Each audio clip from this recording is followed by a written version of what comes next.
train headed back to Indiana. The rain is forming into rivers outside, writing down all the things that I miss. And in the letters you take form. No, I won't go back tonight with a habit to the restless me. I'm leaving all that stuff behind. We can start all over in our hometown, running free. It could be everything that we were chasing. I'm impatient just to see how you make everything fall into place. How you make everything fall into place. You see, you make everything. I'm the first one to get off at the station. There's something in the air that I can't place. And now I see a silhouette in the dark. It's like time has stood still. I'm gonna hold you tighter this time around. Now feeling like I need to escape. The world outside only made me numb. 'Cause I just wanna be here in our hometown, running free. It could be everything that we were chasing. I'm impatient just to see how you make everything fall into place.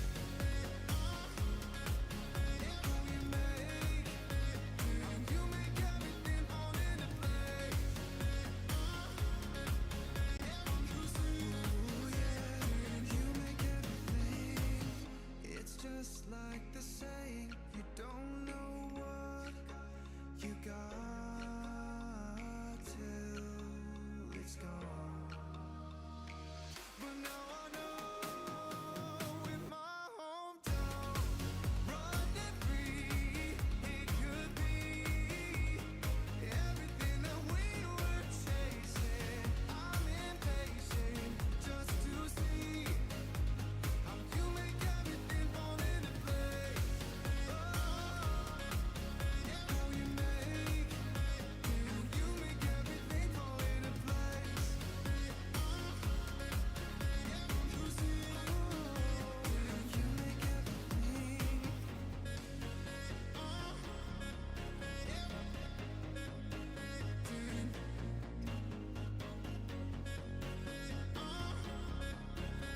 You see,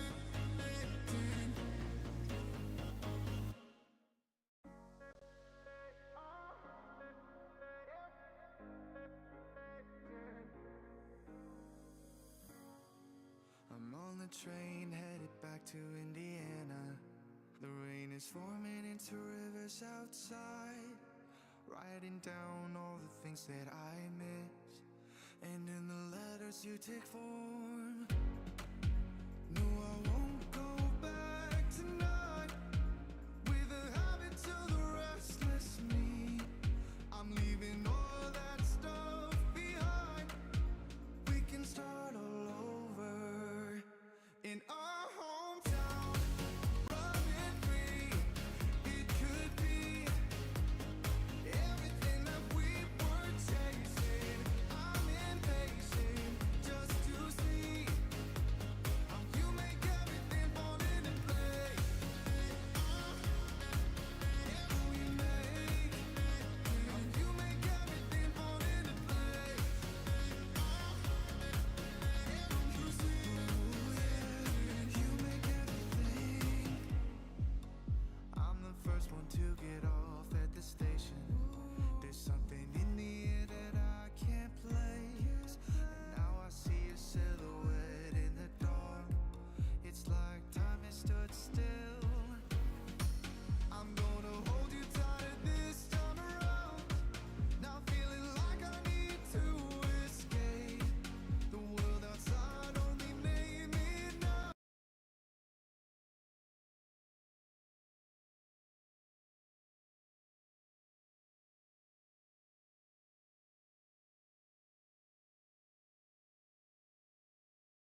All right.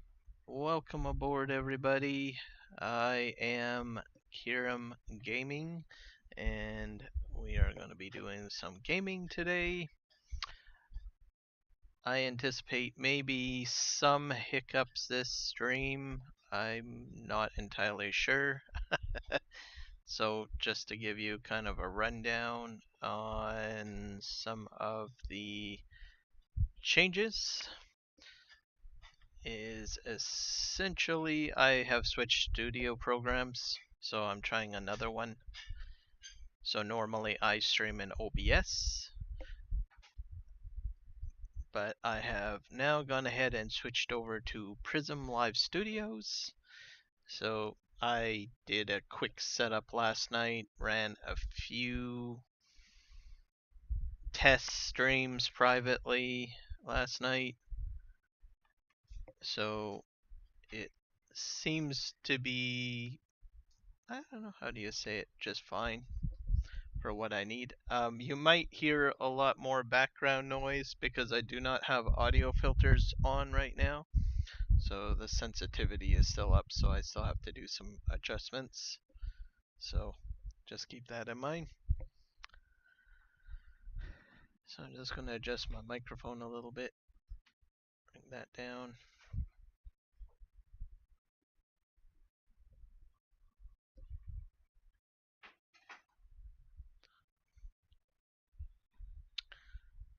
So I think that should be fine. We'll get the music going.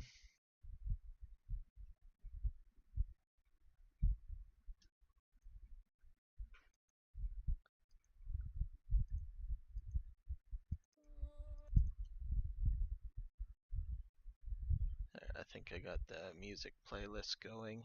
So I've got a new playlist system added in here, so I'm not sure how that's gonna work. Looks like I got the music playing. I have a little bit more control now, so I can have an interface where I can hit play on the playlist so that it's not playing right away. And I can also pause it if I wish. So that's pretty cool. Let's see if it'll start playing. Yep, music is playing. So looks like audio checks are done quite nicely, so I'm going to go ahead and turn my volume down on the YouTube Studio. Looks like I've got excellent connection. YouTube Studio seems to be quite happy, so that's good. So there we go. I will start the music momentarily. I'm just going to just reiterate just a few things here. So like I said, in Prism, so I'm up and running there. I'll probably have to put some microphone filters on, which I didn't get around to doing last night, but I will probably do that a little bit later. I still have OBS Studios. I still have my setup for that still available to me, so if something goes wrong, I can easily switch over to OBS Studios and get things going over there. The beauty of using a studio application, switch over or upgrade, is that I can easily switch. So that's the beauty of it. Um, so I'm not sure what to expect during this live stream. So I'm going to just show you. Basically, I've set up the format similar to what I had on OBS Studios. So everything that you see in the stream will be identical with a few different changes. Music control, of course, being one of them. I also am hoping that some of my audio sources will not kick out on me and things will run smoothly.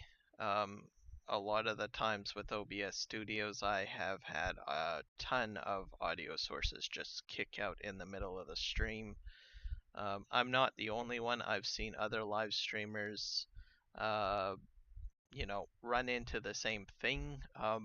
Mind you, they don't mention it during their live streams, but as I observe and watch, I can tell that the uh, audio cooks out at times on their stream. I think they don't mention it because they don't want to have a negative experience or allow their audience be aware that there was a technical issue that has happened, and they usually do a little bit of magic in the background to adjust it.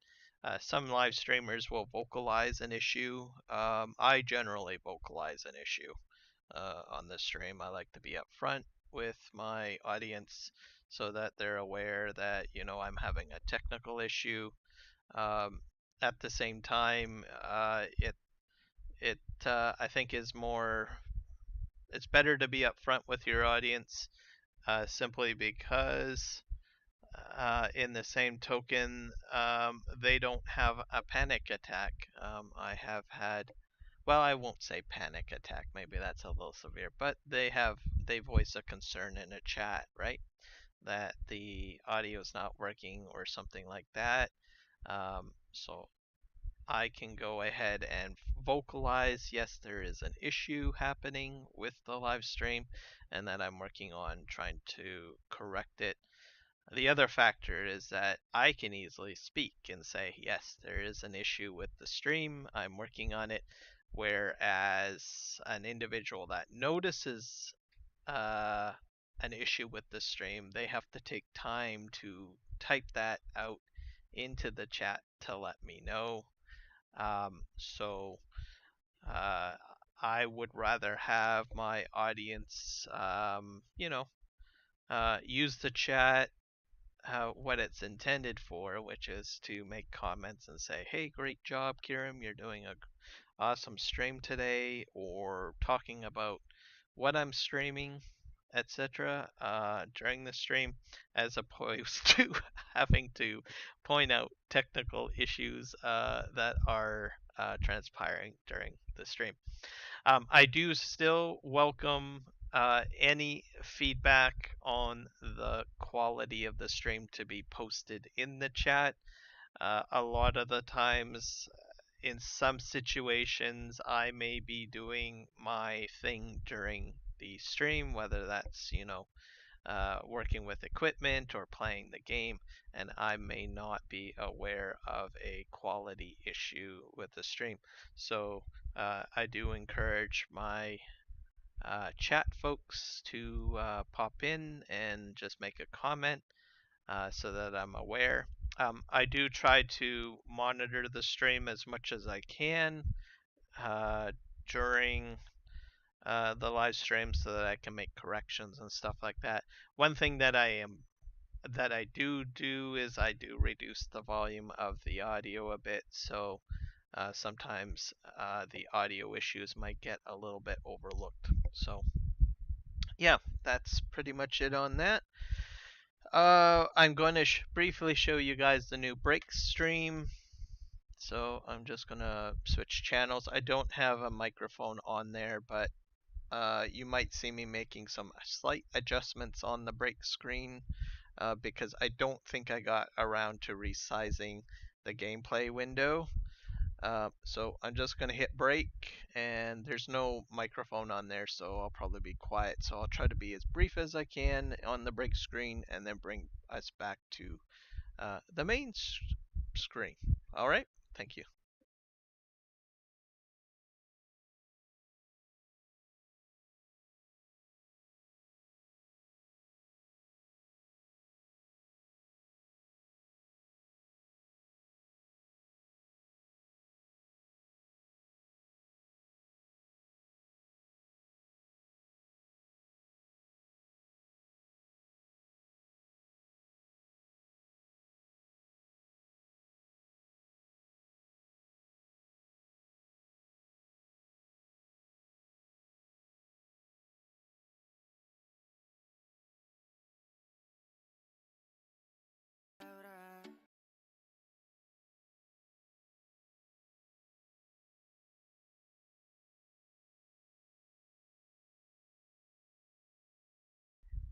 All right, so that's just a quick snapshot of the break screen.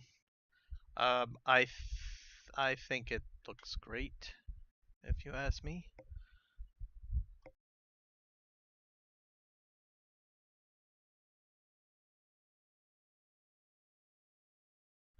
I think that is nice. I like the banner at the bottom of the break screen, which kind of goes. That's part of the new studio that I have with Prism Live Studio. That banner at the bottom.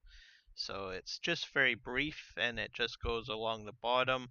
Whereas with OBS, what I had was a static break message indicating that I was on break. And then I had a very smaller window of my gameplay. Not that it was bad or anything, because, well, at least there's a bit of focus there, but I think this time around, with this new break screen in Prism, it's nicer. There's a banner at the bottom to let you guys know, hey, I'm on break, and then you still can see the gameplay window at the same time in a much smaller fashion. I have live chat incorporated into the stream as well, as you can see. I'm not sure if I'll keep that, but I'm looking for feedback if that is, of value to you or not. Um, but that's another functionality of Prism that I now have that I can actually bring the chat in. OBS Studio does have options for that, but there's some extra scripting and stuff like that, uh, which I could implement in OBS, but I thought I would just switch over to Live Studio because it's already built into it. So that's there. The chat, my only concern with that is whether or not it's going to cover up equipment or some of the gameplay screen. I'm not too sure if I like the chat on there. I've seen some streamers use the chat and have it incorporated into the live stream video. So it's hard to say. So I'm not sure if I'm going to like it or if I don't, or if I'm going to get rid of it, or if you guys like it, or maybe you guys say, oh God, that's just awful. Let's get rid of that. So yeah, feedback on that would be helpful. But it's now an option because it's built into the studio, so I can put it in there. What else? I also have an option that displays the songs that are being played. I know some content creators like to have that turned on. I never used it in the past, but it's a functionality in the studio, so it's there. Um, so yeah, that's there. But of course, that takes up more space over the gameplay. So once again, that might be something you might say, you might as well just get rid of that. That's fine too. Um, so just a few features. There's a lot of other features inside here. One item that I might try is this one. This looks pretty awesome. I can actually draw on the screen. I think that looks pretty cool. So, and I can I think I can whiteboard this out. Erase. There we go. So I'm probably going to use this quite a bit, especially on PV Canyon, and probably in a few minutes here because I'm going to be reviewing the mods here that I've added in. So should be pretty cool. So as an example here, we're just going to jump into mods now. I pretty much talked my heart out over Live Studio. So right here, I have gone ahead and added in the Mac Anthem and 6015B mod. These are all under the Trello page for the SGA website. They're by the modder Winston. So basically, an edit to the Mac Anthem truck, which is by Giants, and he's added the cat logo on there. And then this is a cat excavator. So that's been added in there. Let's just scroll down here. I think that's about it. We'll clear out our. That makes it easy. Okay, and the next one that we have here is.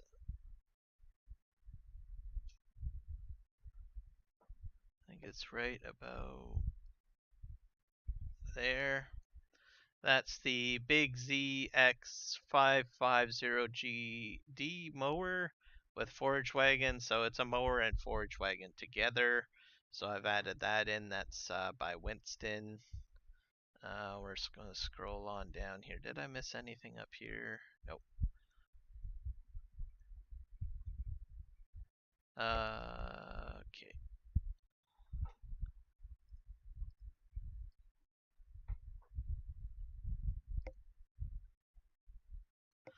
There. That got rid of that. And so I've also added a Caterpillar dump truck right there. That's by Winston as well. Scroll down. Oh, I got another Caterpillar down there as well. Let's see. So 2 over here. I've added the Caterpillar 994F and the Cat D11 bulldozer.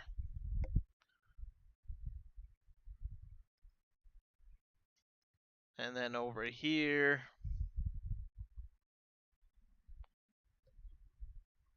we've got the, what do you call it, cat mower.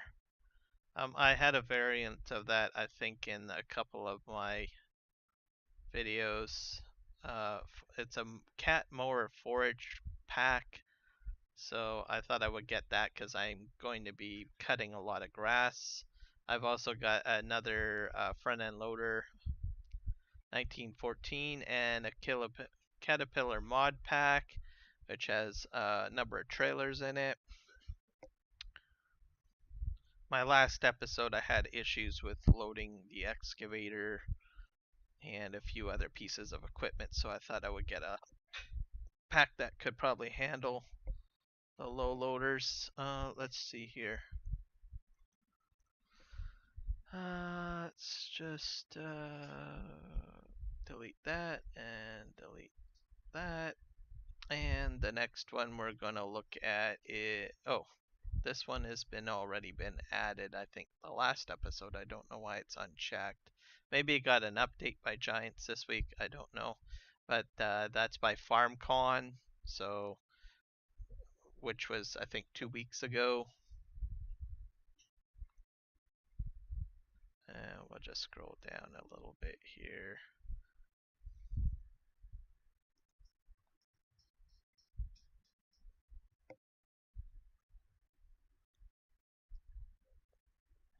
Fuel tanker. This one is by Winston as well.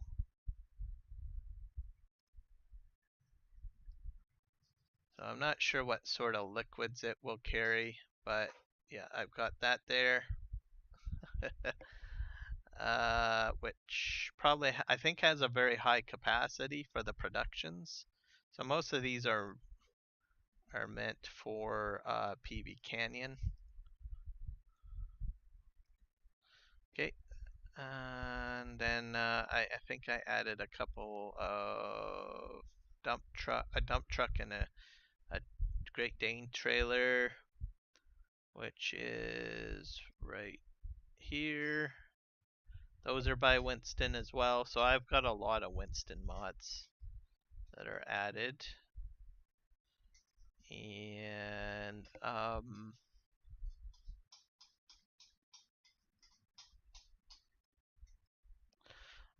Homer pack, let's see. This one is a Homer. It carries sugar beets. It's fairly long. It's a long deck, so I should be able to hold a higher capacity of sugar beets in that.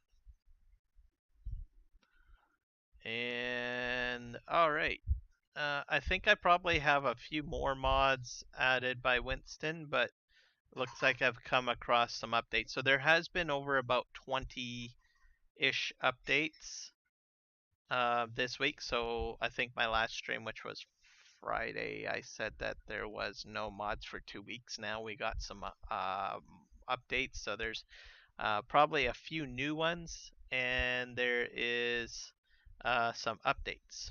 So to pre-existing ones like bug fixes and stuff like that. So that let's see here. This is the hop storage. So you can do hops in the game.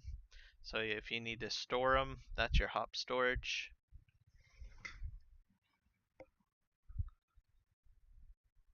And then I've got another truck. I gotta clear out my whiteboard here.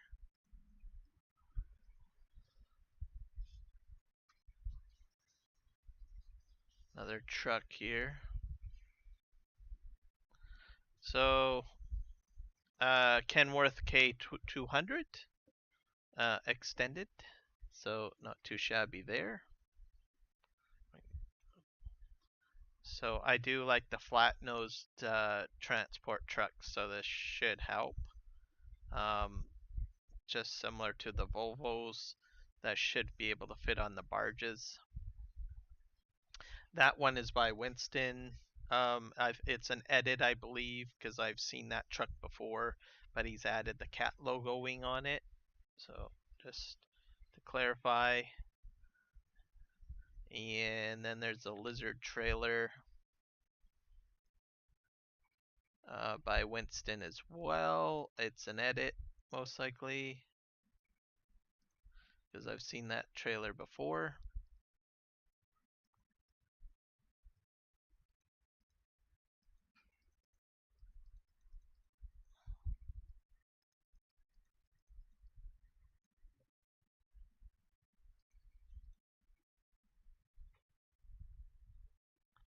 Where is it? Let's see. Highlight. Yeah, right here. And then a low loader right there. And a load king. So some more trailers. These are all by Winston.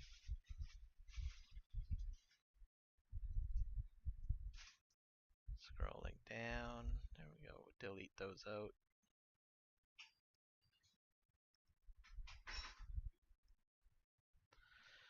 I added the pallet pusher as well. Love that mod. I do have an option to move them out of the way, but my last episode I had some issues with some components. So I thought I'd get that just in case it might be of use. I think it might be in some cases. Scroll down, scroll down. Oh, a Scandinavian truck. This I think is for sugarcane, which is right here. So I added that. That's a Winston mod.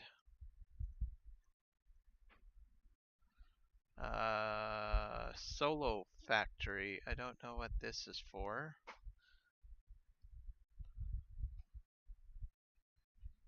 Solo Factory, which is right here. That's a new factory. I don't know what it's for. It's not very descriptive, but it came in with one of the updates, so yep. Not sure what it is. I wish it was a little bit more descriptive. Yeah, we're scrolling, we're scrolling. Okay, another truck to look at.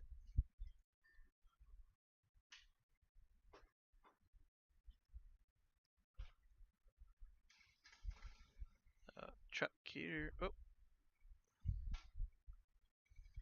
truck there. Truck there. So these have noses on them. They're dump trucks. And the 490 is probably a TLX compatible truck. So I don't think I have many TLX options, but it might do containers as well.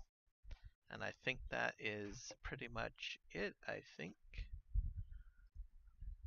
Just delete that out. So the hops factory and that solo factory, which I have no clue what that is.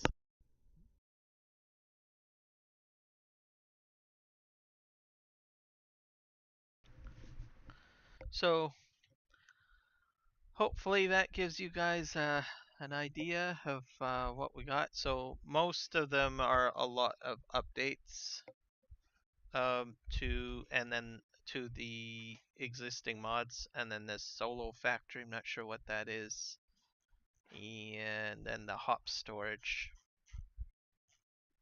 So I'm gonna hit deselect all and select all, and we'll hit start. Yeah, we'll just get some music going, I guess.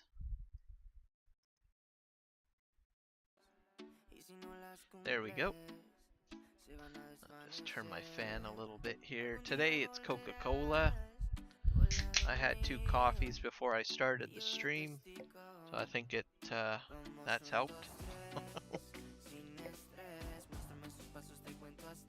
I updated my NVIDIA driver. Studio version, I do not use the gaming version. I use the studio version from NVIDIA.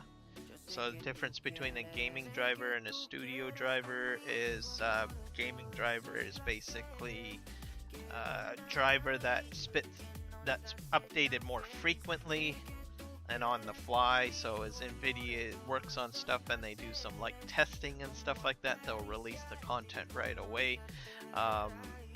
For gamers, it's good because then you get all the shader support that you need for the latest games, because there is always all sorts of games coming out and games are getting updated by gaming studios. So if you just do gaming, that's probably a good option to stick with. Myself, I use a studio version. So studio version, what that is it's basically the most tested version of a graphics card driver. So if you're into doing, I don't know, video editing, graphics design, live streaming, or anything of that nature, anything where you're actually using your PC for production purposes, like what I am doing, it's probably best to use a studio version because it's the most tested version out there, and it's a little bit more streamlined and better supported for those types of production features. You're less likely to run into bug issues and stuff like that if you're using a studio version. So that's why I'm mentioning that to you guys. But if you are a gamer and you don't do any type of production work on your PC, just go with the gaming ones. Because usually I am a gamer. Especially if you a person that buys the latest games or newest games that have been released. Usually in the first month or so, there's a lot of hot fixes that get sent out by different gaming studios. So you want to make sure you are using the latest version of gaming driver. Studio version will work. So we're into the game. I'm just going to do one more audio check and make sure that we are good to go. I'm just going to pop over to YouTube Studios and just turn the volume up a bit.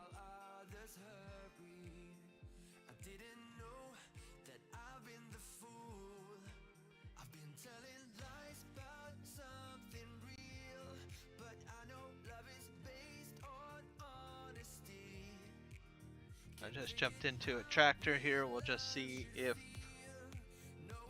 my game audio comes in. Music audio seems to have come in.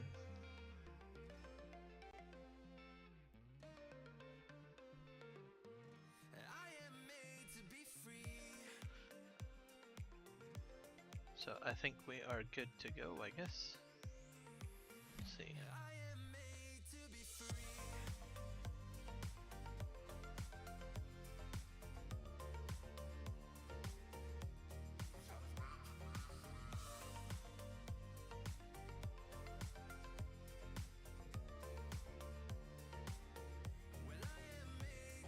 my game audio is coming through.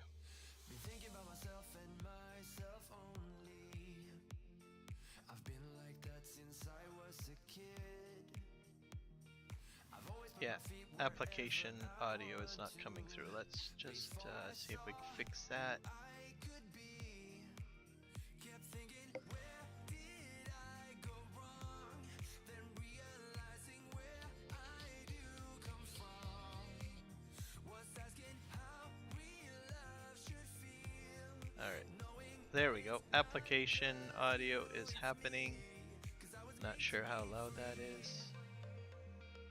Might have to. Let's just turn on the. Yeah, that's fine. Perfect. Okay. Music's going. I'm just gonna turn down my YouTube studio coverage because I still hear my voice through there.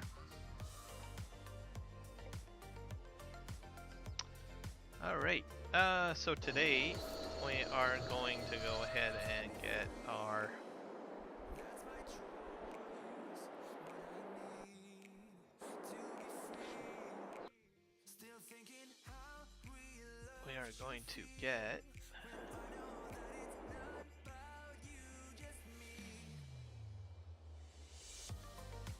I think I need to get a combine.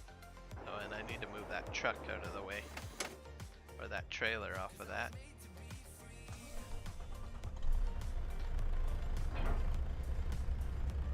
Alright, I'll move my keyboard a little bit forward so I can reach the pedals. What did I unhook? I think I unhooked a trailer of some sorts. So, a lot of talking at the earlier of the stream, so let's just get into gaming. I don't know how far I'm in. 30 minutes of talking. Wow.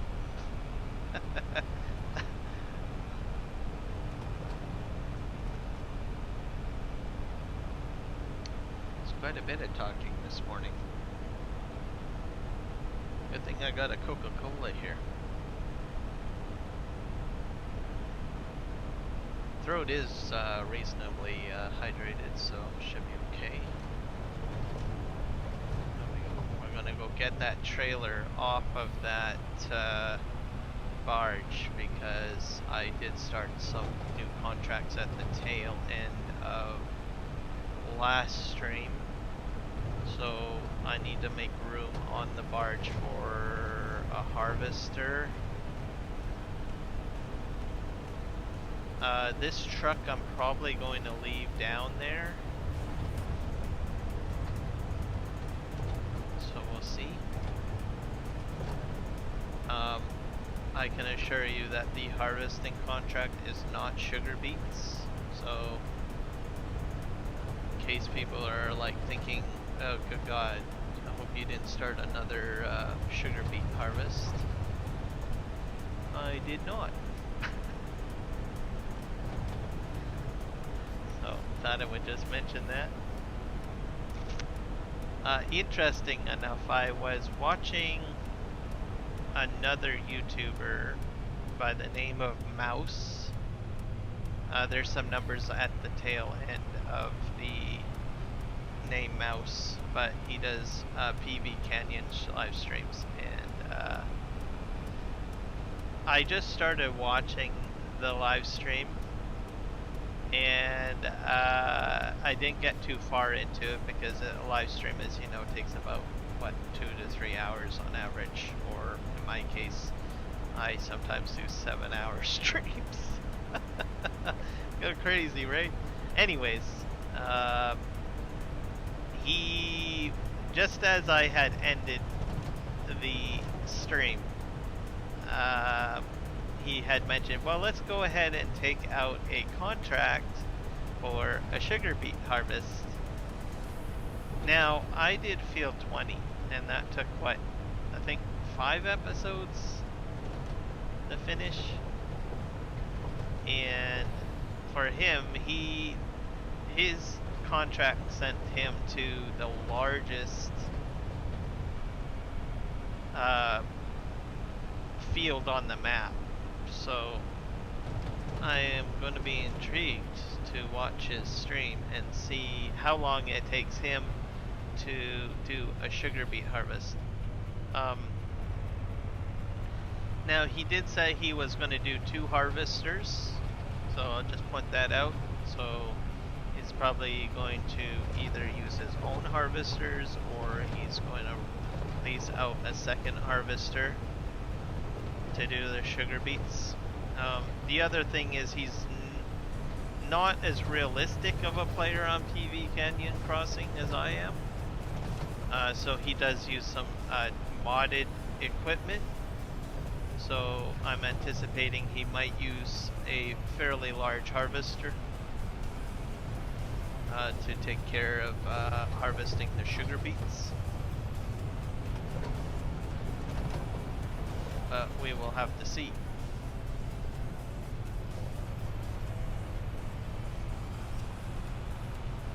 Let me just hit C, make sure, yep. I do not want the trailer at the end because I need the truck out.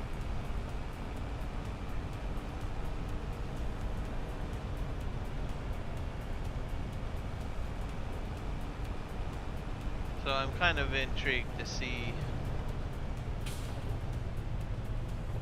how he gets along with doing that. So I watch his YouTube or his content on YouTube. Alpaca also is a live streamer too for PV Canyon Crossing. These are both, I believe, SGA members. I know Alpaca is. I'm not too sure about Mouse or Moose. I think it's Moose. Moose is Australian, I believe. So by the sound of his voice. And then Alpaca, I believe, is from the UK, based on the sound of his accent. It's definitely not American or Canadian, these two individuals, I don't think, unless they moved here. But I do enjoy watching their streams. Alright. Am I gonna have some problems here? I figured. Always have problems of this nature.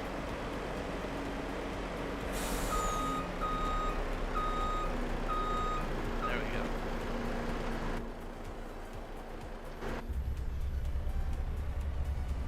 Okay, this guy I'm just gonna leave here, because I think this is where the starting point will be.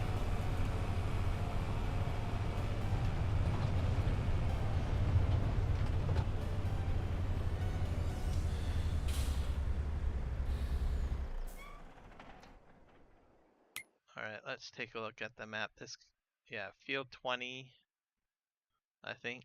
Yeah, I'm back down to field 20 to do the harvest. Oh my god. And then I think field 28 and field 34 and field 32. Interesting. Interesting indeed. Alright, well the main thing is I gotta get the equipment to where I need it to be. Oh, this guy's already here, so he's fine. Oh yeah, one of them is a plowing contract, and one is a harvesting. So yeah, this is my kit.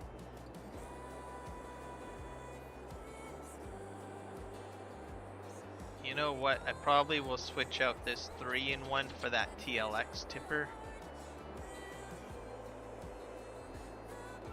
Because it's a higher capacity. So I'll have probably almost 3 trucks running back and forth, so I should be able to get the grain harvest done real quick.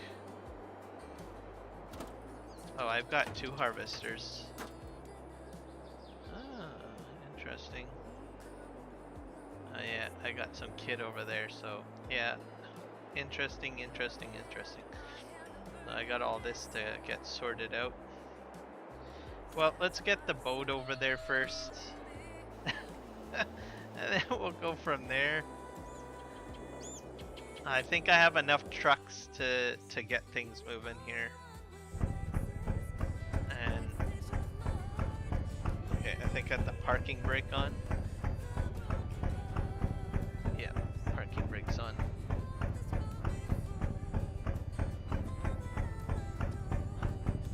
So that truck is already with a good trailer.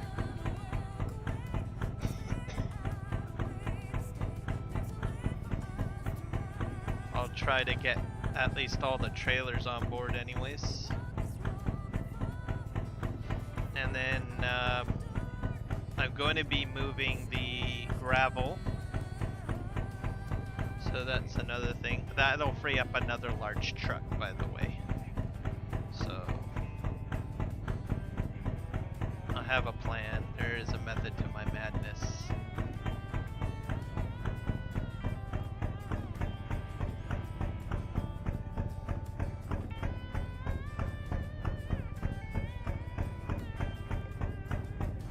I had to do this on one of the episodes. Once I get the equipment to where they need to be, then things will go smooth.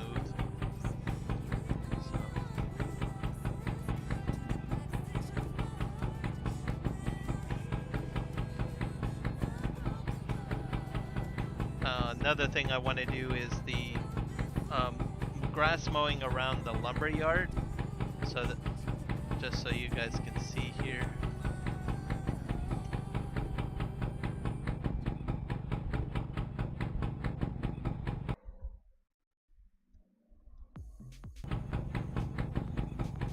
So just over there, I've got all that grass over there that I could bale. So at some point I will get that probably going.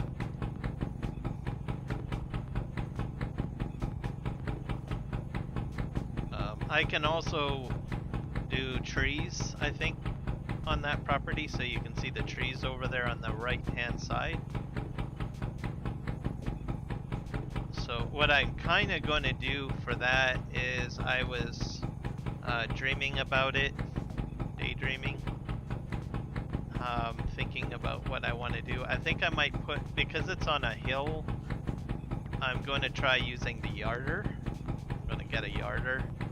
I'm not sure how long the distance of the yarder will go, but I will position the yarder closer to, let's see, over to the mill, and put the line way up at the top and start, you know, just hauling it down. So that'll fill the mill real quick. So that's going to be interesting. Because I haven't used the yarder at all in my series for PV Canyon Crossing yet, so I was looking at, well, I really do want to test it out and try it out on PV Canyon.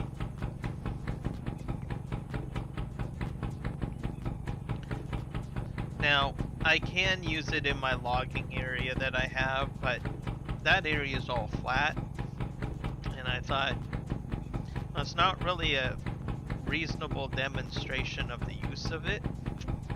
But now that I have a piece of property that is kind of hillish, I thought, you know what, that's going to be an awesome option to try to test that out and see what I can get done by using the yarder. Because yarders are generally, as I've seen them being used, is up in the hills to bring logs down a slope and stuff like that. So I think that's what I'm going to do to set that up. So there's two yarders in the game. There's one that hooks up to the trailer, sorry, not the trailer, hooks up to the back of a tractor on a 3-point. and then you just pull the line up to a tree, connect it, and then you start dragging it down. The capacity on the pulley system, I think, is like a few logs at a time. But when I do it, I'm going to be using the trailer version, which is a little bit more powerful. I think it has a longer distance, and it can pull down more logs as well at a time.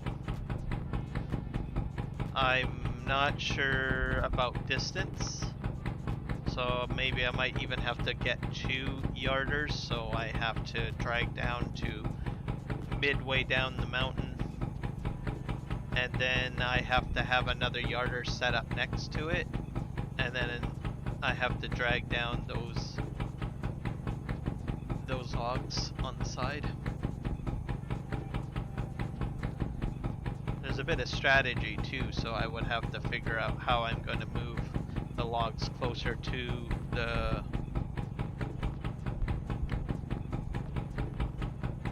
logs, I guess, or move the logs closer to the yarder line.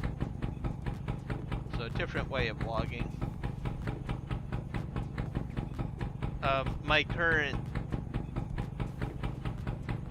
harvester or tree harvester is a little too small, I think, for those logs on those mountain slopes, because they are a little larger.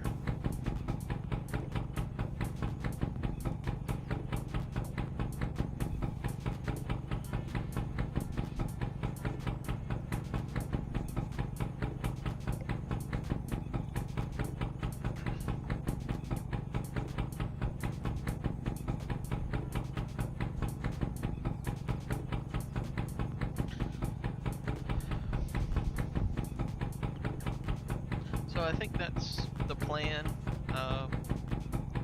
And then as for the products that are coming out of the mill, that's all going to get sold.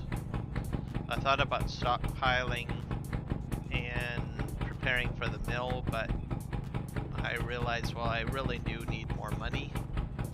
So we'll see whether the contracts get me the money that I need quicker, or the products get me the money that I need quicker. I don't know.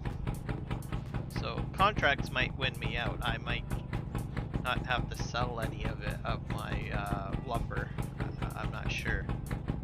So when I gameplay, I always aim for the max value of my products. So some people, when they play, they'll just sell the products right away at whatever price.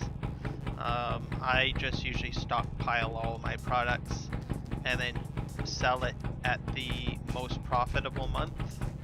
So for my lumber products, I have to wait at least almost a year. I have to wait till March, I think, and I'm into June. So that's why I say, hey, maybe my contracts that I'm doing might get me more cash quicker. So it's hard to say. And I anticipate I'm going to have a lot of harvest contracts available, so I'll have to see. Because you get a fair amount of money doing the contracts.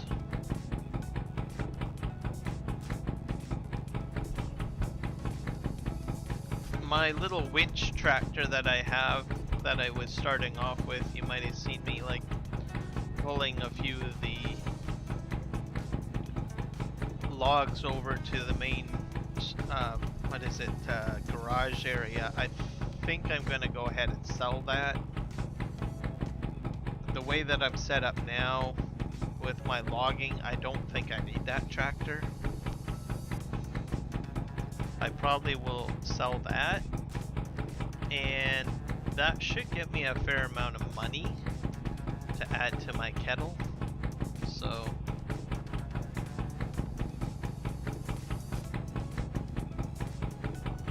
it's just a piece of equipment that's just sitting there being unused now.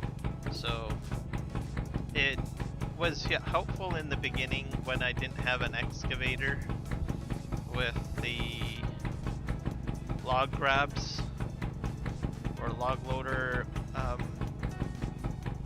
attachment tool.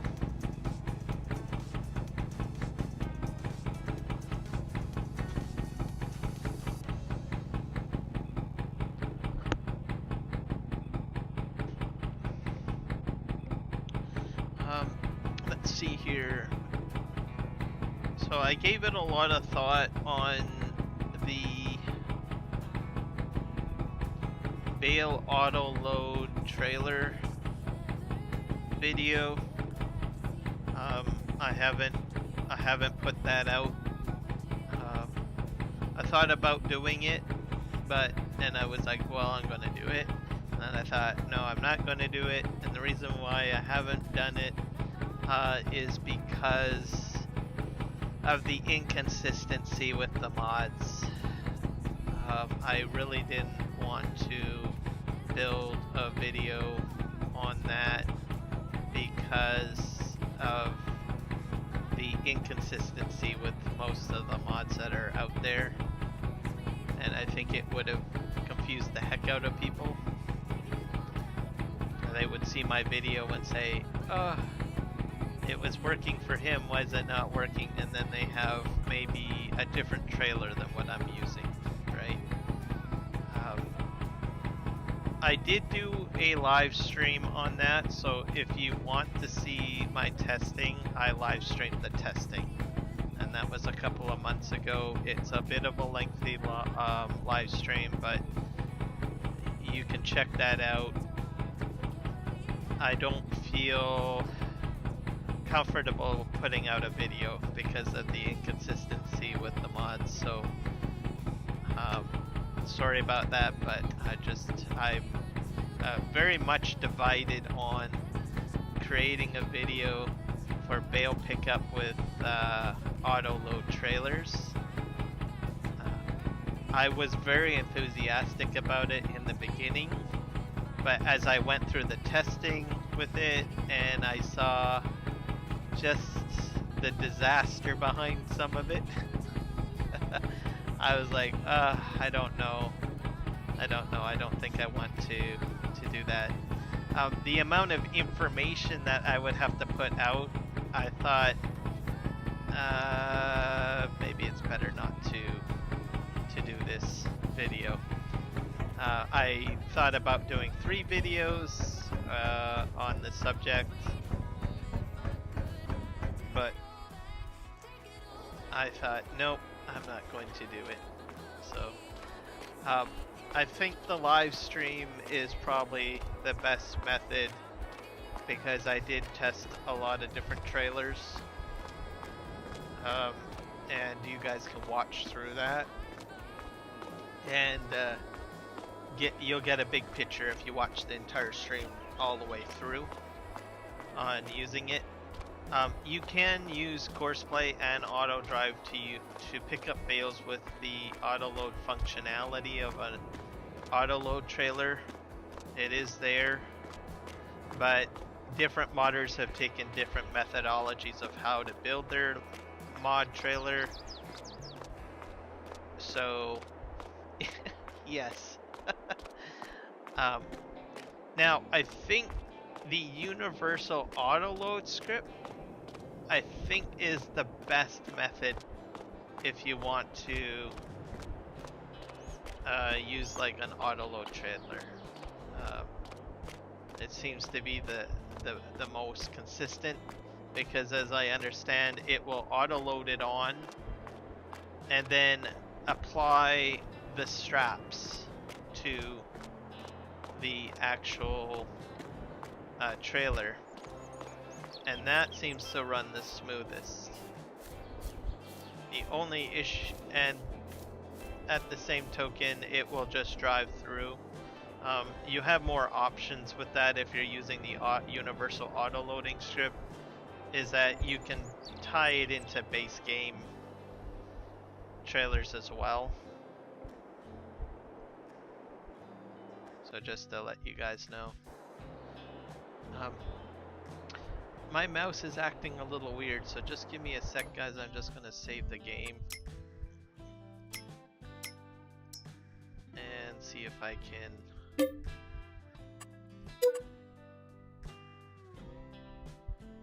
reload it. What's this here? Let's just hit collect. And we'll hit. But here's another harvest contract. the equipment. Oh wait, that's field 7. That's in the wrong area of the world. Save.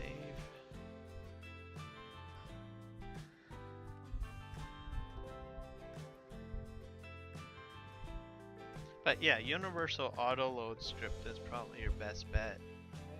You can, because it will integrate with your base game trailers. And as your tractor or your implement drives over the trigger point, whether you're trying to sell or a bale storage, it will just go in. It ties into it will run the same way as, let's see here, we'll say the other 2 tutorial videos I did on auto drive bale loading, so you can use that course.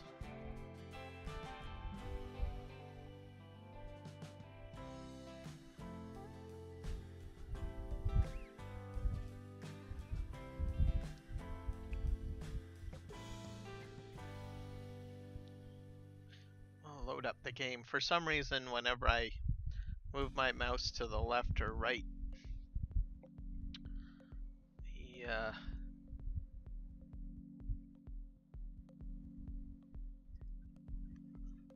mouse goes off to the side. We'll go to continue. I think this is all loaded.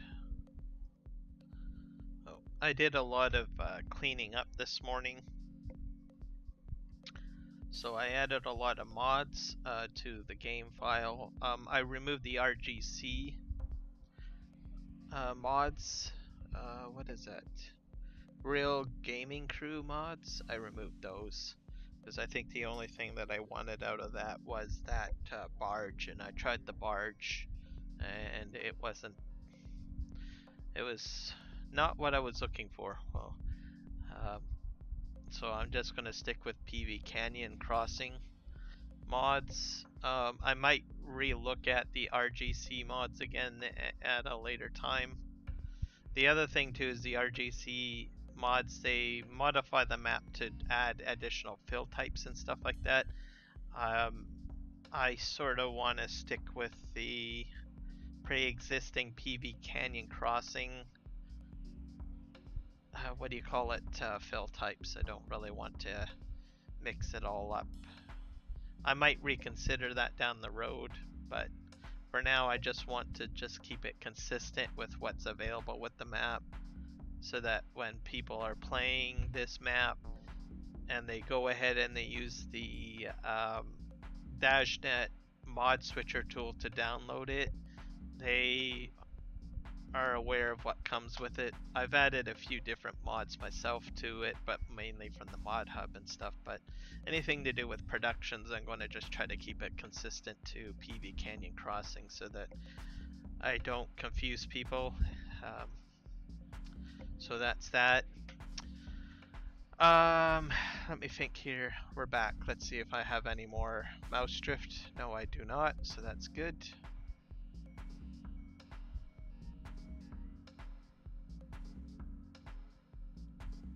That's much better. It's working better. So I guess it just needed a restart of the map.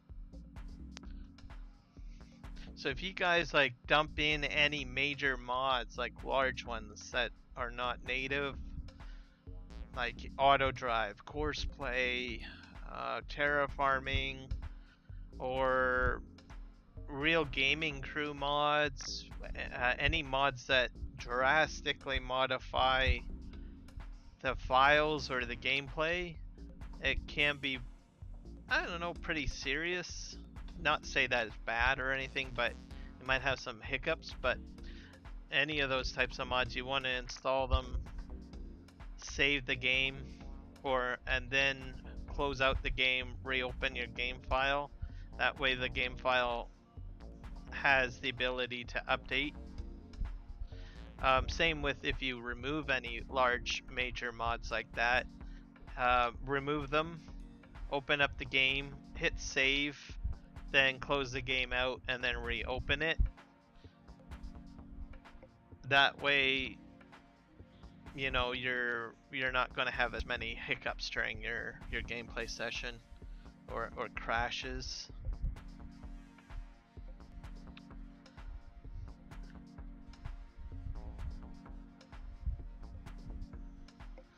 All right, let's go ahead and load up.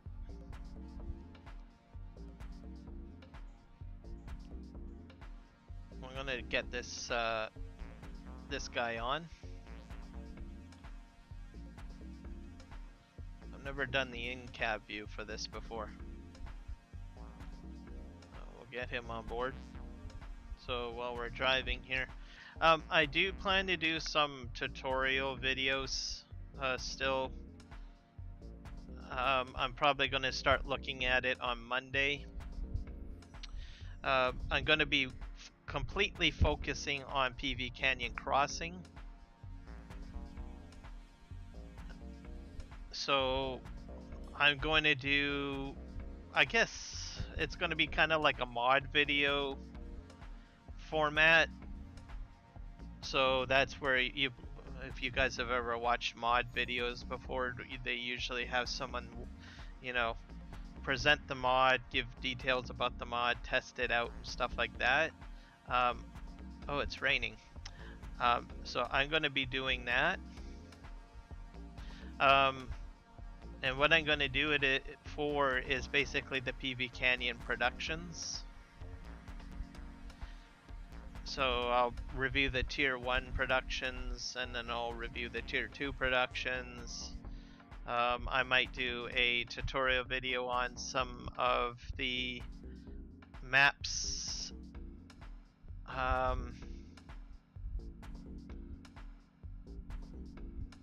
Event mod, and I don't know, other features. There's just so much in this map that people are not aware of. As I watch the live streams, like, there's a lot of live stream information handed out, right? But it's a live stream. Most people don't really want to, they just want a quick answer. They want to know, okay, well, where do I get the mud from? They don't want to have to go through a 7-hour stream to find out where you get mud from, right? So I don't see a lot of content of that nature. So I figure I would do some tutorial videos. I'll start off with some of the tier 1 buildings, and then I'll start working my way up to tier 2, and then I will start talking about other stuff like the event, what is it called? The event building, the mining shed, stuff like that. So I think that's what I'm going to get into doing. Tomorrow I will be looking at doing that or structuralizing it. There might be some, I don't know, test live streams as well. So if I start playing around and I'm like, oh my god, I need to do some massive testing, I'll probably just create a test live stream and people can watch me test stuff out on PV Canyon Crossing. So, and I've done that before. Like, I did that with my baling tutorial videos. I did that with the pivot tutorial. I'm losing my track. So that's sort of what you guys can probably expect for, I guess, mod or tutorial videos in the future.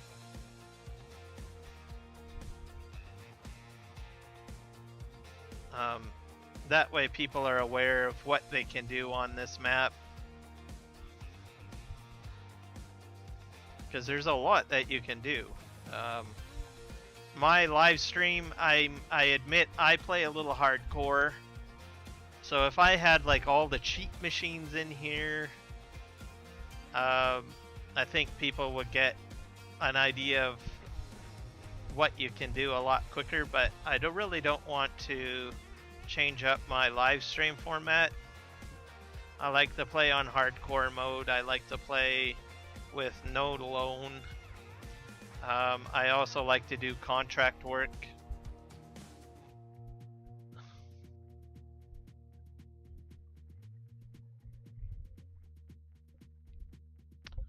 So we'll see what happens, I guess. Do do do.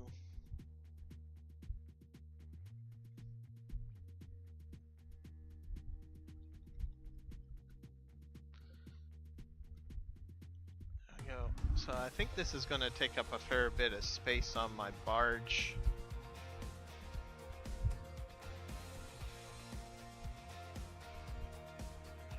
And I will probably have to go back to my farm to see if anything interesting pops up my property.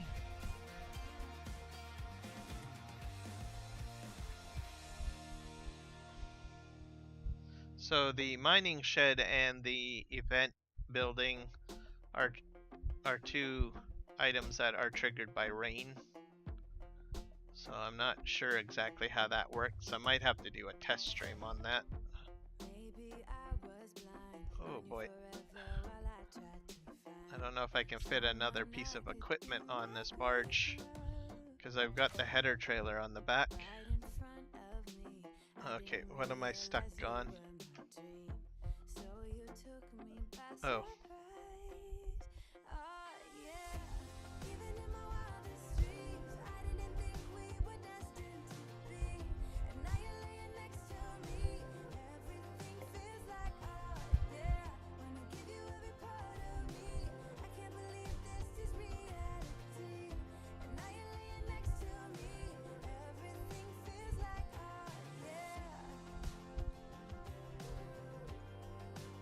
Let's go forward.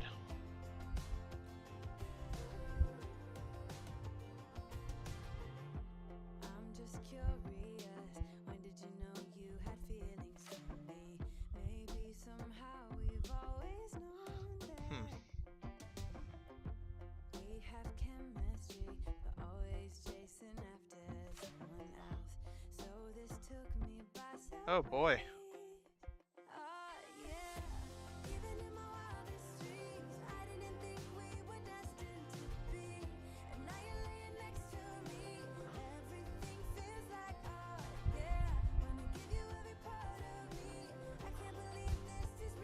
Ah, dang.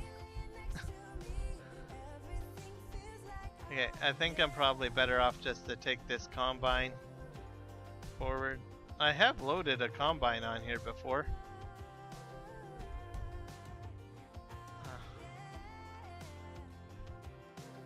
That's just really nasty. Oh dear. That is so wrong. I have to reset all that equipment now. Alright.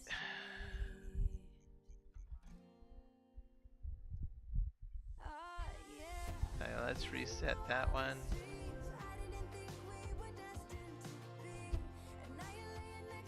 Reset that one.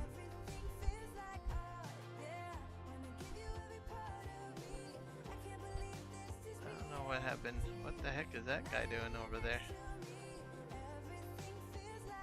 Reset that one.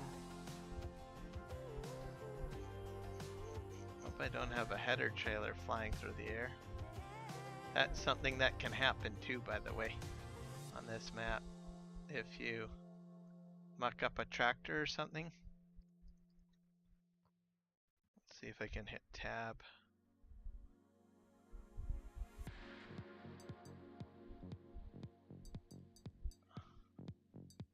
Steel factory.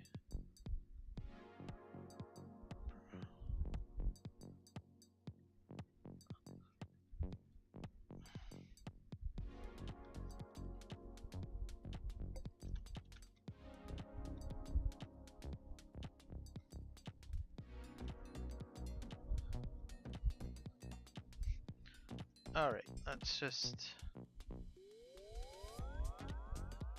see if we can drive forward. Oh, I got the parking brake on again.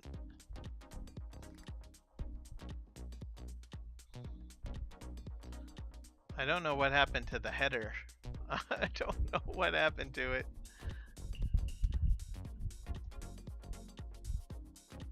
Alright.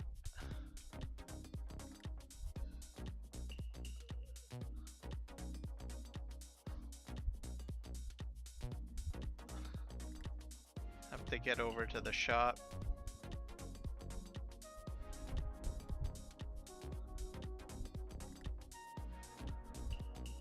It's raining, it's raining. Yeah, header trailer's not here.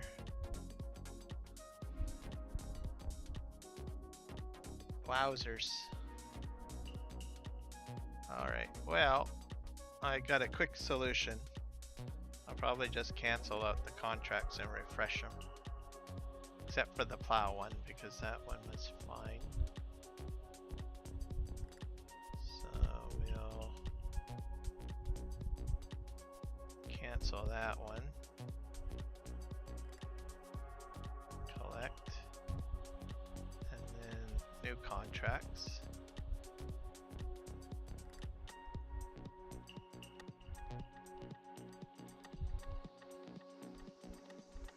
I got a weeding and a plowing one, so that should be okay.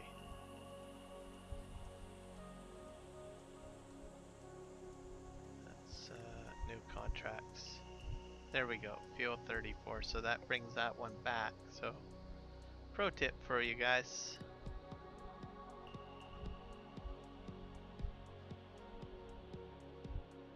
So, borrow items.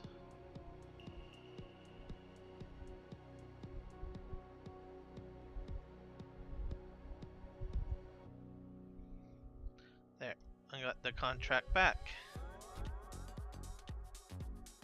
Let's just do this again.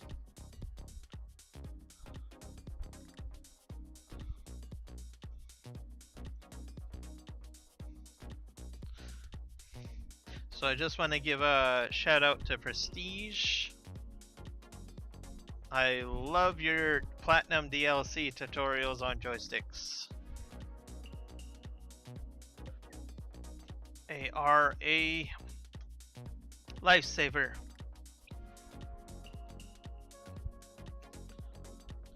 So Prestige is another content creator. So just do a search for his videos. He has 2 videos that show you how to get the Thrustmaster dual control sticks to work with the Platinum DLC equipment. So that's for the excavator and the wheel loader. So check out his videos. He does a lot of logging live streams. Not just logging, he does other farming based live streams as well.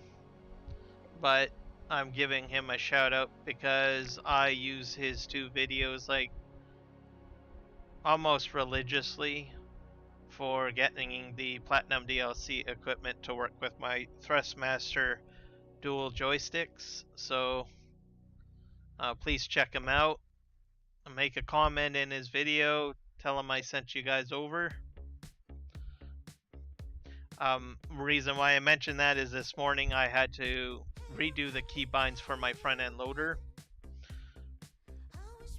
I thought I had a system set up, but obviously something went a little wonky with the keybinds, so I jumped into the video this morning and started thinking about it, and I said to myself, what would I do if I didn't have this video? Aside from making my own video, of course. But I thought, man, I'd have to spend hours trying to figure out the mapping and all of that. So it's a quick and easy video. It works. It's awesome. So I appreciate him. Oh, I forgot to pick up the header trailer, didn't I?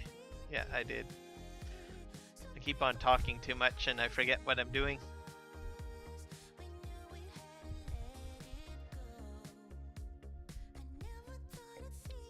Mine gets put on autopilot sometimes.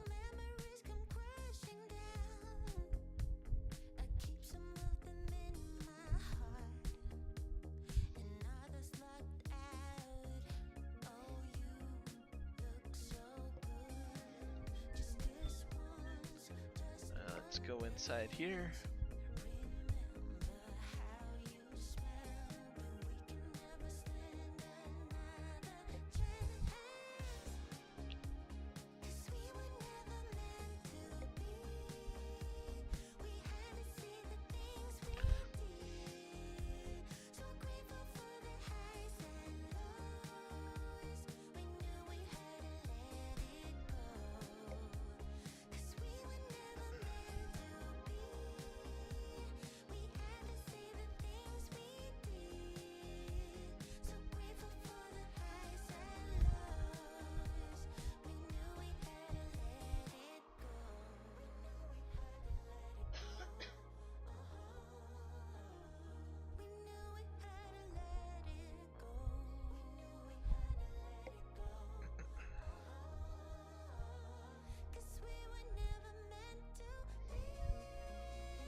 Three-in-one truck.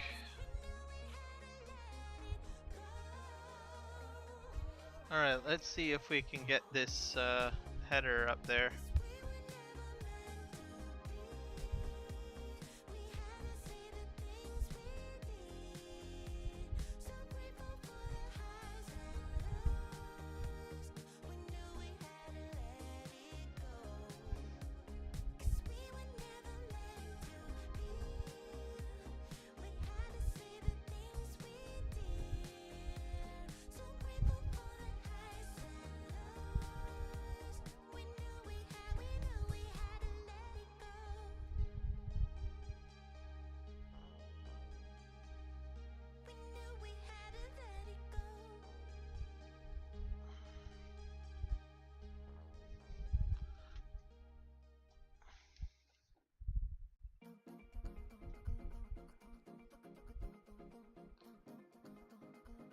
I think the most time consuming part, on a 16x map is when you get a project going.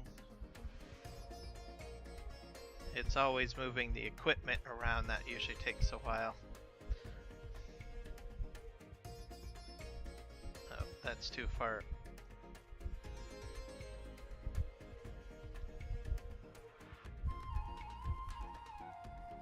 I gotta back up a bit.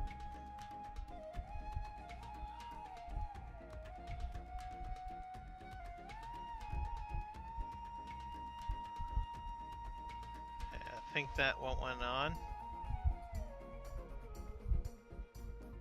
I hope. They're supposed to auto snap.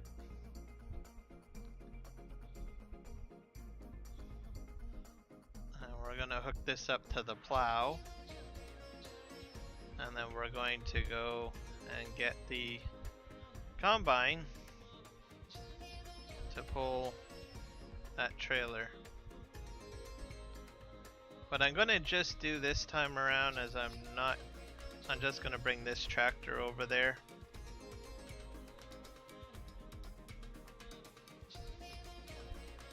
And I'm not sure why.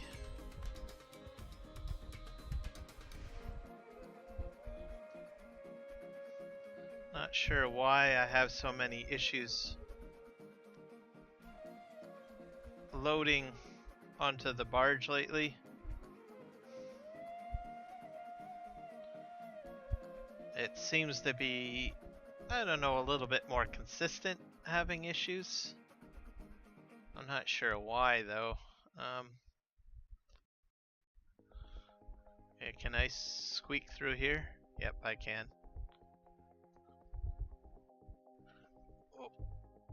This is weird. Yep.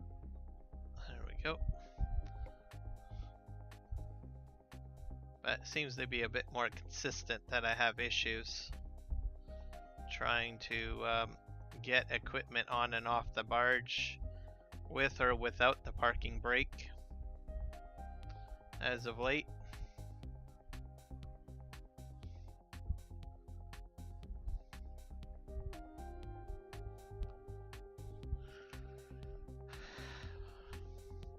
So I'm going to just take this trailer. I'm not going to load it onto the barge yet. I'm just going to park it over there.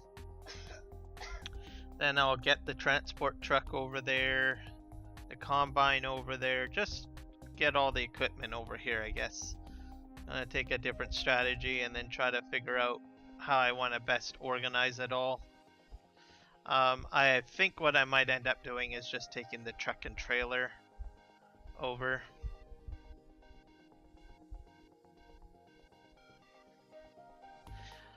I have a single combine for this harvest, but I do have about 3 trucks at my disposal. So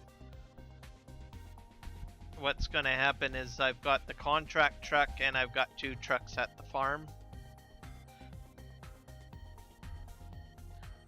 So I probably will have 3 trucks doing the auto drive route. Mind you, it is raining now, so the plowing contract I'll get going, the weeding contract I'll get going. But we'll just see what happens. But I guess having it rain is a good thing, because, well, this gives me the time to get the equipment to where I want it to go.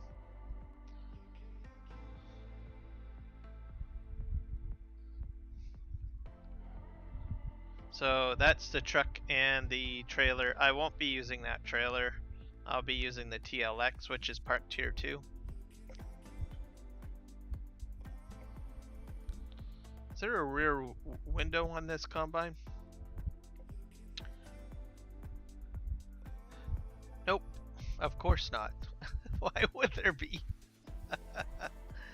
Okay, I'm gonna have to hit C because I really can't see the trailer behind me. Yeah, so I need a reverse camera, I think. Maybe in Farming Simulator 25 or something, they'll give us in-cab reverse cameras. That would be nice. So Giants, if you're listening, throw some reverse cameras in so that I can just see through the back. And a little camera down by the, I don't know, the hitch. Not sure if they have reverse cameras on farming equipment. Cars have them. That's without a doubt. Regular domestic automobiles, reverse cameras.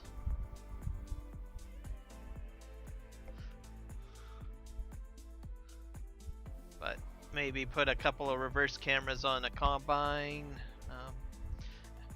especially combine, because, well, all you do is you just see that, right?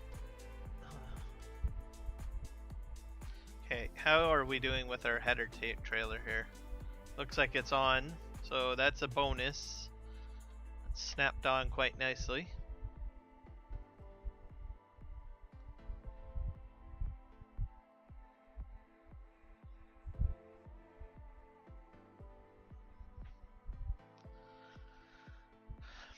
So the next piece of equipment I'm going to move over here is that truck, and then I'm going to hook it up to the TLX trailer that's sitting there over by the shop.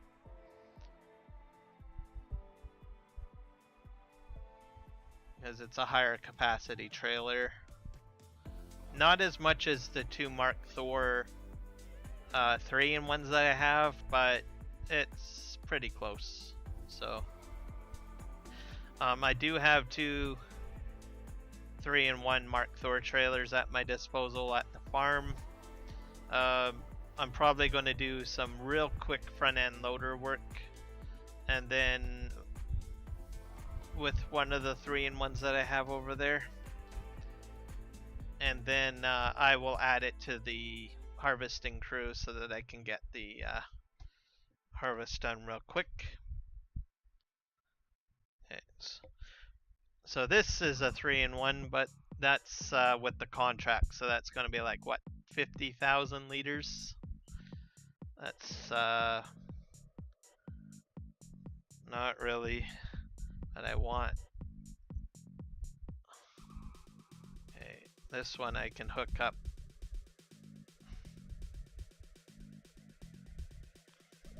I can reverse in.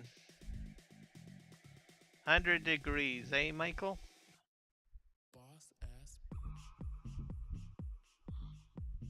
That's pretty hot. Boss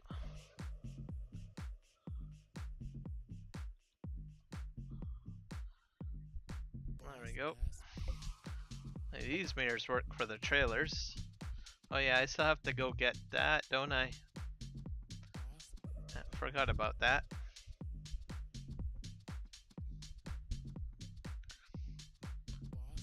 Hopefully you're going to go swim in your pool to keep cool.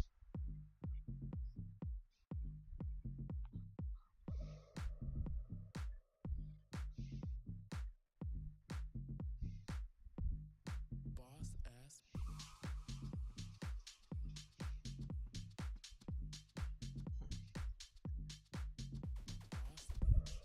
Since you're here, Michael, how's my audio? I'm just kind of curious, is my music fine and my game audio fine and my microphone audio fine? Just let me know if it all sounds good to you.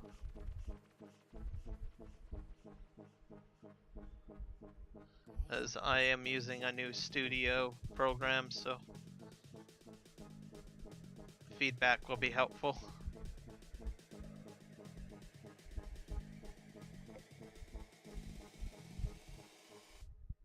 Boss ass bitch.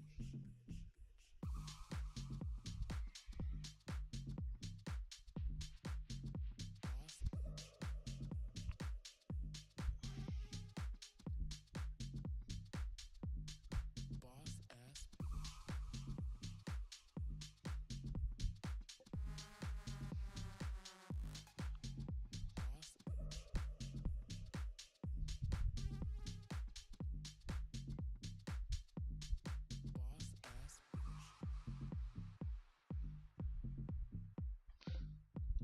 I have to go get the plow.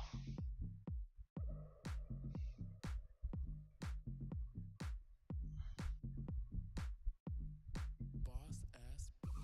I left it behind. Let's just make sure I'm not pulling anything. Yep. Boss ass.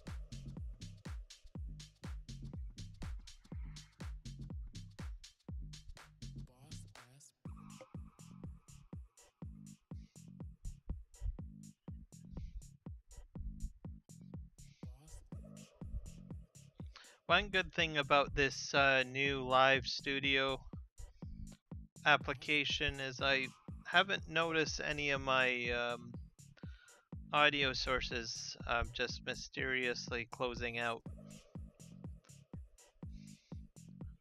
So, which was one of the main things why I wanted to get it.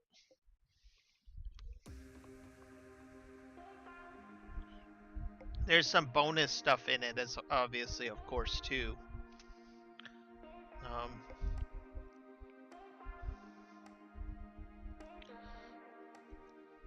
Easier banners. I can put stickers in there. I think the audio control function, or I mean the music playlist functionality is useful too.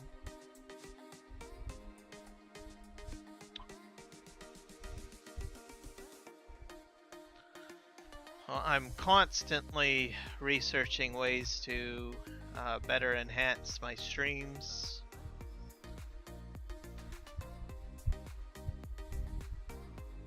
And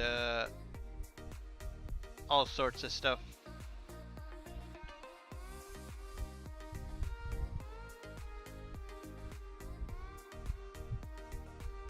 Everything that I do now is based on YouTube content creators that I've watched that provide tutorial videos on how to live stream and stuff like that. So I watch a lot of that.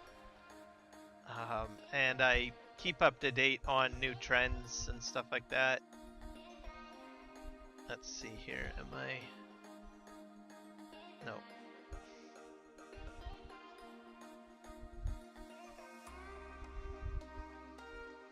I can't tell you how many hours of video footage I've watched, or videos and tutorials on different live streaming applications and stuff.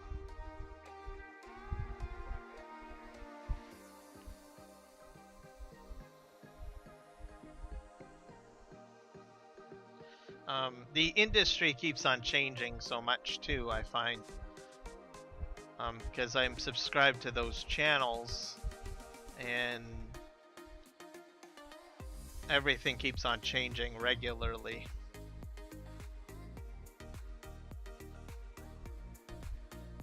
The streaming services or the platforms are constantly changing.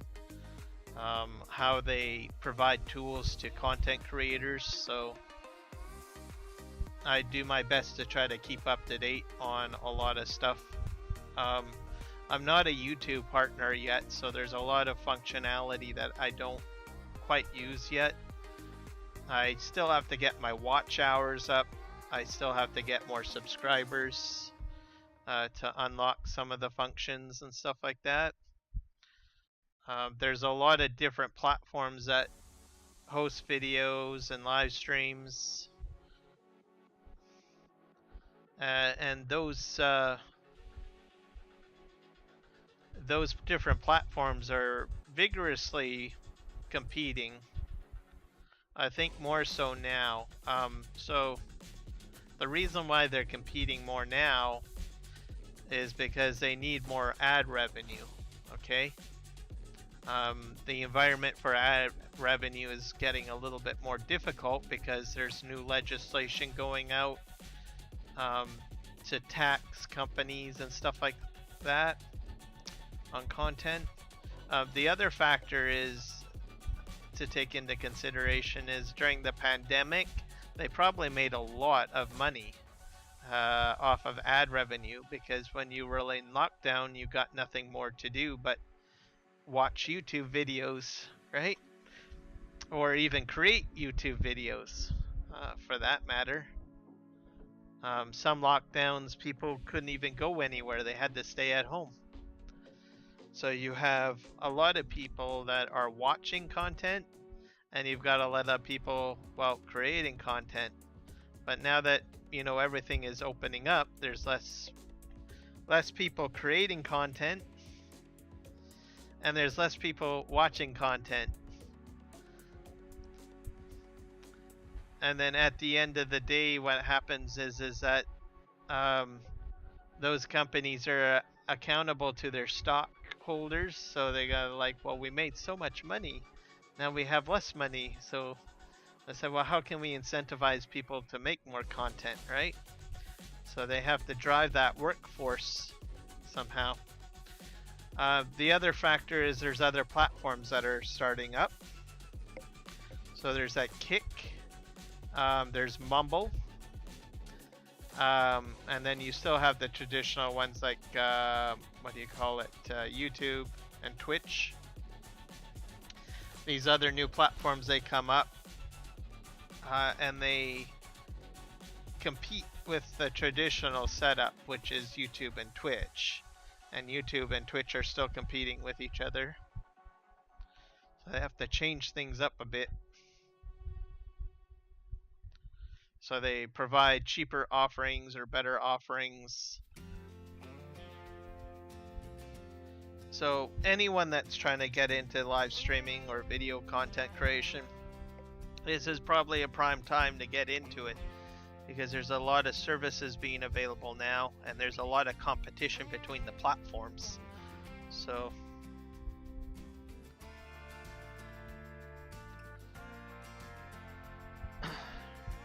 But I definitely, if you do get into it, take some time, research the different platforms, because they're not all the same, right?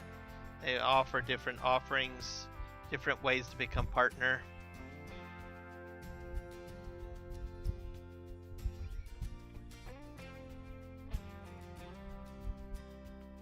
Yeah, I gotta get to my barge, I think.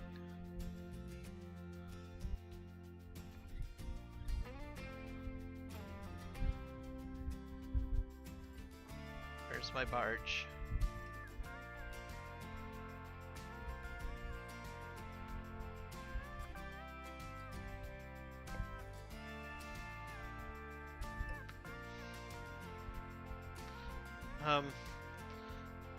Mumble, or sorry, am I saying not Mumble? Rumble, I think it is. That one has my eye because it's a Canadian company. One thing though about it is that it's more heavily politicized. So there's a huge, we'll just put it this way, free speech movement on there. So they're a little bit more lax on what you can and cannot say on there. So you'll get a lot of content creators on there that are a little bit more free with their thoughts on things in the political spectrum. So that's what it's very notorious for. So there's a lot of people that will have a lot of expressive views that were on YouTube, and they will get a strike against their content based on what information they share on their channel. Most of those folks, once they hit the 3 strike rule, then they're out, right? So then they move over to Rumble. Some of those guys that are a little bit more vocal will actually have a YouTube and a Rumble account running. So, some of them will say, well, I will share this amount of information on YouTube, but if you want to hear more of the nitty gritty, please go over to my Rumble channel and check out the stuff that I can't say on YouTube, essentially. So there's that. Kick is more of a gaming platform. I think they really are out to compete with Twitch.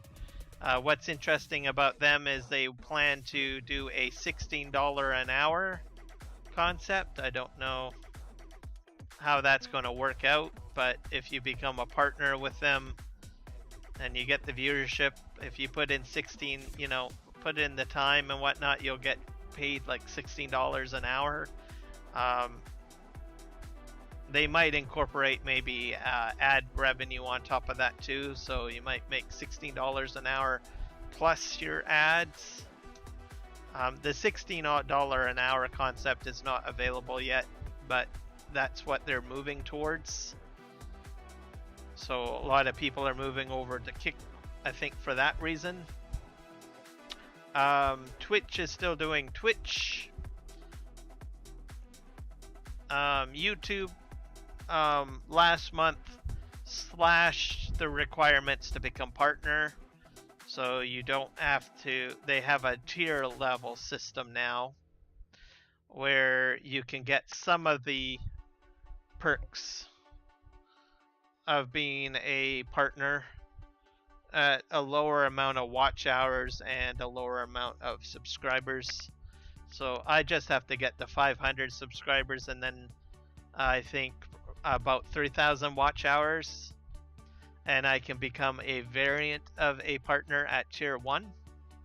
And then tier 2 I have to get up to 1,000 subscribers and I think 4,000 watch hours. My watch hours, I think I'm about,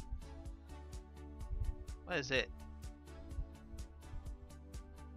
About, I think around 300 watch hours, I guess. And then my subscribers, I'm at about 122, 123, I guess. So I'm still in the growing phase, I guess.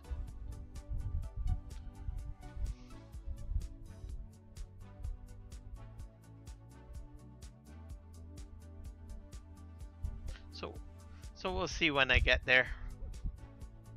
I started streaming, I think, well, not streaming, I'll just say content creation, October of 2022, I think.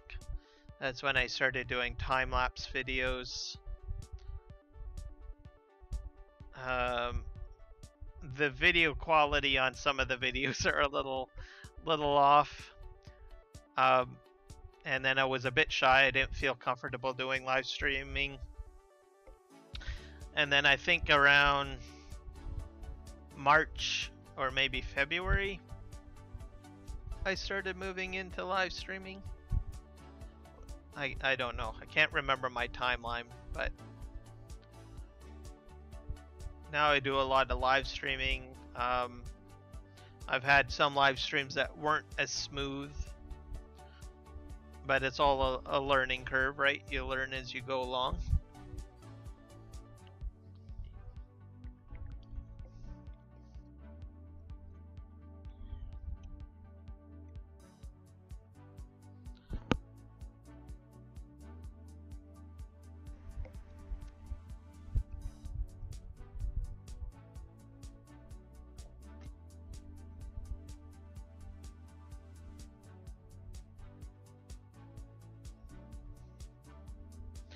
I'll just go in cab because I think it's a little quieter. Barge audio is a bit loud, I think.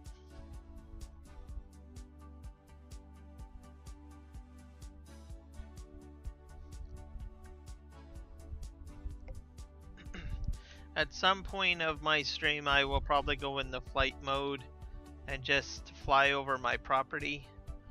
I have the event, what do you call it? The event building in, and I have that mining shed down. And to my knowledge, they're triggered by water. So I will have to check that out and see.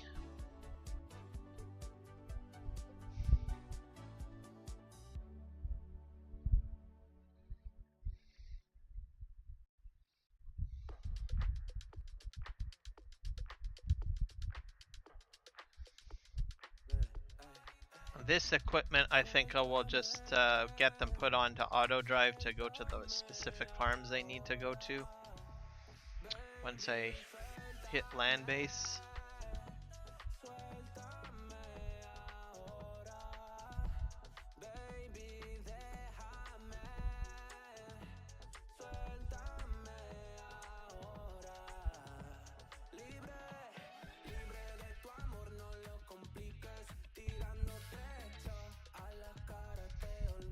And then I'm going to use the one truck that's at the farm to get the rest of that stone picked up, because I did some rock crushing on the last episode, but I mainly only removed the piles that were on the field. That'll give me the opportunity to see if my Thrustmaster joystick is programmed correctly. I had to do that just before the stream, so I didn't really test the function yet. So we'll see what happens. And at the end of the stream, I'll have to back up my input XML file.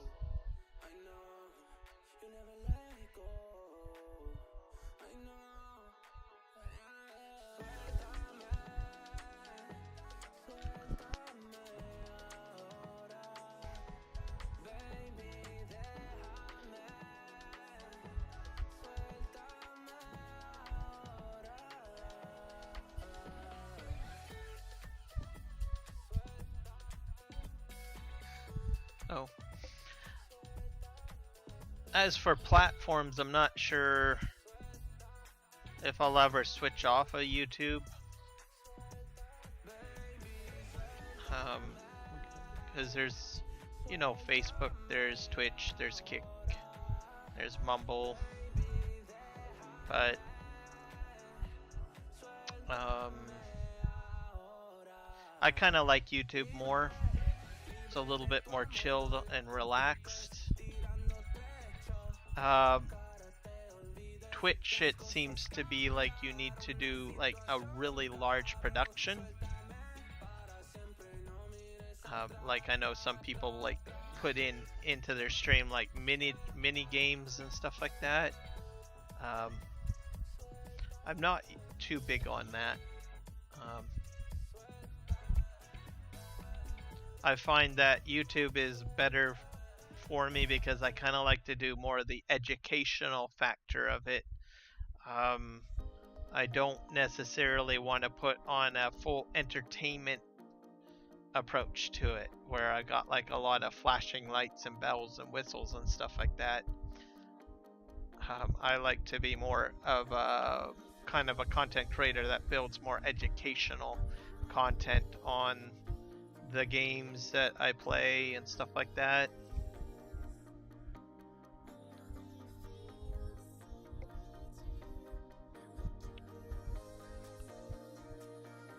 I like to talk more about the games and not so much about what real life has to offer you. On occasion, I'll probably talk about, you know, real life stuff and from time to time. But there's just so much news out there. If people really want to, you know more about the news, they can always turn on the television or a news network. I probably will share some news from time to time that might be going on.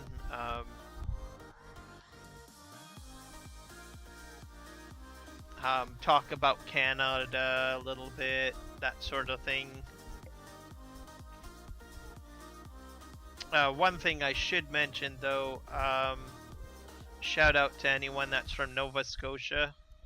So Nova Scotia is a province on the east coast. So I'm on the west coast. East coast is on the other side of the country. They got, I feel for you guys got flooded out. So like, what, 4 days worth of rain in like a couple of hours? So that's a lot of rain. I know you guys are like under emergency alert and everything like that. And most of you guys are like, what the heck happened? Why did we get that rain? Definitely feel for you guys. And then it wasn't too long ago that we had tornadoes in Ottawa and parts of Quebec, and then Canada Day we had tornadoes in Calgary. So some very weird weather.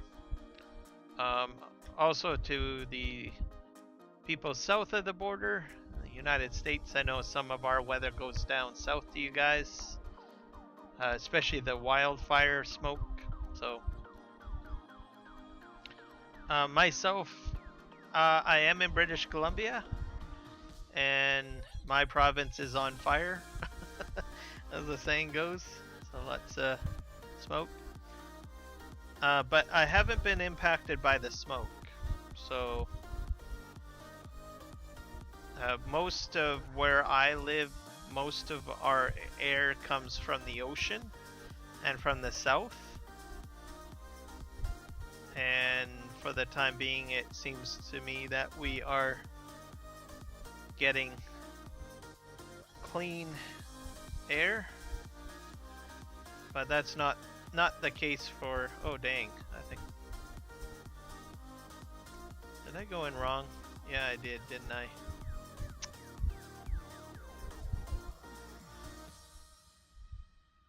Let's just hit tab. I have to reverse my boat.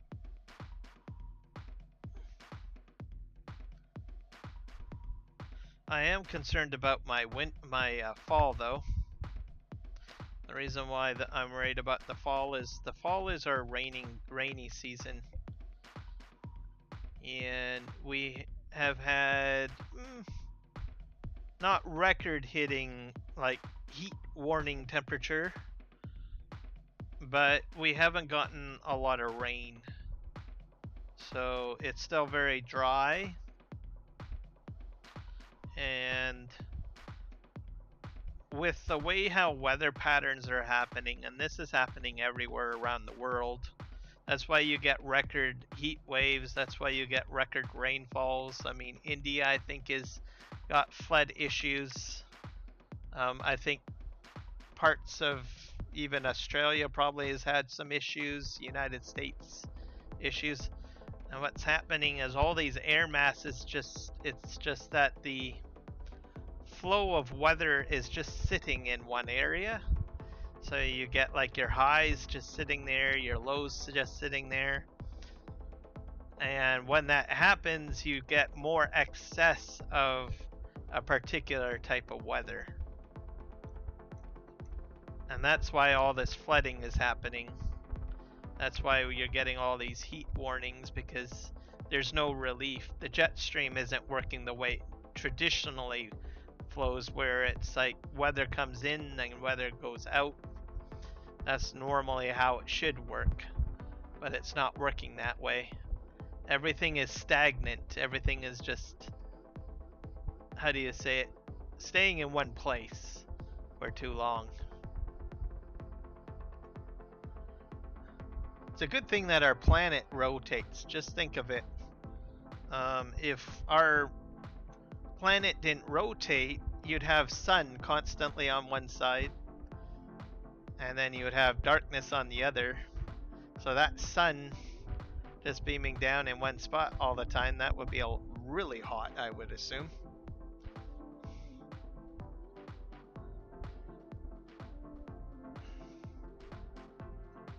It kind of reminds me of that movie with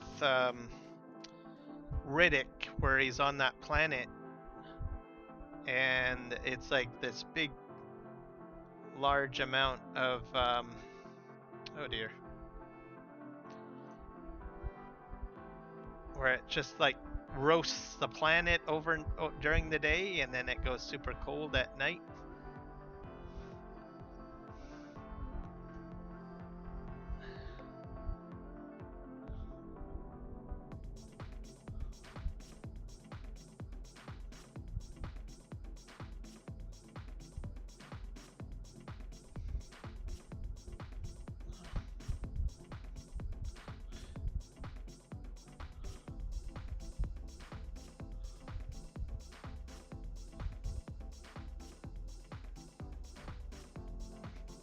Now, there has been speculation that the Earth doesn't rotate quite the same like it used to. I think it goes a little bit faster. So anything, even if it goes a little bit faster, that can throw off weather patterns, I suppose. Alright, let me think here. I think we got the 2 trucks off.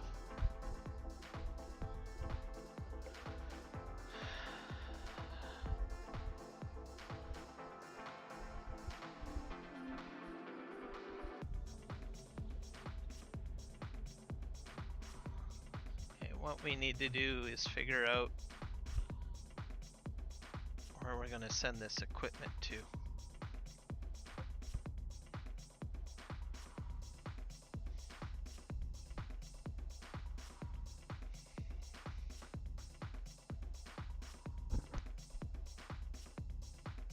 Got 2 contracts.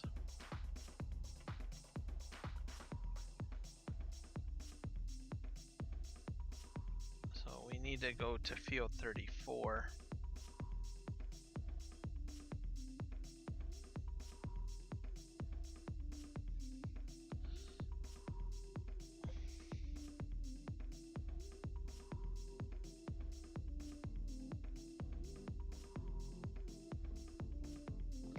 I got all my auto drives set up here.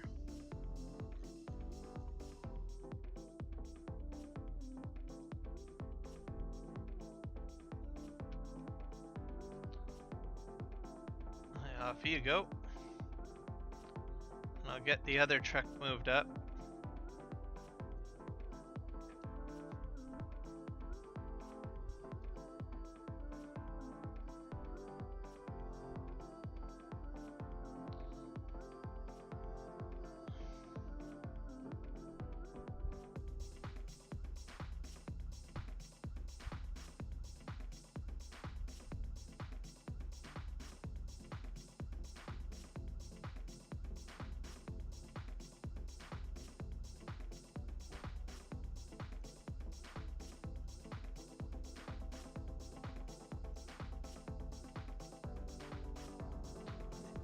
What was the other contract? Was it Field 32?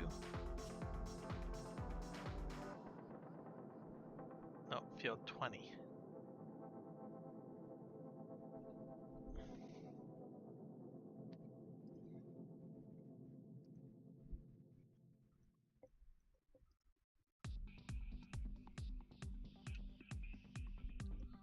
Off he goes.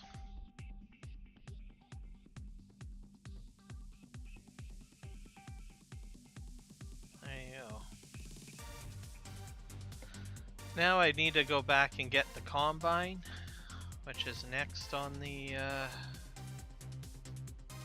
planning circuit.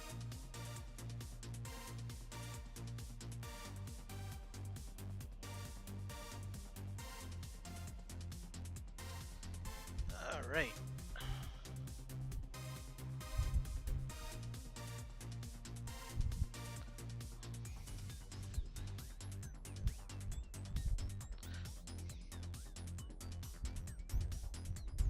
So if you do have a steering column with pedals, as a pro tip, if you are using auto drive, you can program one of your buttons to start auto drive so that you don't have to bring up the mouse and click the power button on auto drive. So just something to mention. So as you noticed, I got the auto drive going while I was in cab. The drop downs, I think there's some keybinds to toggle through the selections, but I don't think I'm going to do that. I'm going to just use the mouse at that point to select what I need.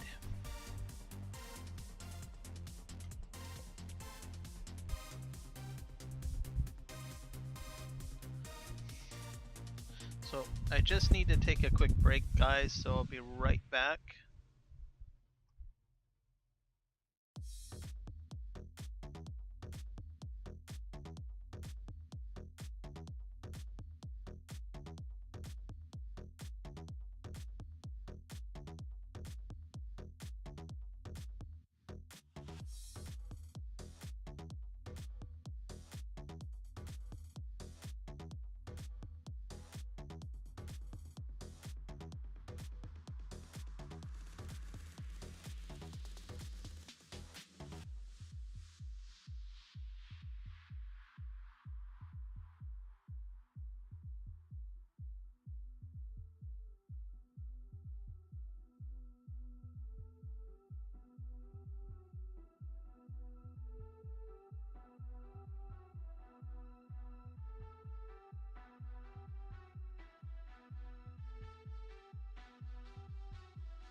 Okay, I'm back. Off we go again. Alright. So get this boat going. So I just gotta grab the combine and then send that to the field.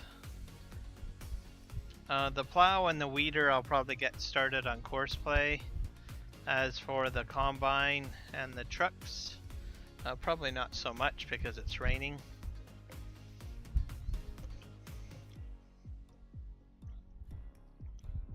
I want to get the most amount of crop that I can get so that I can get extra revenue when it sells.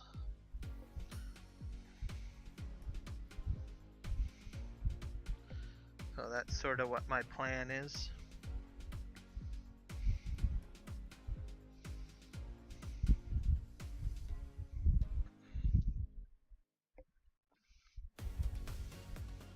So I noticed that my closed captioning is working, so that's good. I've been sort of, I have two monitors, so I have YouTube's Studios up, and it's showing, it seems to be translating what I have to say.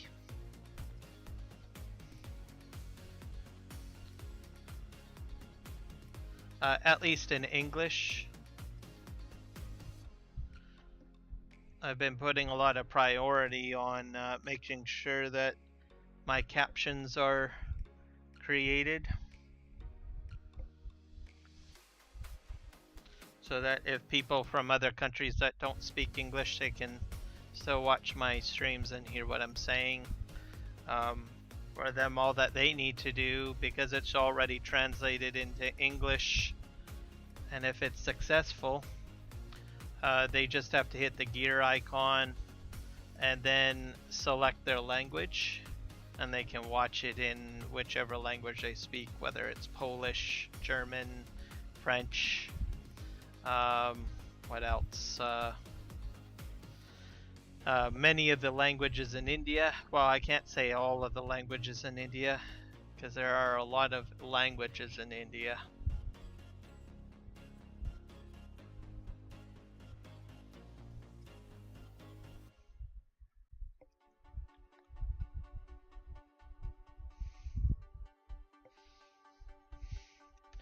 If I'm not mistaken, I think I was told that they have like almost 50 languages in India.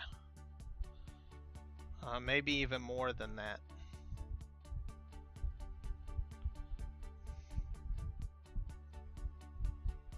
Oh, it stopped raining. Now maybe I might be able to get that auto drive to go. Or I mean the courseplay going.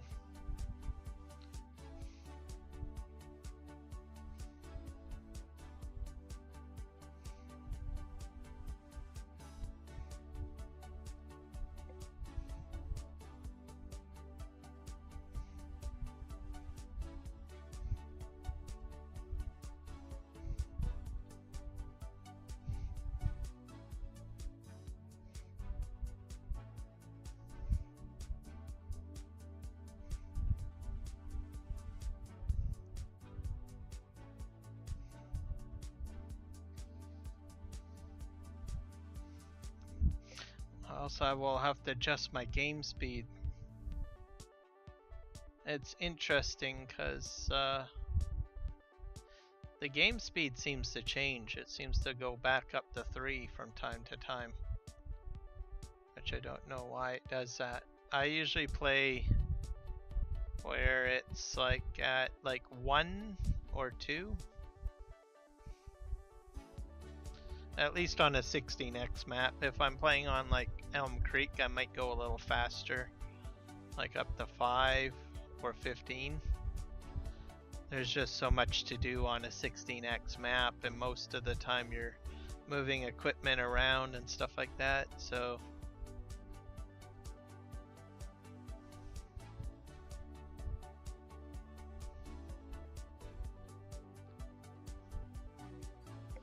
some 4x maps too I play like real time, like Chilliwack map, that's a 4x. I put real time on that.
I have to check my calendar.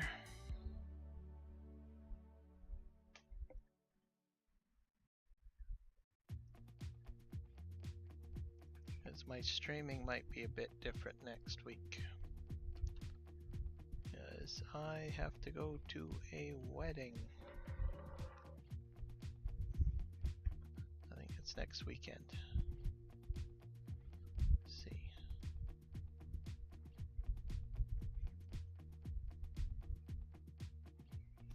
So today's the 23rd?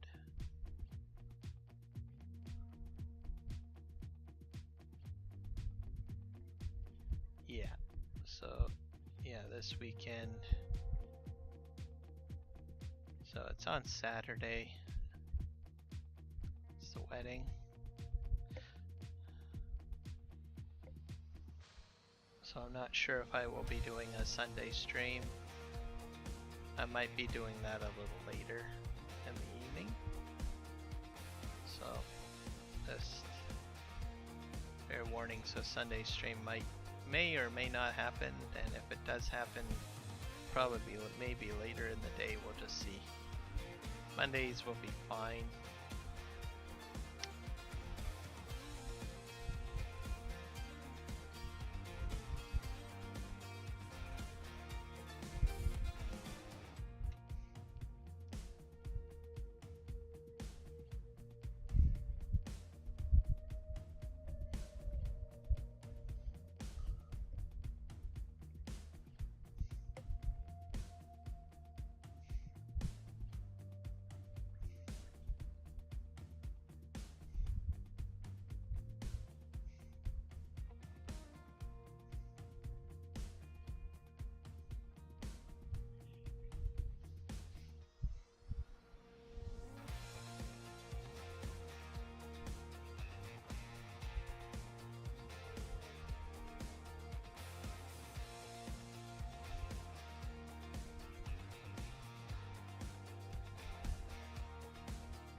So we're going to load the combine onto this barge, and then we'll send it on its way to the field.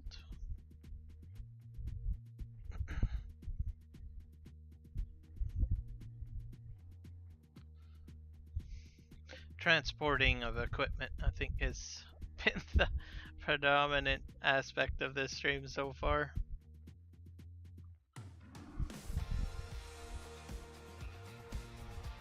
It'll get better when I get the bridges built.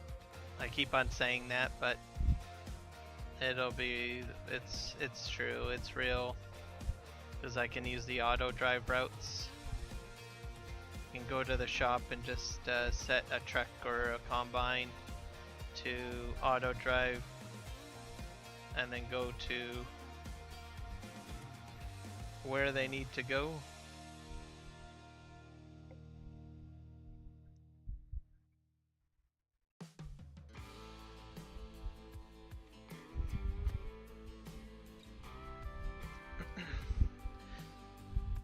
So, just to recap, I will need to buy mining property. So, and then I have to get some sort of metal production going. I also need a mine that has sand in it, because that's another ingredient for concrete.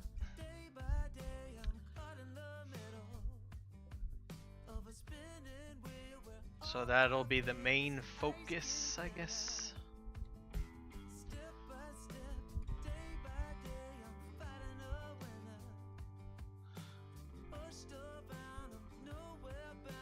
My wood beams that I'm building right now are just gonna get sold, probably in the month of March.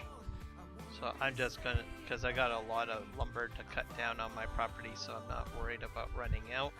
So I figure I might as well just get a huge influx of cash when I sell the wood products, because I honestly don't have metal production going yet.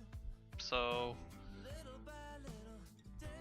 in order to help me get over that hurdle of getting what I need to get those productions going or that established, I need some cash. So I'm better off to sell all of my products that I make, and that's what I'm gonna do.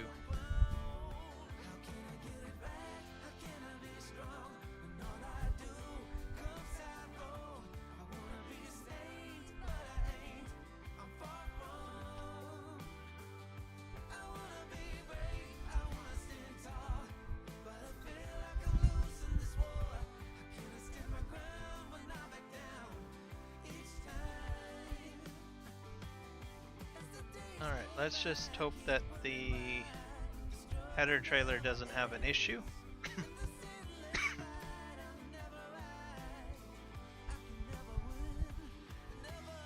Come on, get up there. It does have an issue.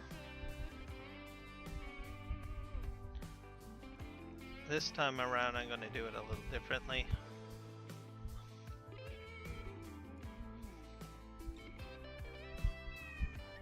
I have gotten a combine and header trailer up here before.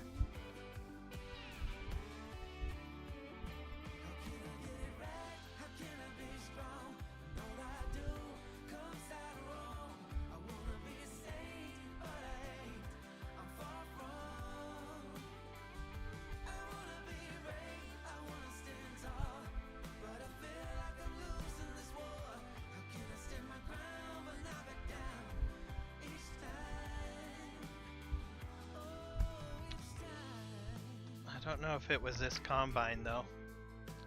This header trailer.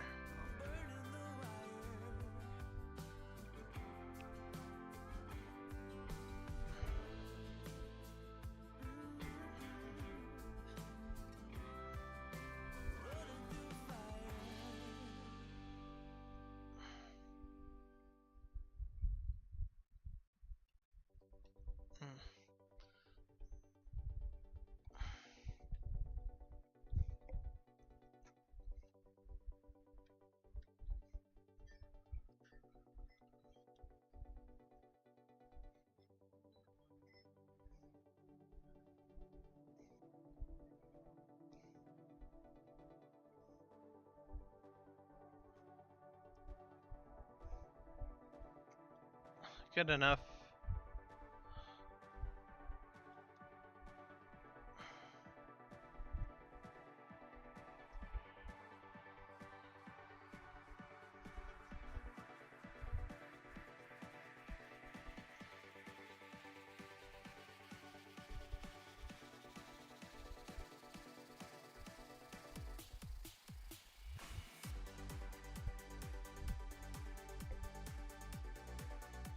Hello, JJug Gaming.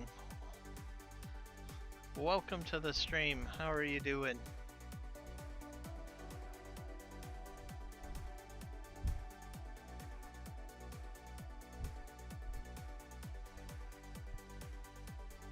I hope you're doing well.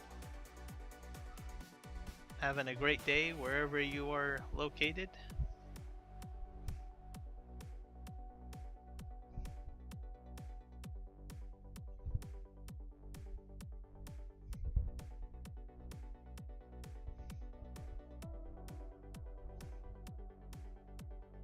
I'm doing well.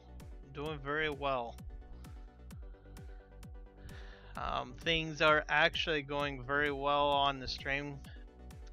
I've completely changed my live studio suite, which I did last night. So I was expecting a whole whack of hiccups and issues for this live stream, but looks like whatever configurations I had set up last night seem to be working perfectly fine.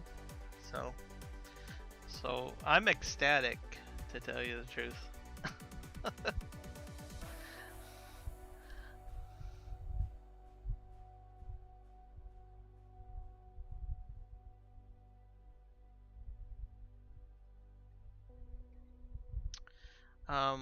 So yeah, a sunny day today. Got Coca-Cola. I actually prefer Pepsi, but I don't have any Pepsi today, so looks like I'm going with Coca-Cola Original. Mind you, it is not one out of the fridge. Interestingly enough, I find that cold Coca-Cola tends to be, how do you say it? The carbon in it seems to react more, and it causes me to sneeze. So that's one of the reasons why I don't really drink a lot of Coca-Cola, because it makes me sneeze or it tickles the throat from the carbon. I think it has extra carbon in it compared to Pepsi.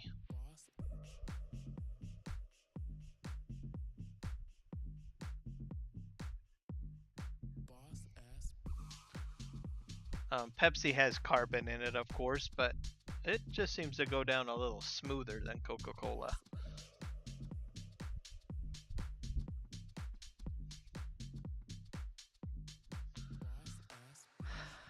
I think I'm about due for a sleep trigger here. I'll just wait till I get to the port and I unload the combine, and then we'll trigger a sleep trigger and see if we can get a sunnier day.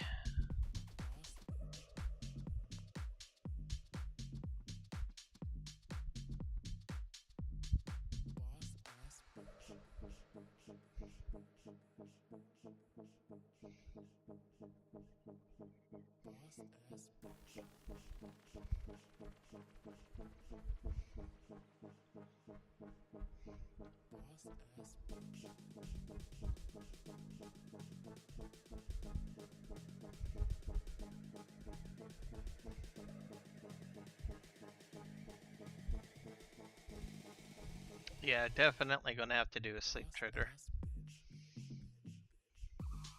That's the plan once I get into port.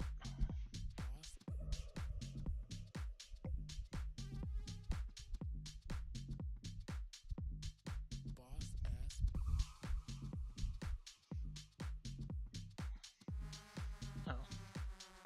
Only thing I need to slightly do, I think, for my configurations is I forgot to put my audio filters in.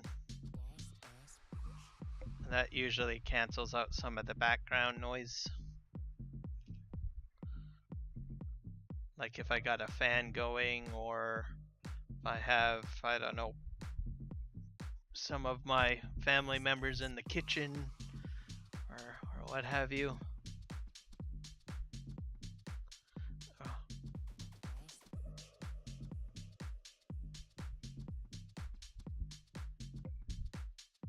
So I usually use some audio filters on my sources to filter all that stuff out. So some of it still leaks through, but oh man, it's really dark.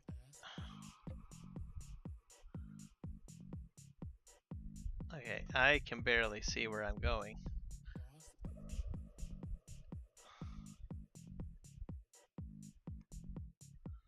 Actually, I can't even really see where I'm going.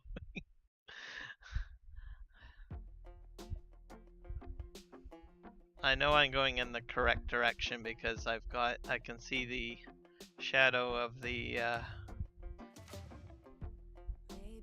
grain elevator for the barges.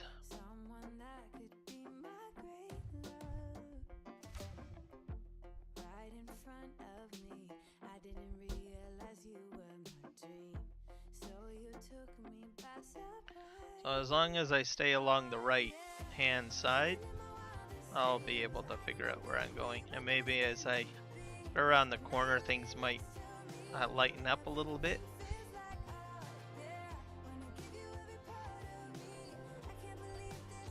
If I turn the lights off, no, that doesn't really make much improvement.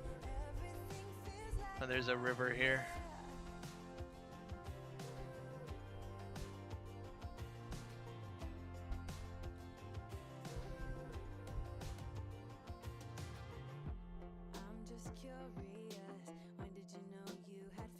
I don't ever recall it getting this dark though.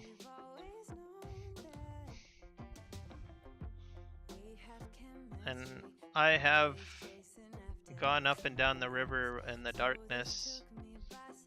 I wonder if I got new shaders with the driver update that I did for my video card today. That could be it.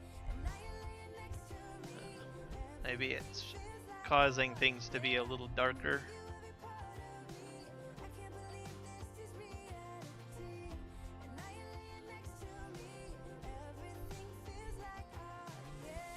Yeah, I'm thinking maybe that's what's happened, why it looks really dark. So, on top of that, I'm using relight as well. So.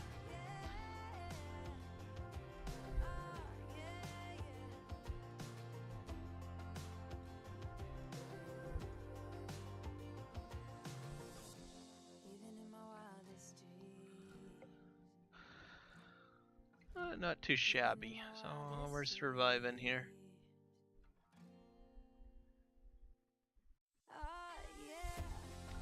So I started playing another game. I tried that Hogwarts game. I've been enjoying that. Wasn't too sure about it, but a lot of people have been talking about Hogwarts. And I've seen some live streams of people on Twitch playing Hogwarts, and I thought at first it was going to be like kind of like, I don't know, limited on what you can do, and I thought it might be a bit too cartoony, but I mean there is it almost reminds me of like Assassin's Creed, but in a wizardy way. So I like the mystery behind it because I'm going through Hogwarts Castle and there's like different doorways that you have to go through and certain puzzles you have to do.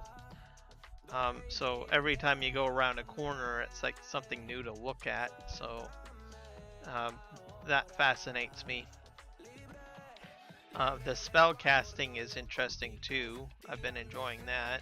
Different types of wizardly magic where you can, instead of just shooting things, right? I mean, you can shoot things, but you get like levitation spells. You get spells that will grab onto an object and move it around. Kind of similar to like the latest Zelda game that's come out. Like I noticed in Zelda you can like move objects around, levitate objects around. I think even Zelda, it's gone in a whole different realm of things where you're building like automobiles in there. I don't know if you can build automobiles in Harry Potter. There's flying mounts in there. Apparently, you can get it on a broom. I haven't gotten that far yet, but there's potion crafting and all sorts of stuff. So I've been enjoying it. I think I'm lost. I need a map. Oh dear. Turn. I think I'm right on the shoreline. There we go. So it's definitely worth a go. There's a little bit of cartooniness to it. I mean, it's Harry Potter, but not too much. It has a feel of, like I said, like graphics wise and kind of gameplay style as like Assassin's Creed, I guess. A little bit. And I've been playing another game that's like a post-apocalyptic survival game, similar to like Subnautica. I can't remember the name of it, but you have an airship and you have to build the airship. So I've been playing a bit of that. I keep on forgetting the name of that game. It just keeps on slipping my mind.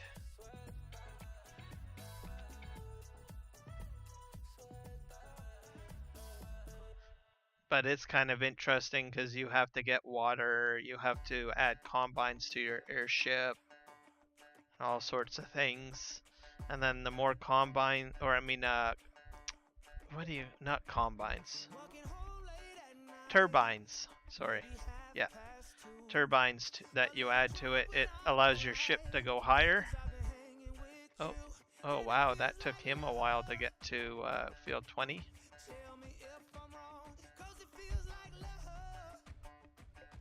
Okay. I think I hit the shore.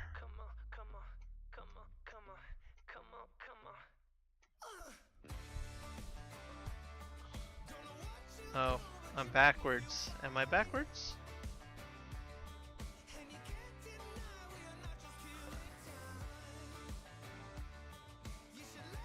That trailer's gonna have a problem going up that.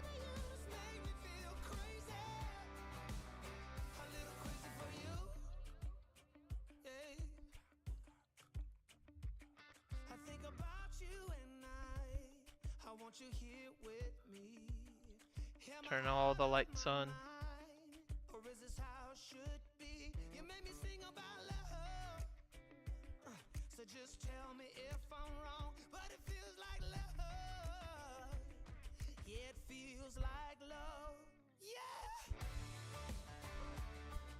I don't know why it's banging over here.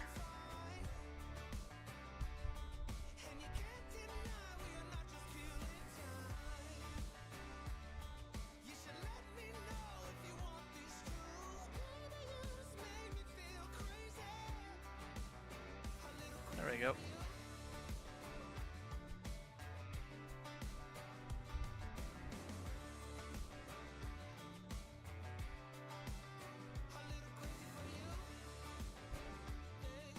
I'll have to hook up my trailer.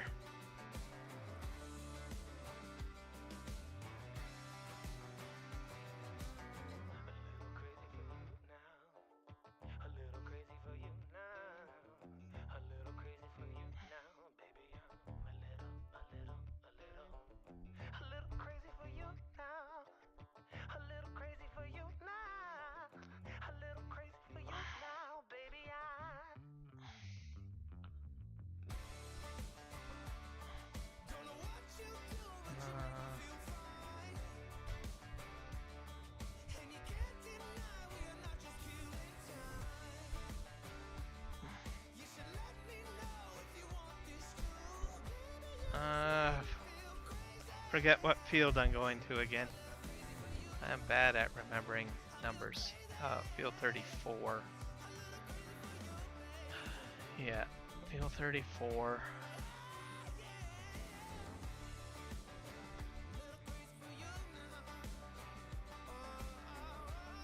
Long save.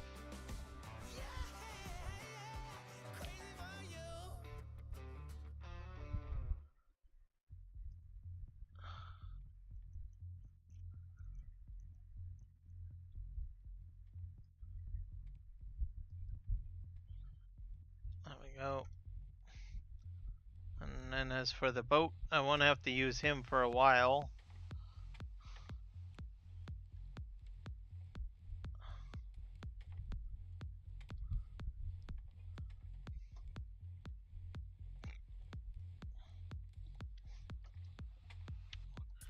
Parking brake gone.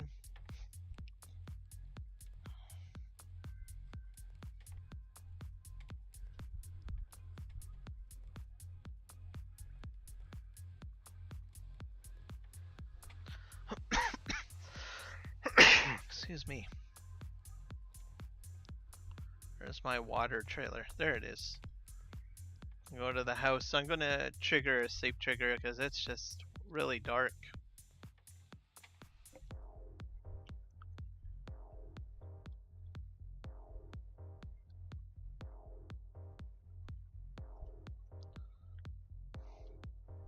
Oh.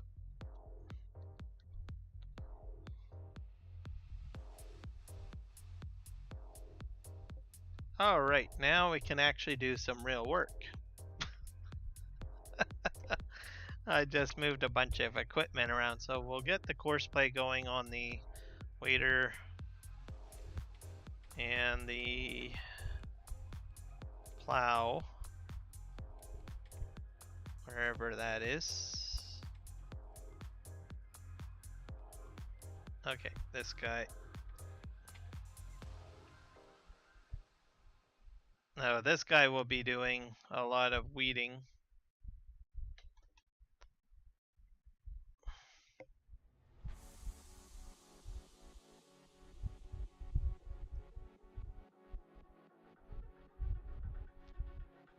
Okay, we're gonna go to here. Let's go to course play. Great job, I guess. Okay, where am I located right now? I'm over here on field 29. And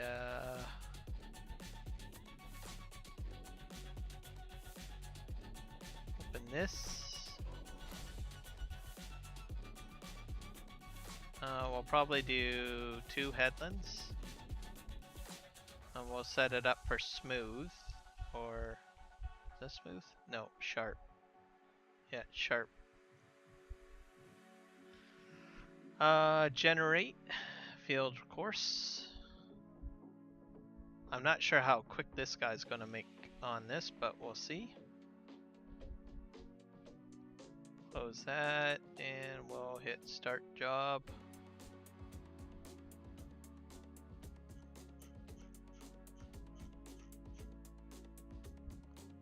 This is a weeding contract. I don't usually do a lot of weeding contracts, but it's a fairly large weeder, so.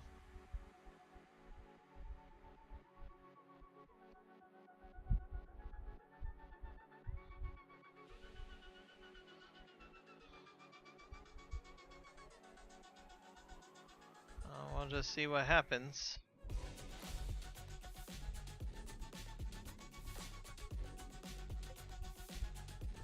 Alright, well, we'll let him go. And I think we are in the plow. Now this one's going to take a while. This contract. He's going to be plowing for a good while.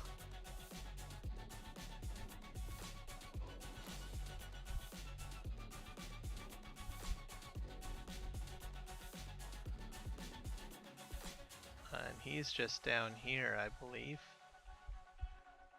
Field 22. That's the field that I did the sugar beets on. So that took quite a few streams to do the sugar beets. So I could only imagine how long the plow is going to go.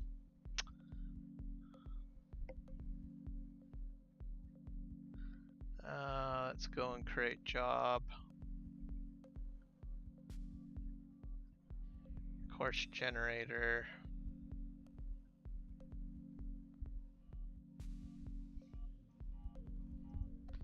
I think I probably need to do about 3 headlands. We'll do sharp.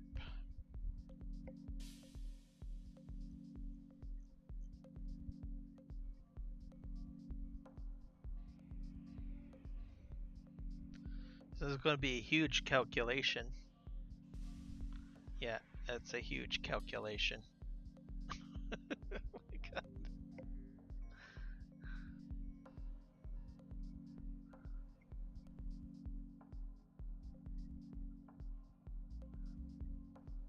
Let's just see what it looks like.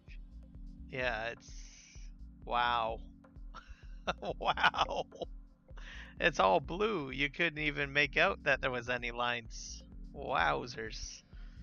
That's really going to tax my machine, I think. But hey, all for a good cause, right? First waypoint. Yep. Start job. Let's just wait and see. If I have a lot of issues with this setup, it's okay. I do have a 9-meter plow up at the farm, and I might just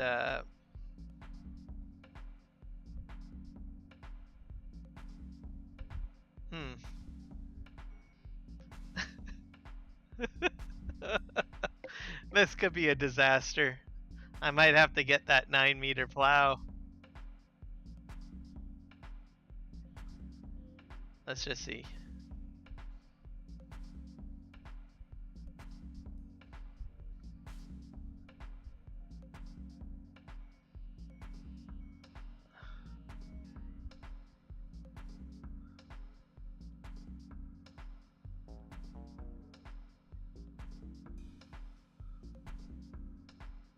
Yeah, odd thing about this is it's got an offset on it as well. Okay, well, we'll let him truck along here. I might reconsider what's going on there. Alright, these are my trucks here, so...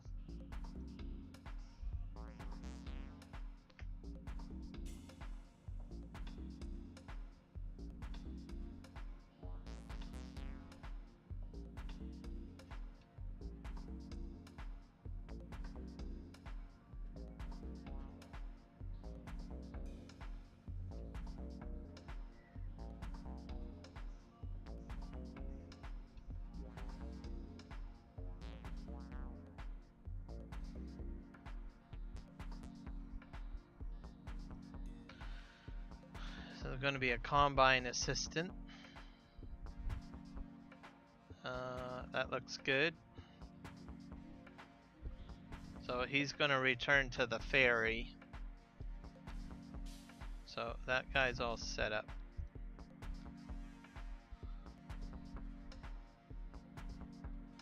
Combine, I think, is already here. I'm just going to move this truck out of the way and line them up on the other side of the other one. Got the auto drives set up on the trucks first.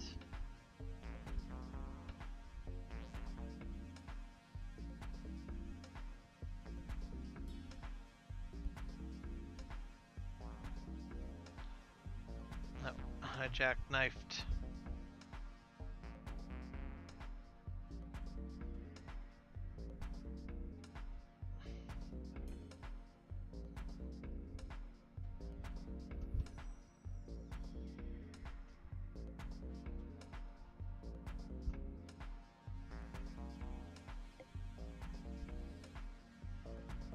Set it to combine mode,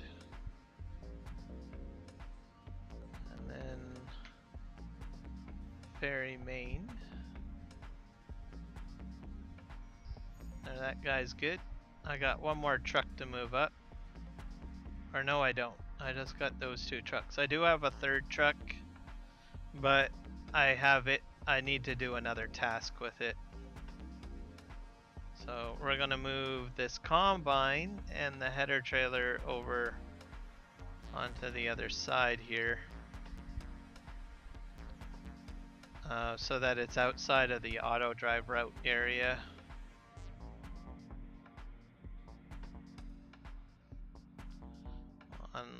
Yeah, we'll just see it here. This is a contract trailer. I really don't really quite care where I park it. as long as it's not in my routing area.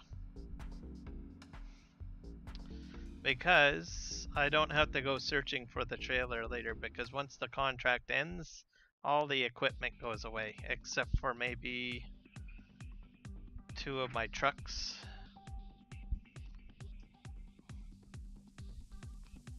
Oh, I'll just hook this up here.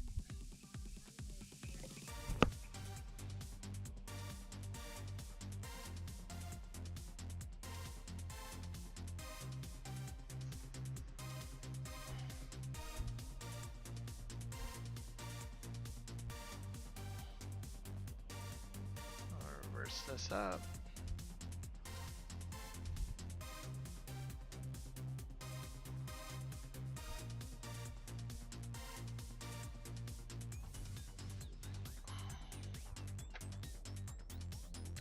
So for this, we'll just park here. Now, in order for this to work,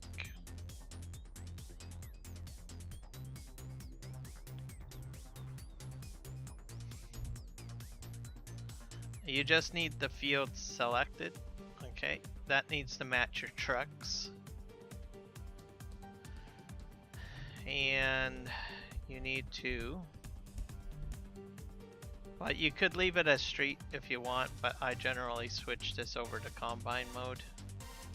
Actually, you can leave it as street, pretty much. So this is already set. So the trucks have to be set to 34 combine mode. Your combine needs to be set to 34, or the field that you're working. And then you just need to go into hit escape, create job,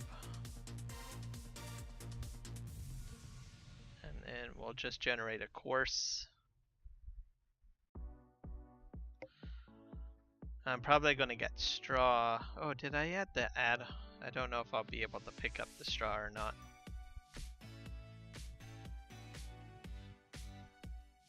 Oh well, it's okay. I don't think I added that in.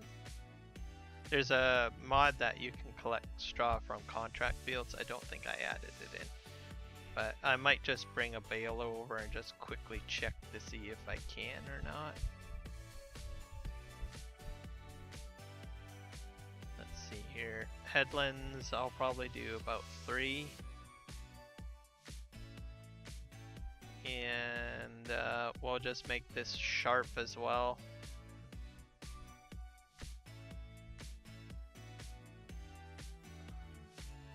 And then we'll generate course.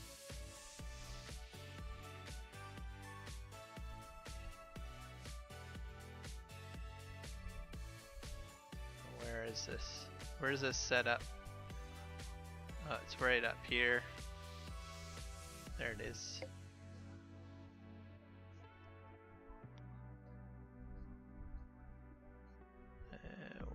First waypoint, hit start, this should get going.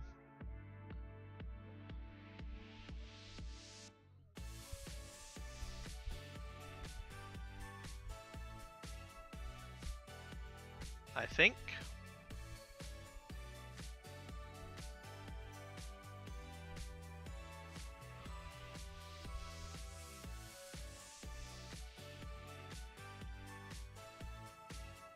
It's putting out straw too. I'll see if I can pick up this straw later. Oh. So next what you want to do is get your trucks going. You can just jump in the cab and hit power on auto drive.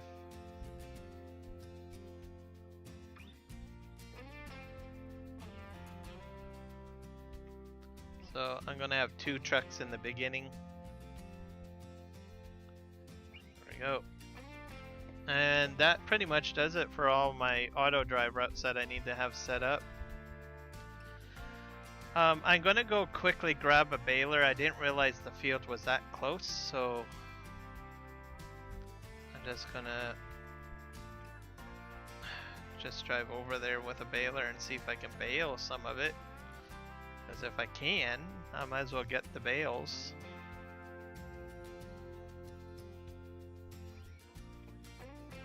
I don't know if I installed that add-on though.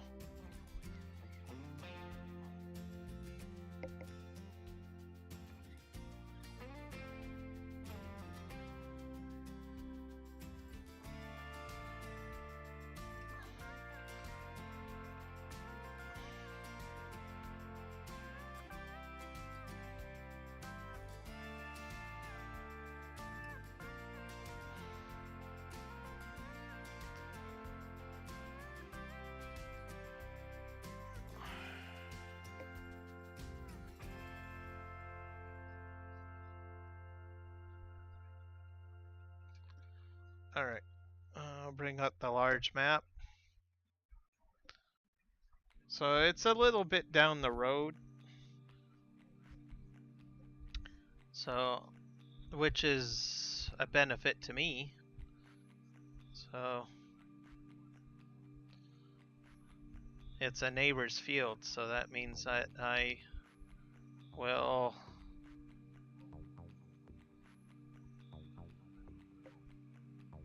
be able to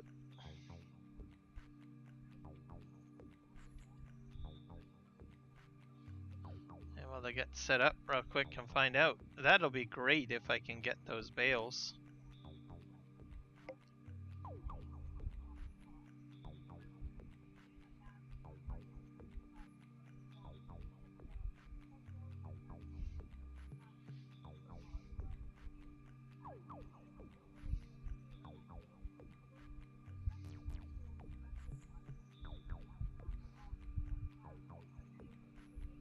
It's just down the road here.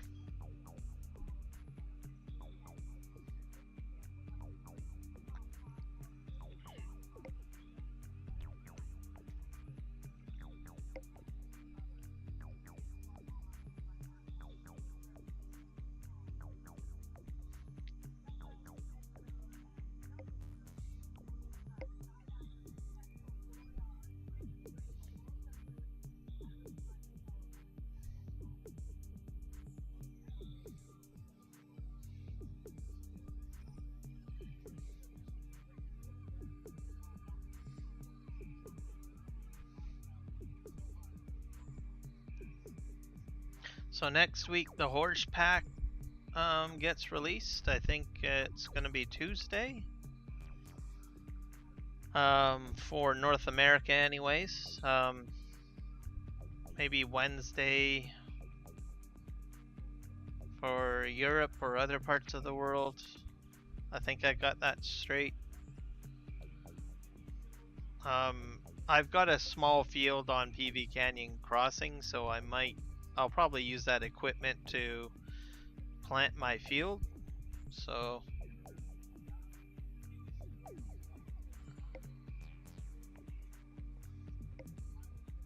there's a map, a new map with that DLC as well.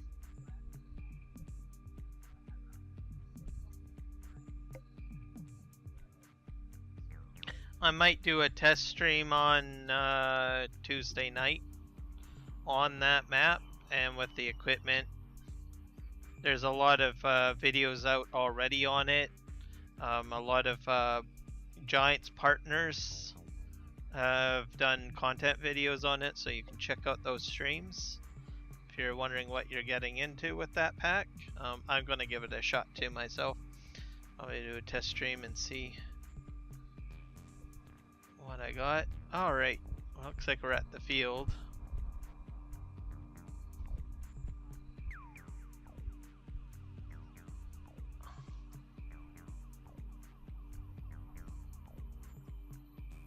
Oh, I am picking it up.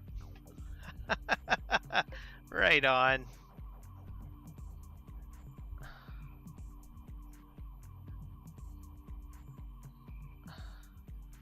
Oh, what this means is that I need to save the combine course so that I can bale it all.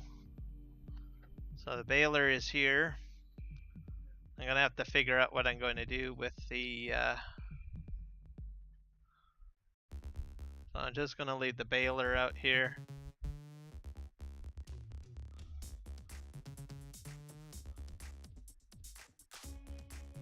Um, you know what I forgot to do before the stream, but I'll mention it. It's not a big deal. Don't have to do it either. Don't have to do it. It's not like mandatory. But so you guys are aware, there is a new version of AutoDrive, and there is on the GitHub. If I'm not mistaken, let me just double check.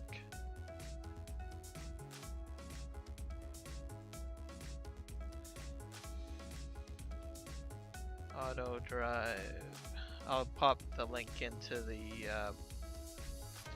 chat in case anyone's not quite aware of what I'm talking about. Let's see here. Yeah, 3 days ago there was a newer version of AutoDrive. So there's quite a few things that have been fixed. So wrong status message after finishing a tour, distributing, unload. There's a fold implement setting is not displaying correctly in multiplayer. These are fixes, by the way. After unloading in the bunker silo, AutoDrive waits for the hangars to close. HUD settings are not saved correctly in hosted multiplayer, so another multiplayer fix. Reverse driving with several devices does not work, so that would be like, for instance, like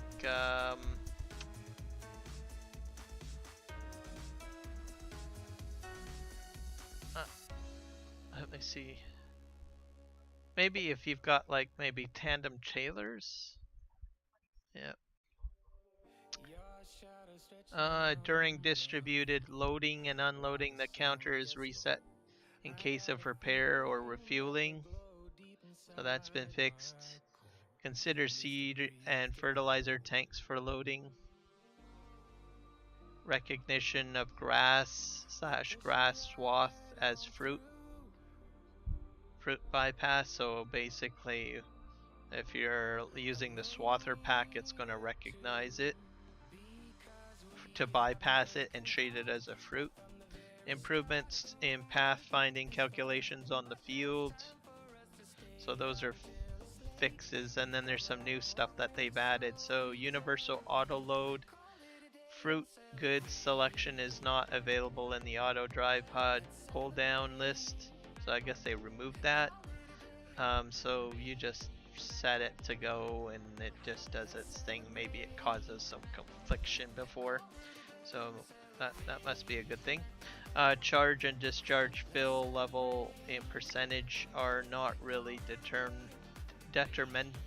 determinable because different sizes of charge objects lead to an unpredictable number of objects which can be charged 95, 99, or 100% to charge completely. So I guess maybe selling stuff has to do with. Full trailer is detected by UAL only if no other object in the loading area can be loaded onto the trailer. In the loading unloading area, both curtains will open. Does not work with trains. Manually loading unloading require at least UAL Universal Auto Load 1.3.1.16. I might have to do some testing with this, I guess, again. I know earlier in the stream I said, oh well, maybe I might not do anything with a universal auto load script for bale loading, but I might give this another shot. It looks like there's some trigger stuff playing around. Interesting. Multi-select of fruits and goods. Multi-select equals hold control. Left click on desired list entries. Delete entry from multiple selections by holding control on left click. There's another list of other selection options too. icon in front of the list selection. So there's a lot of stuff with this version of auto drive that has to do with the universal auto load. So I'm just gonna pop it into the chat for you guys to take a gander at. So this is the GitHub latest version of auto drive. So feel free to check that out. I'm kind of intrigued.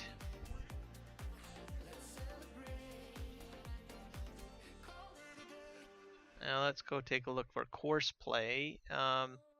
This will be a beta version of courseplay.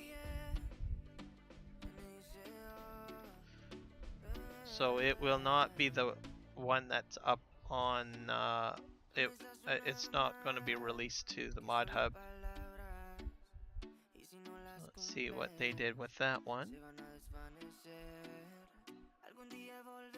So 4 days ago, nothing too big, it's a hot fix.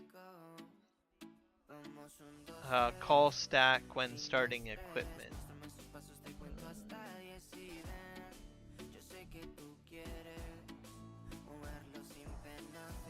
I'm not exactly sure what this is, but anyways, it's a hot fix for an issue. Only one issue fixed. So you guys can check it out. So that's the GitHub version. When you go into there, there's like different ticket numbers. Just click on the link of the ticket and it'll give you like the issue scenario, because how the ticketing system works is that someone has an issue, they go into GitHub for auto drive or courseplay, the respective one, and they create a forum post. They provide a backstory of what the issue is, they show some screenshots, and they present it to the developer of the respective mod. They review the content and they come up with a fix based on it. So you can actually read what the issue is and what the other player was dealing with, and then they'll apply. That way you get an idea of what was going on. Alright. Now I got my equipment set up and moved over. Now what I was going to do, go into flight mode and see if there's any interesting stuff on my farm, because it has snowed, or I mean rained. Not sure if I'm going to get anything.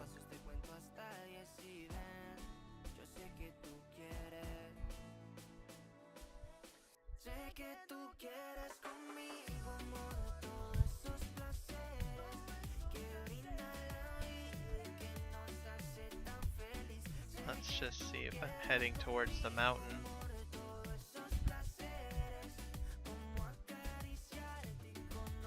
So it's supposed to drop stuff onto your property, basically. I think I'm coming up to the mountain pretty close here.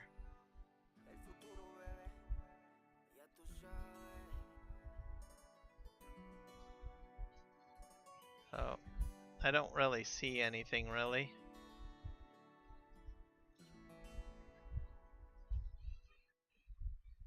Anything over here?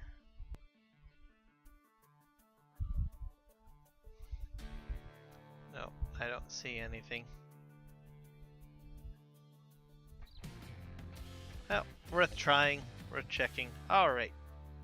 So next step is to get the front end loader going.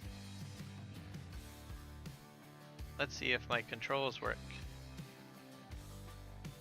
Aha! They work now. I can go up and down. And bend.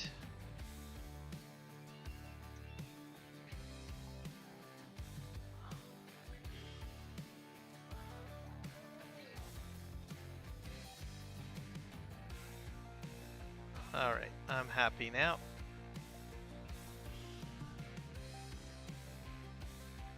I have to go this way, I think. Oh yeah. So, One sec here, guys. So I put in these orchards here.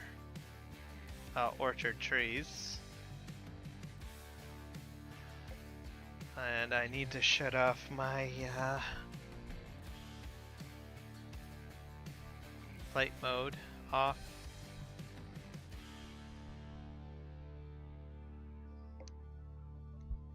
So peaches are growing. So supposedly I need a special piece of equipment, I think, to harvest that. So PV, I think I do. PV extras, orchard equipment, here we go. So you have this for grapes and coffee. There's a, I don't know what that is, a cultivator. If you're doing the maple syrup orchard, you need this to get the maple syrup from the maple trees. And then me, because I'm doing peaches, I think I need, that's the orange trailer, plum trailer. This is the, I need, oh, that's apricot. Peaches, so I probably need this trailer to collect the stuff.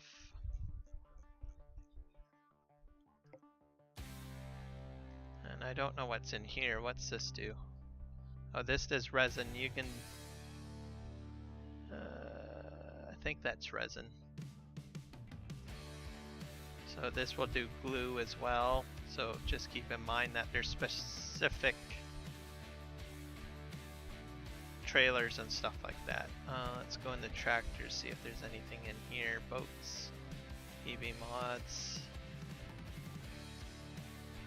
Yeah, this is for doing like lavender, and I don't know what the other type is. Oh, and of course these will do cotton. So don't use the base game ones, just use these ones. If you're doing any specific weird crop like lavender. My mowers. Here's the Winston equipment. So this is the mowing pack. So some interesting stuff to play around with. Bale loader, how many does this hold? This is 14 bales.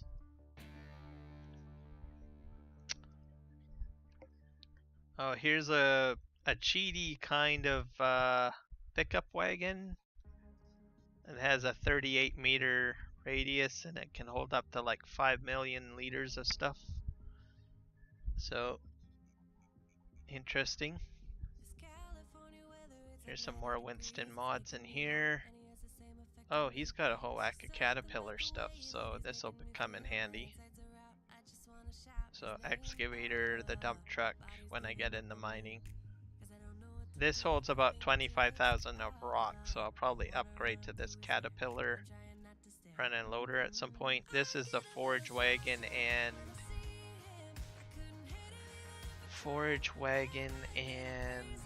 mower kits.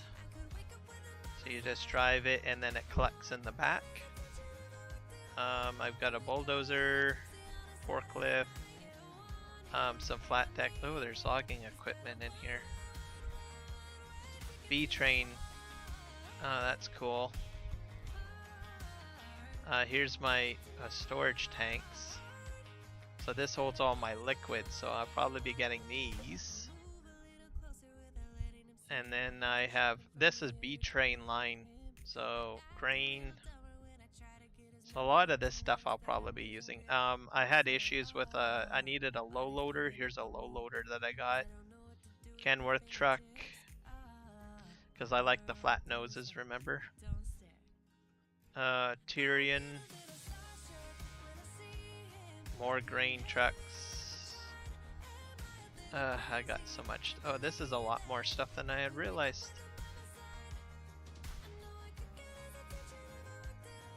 This is a really cool pack. The pictures he shows doesn't do it any justice of what he's shown for his packs. He's only got a few photos. I didn't realize I was going to get all of this sugarcane equipment. Holy crow.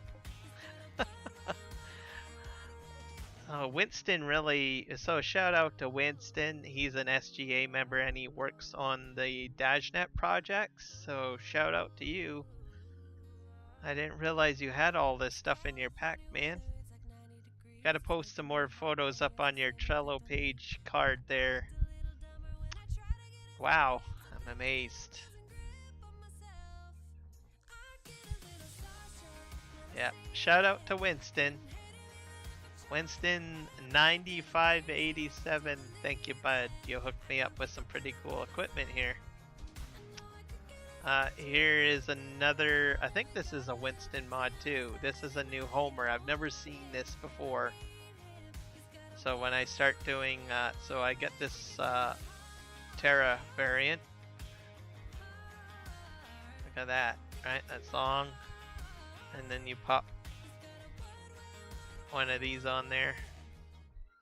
Then you got a trailer. So this will help with sugar beet transport. I'm not sure what the capacity is on this. 50,000? 50,000 for this.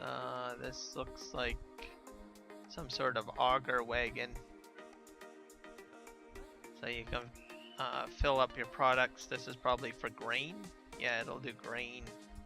That's cool. I don't think the base game Homer equipment even has this Pecan overloader. And it's a, let me see, shorter auger. So yeah, this is doable. I'm going to be looking forward to using this. You can put it on a trailer too if you want. Interesting. Alright, well, I'm going to stop drooling now. And we're going to get back into the swing of things here. Oh, just lower my bucket down so I can see where I'm going.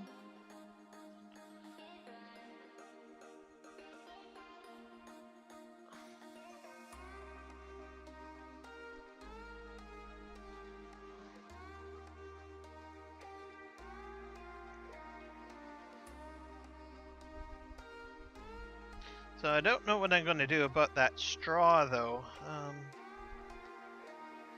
I might have to set up some sort of auto drive course for that.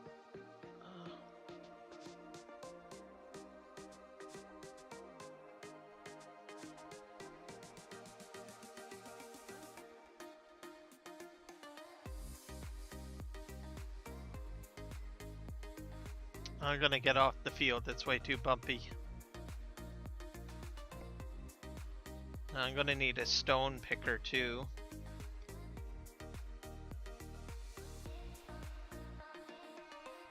I might do that on the next stream, I think. Or, so I'm really happy that I can now go in cab and do this. So, and that's thanks to Mr. Prestige and his video. This is not the right front end loader to do this, just saying. So I need to get my truck.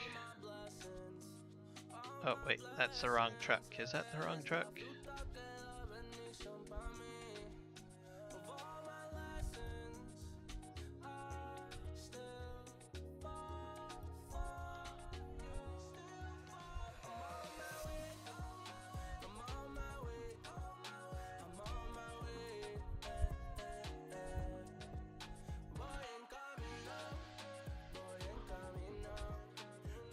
This guy's still doing his thing. I honestly gonna have to bring a 9-meter plow down here, I think.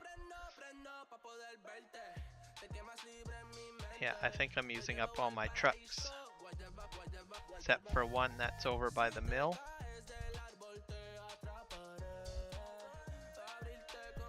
Well, I'll just take this one. Oh. I'll just get this guy on to auto drive. And then since we're over here at the mill, there, he's gonna go. I'll just show you guys what I've been doing here. So this is all my lumber.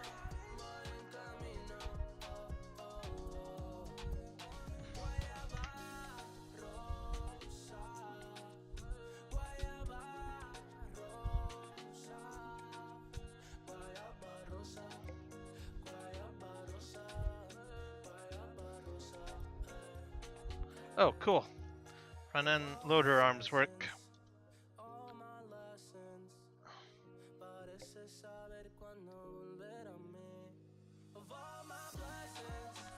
I don't know if I have anything to get picked up yet, though. I think I'm nearly out of wood.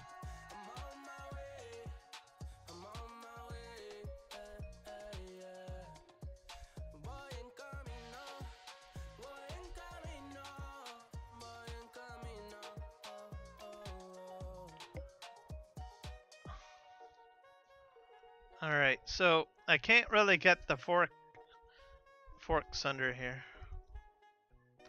So this is how it works. I think I'm almost out of wood, I think.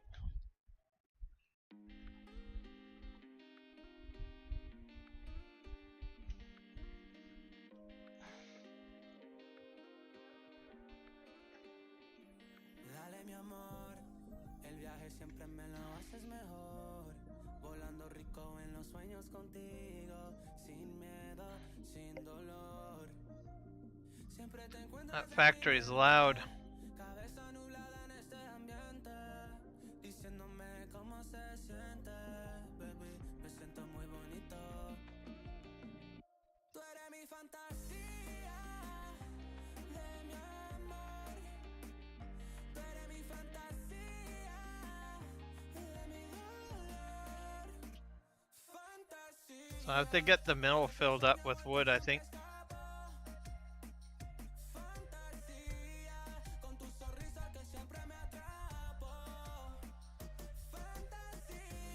And then I have resin over there. That's a byproduct of the mill. So you can sell that.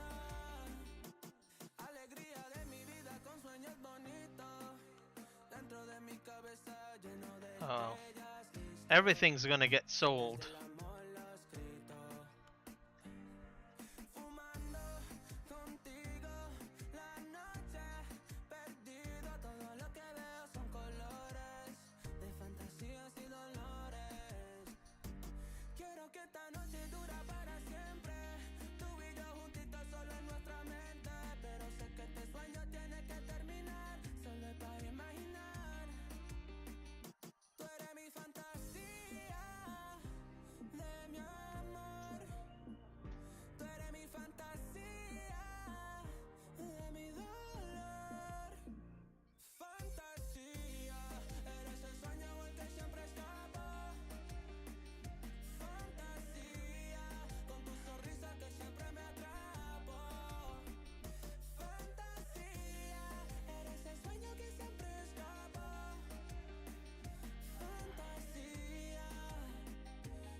Oh dear.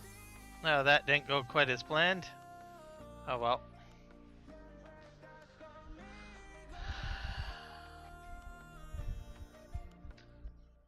Yeah, my Thrustmaster was not working with the forklift, but they're working now. So bonus.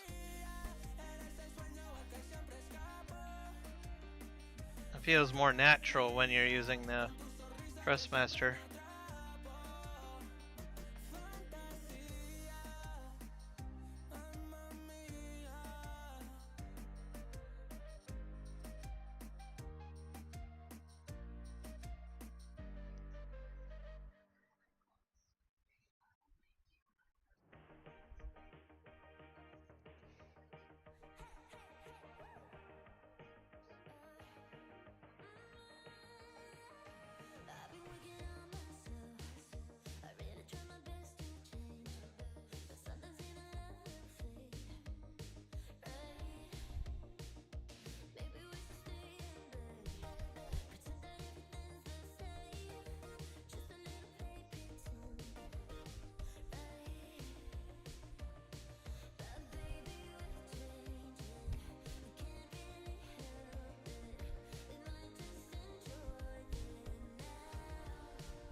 Oh dear.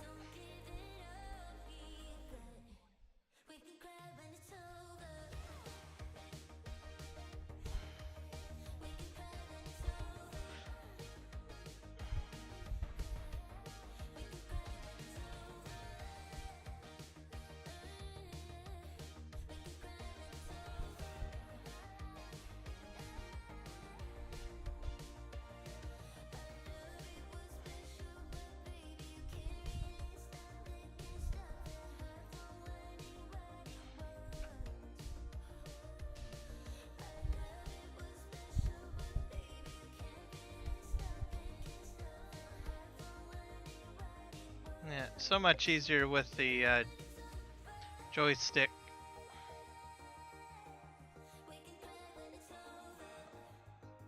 So, Prestige, you helped me with my forklift problem too.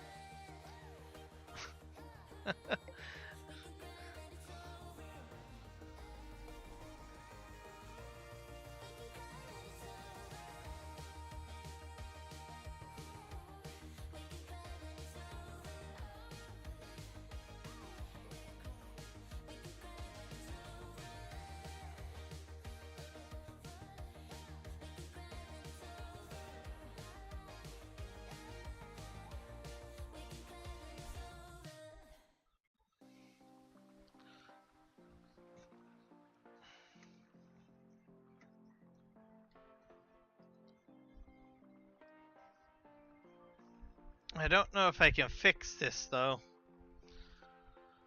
Alright, let's give it a shot, shall we? I had issues the other day. It's just really hard to see.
Or was that under, again, I can't remember.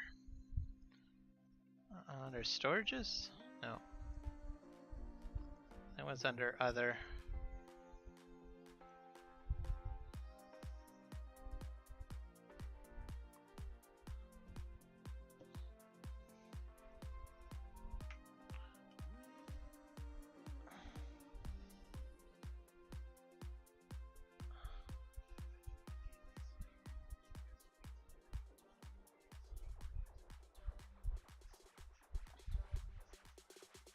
There we go.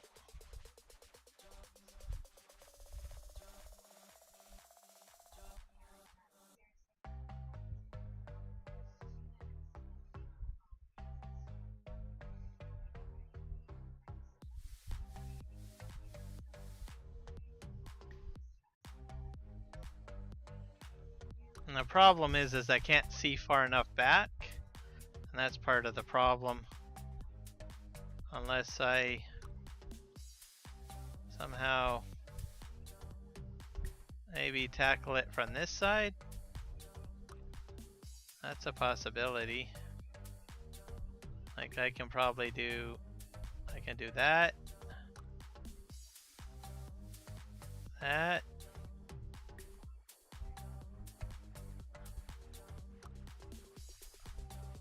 I don't know if I can angle.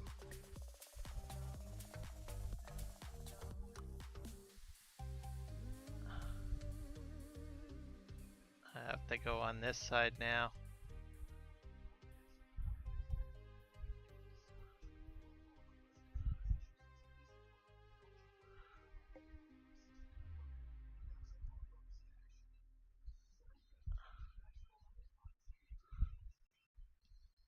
There's that one.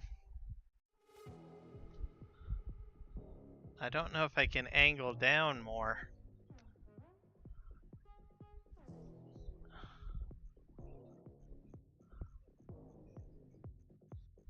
What does a C do?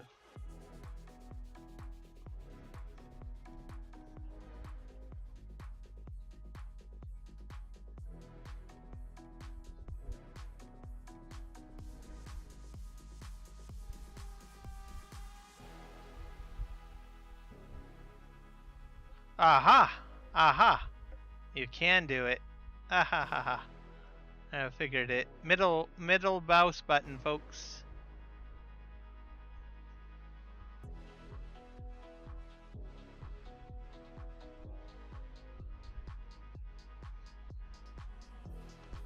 Oh, these are my conveyor belts.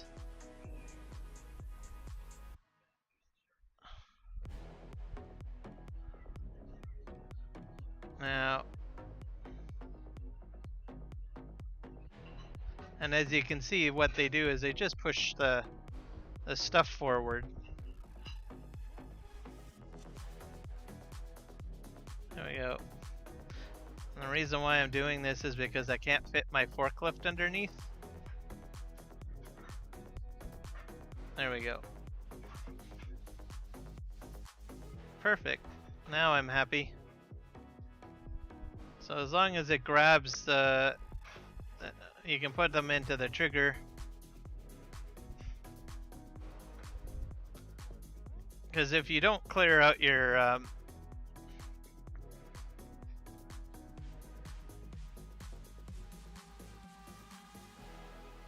spawn point, it could probably slow your productions down.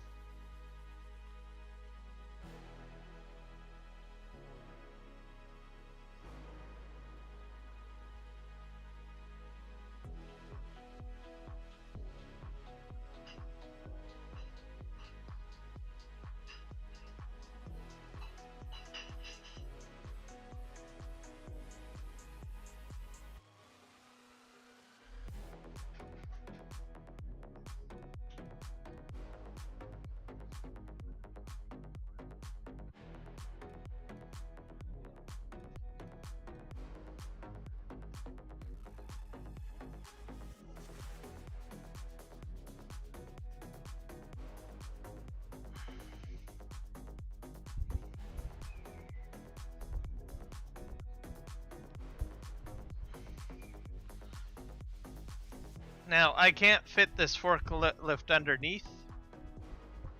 That's why I'm doing that. If I didn't have that canopy there, I would have probably just went ahead and where am I going? Oh, there it is. I probably would have just went, you know, underneath.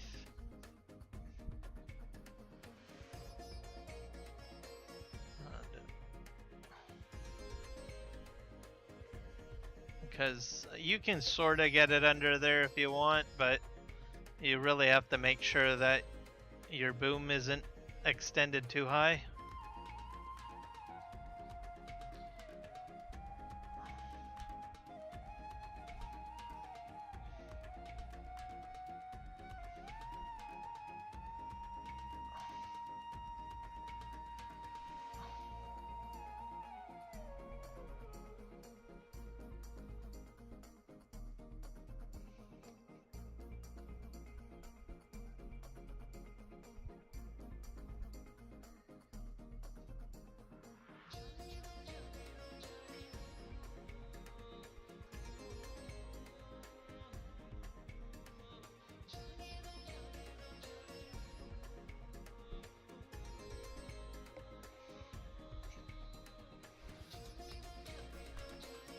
So I think I'm having quite a bit of luck today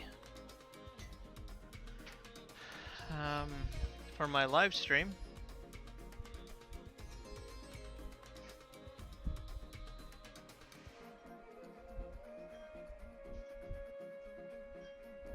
Usually something breaks or falls apart, but today things are going fine.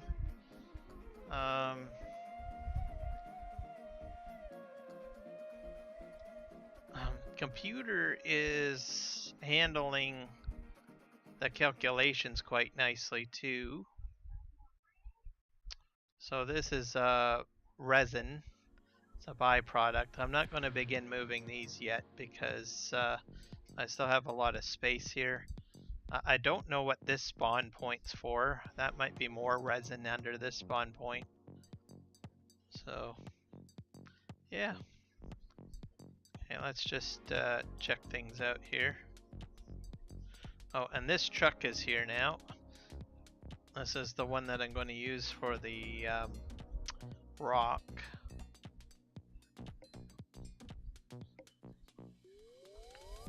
Oh, go figure, huh?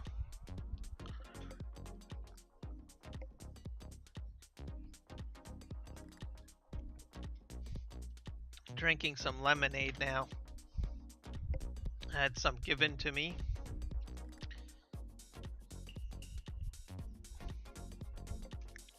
So someone has a lemonade stand set up.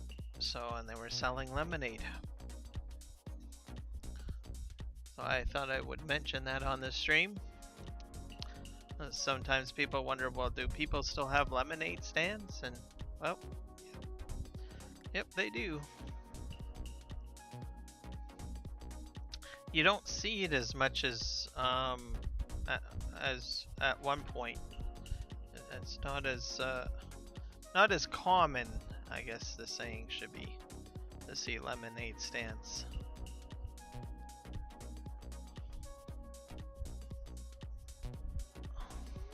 But they do happen.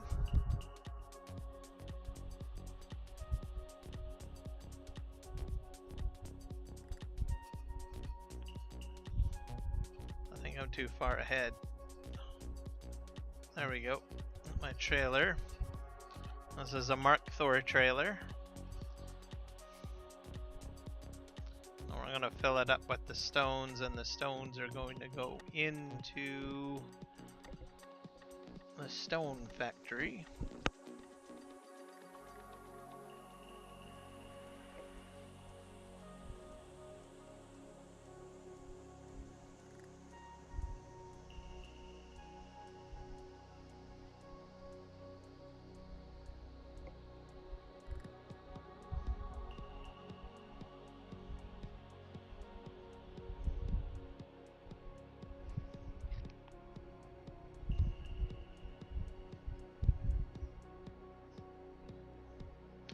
got 2 piles of stones that I have to pick up by the looks of it. And I'll probably have to bring some lumber down to the lumber yard.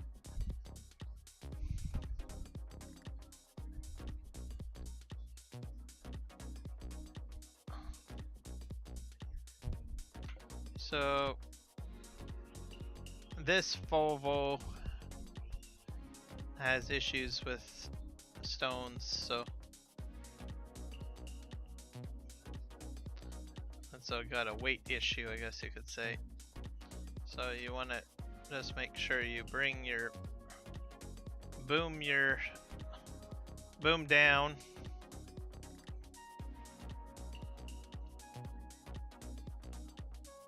So now a bigger front end loader will be fine. Would be a little bit easier.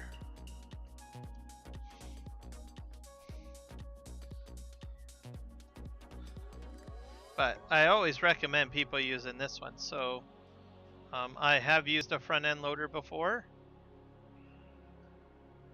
in real life.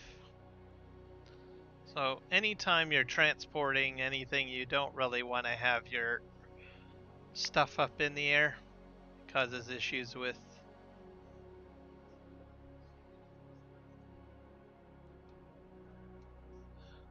weight. I don't know why I'm not tipping very well.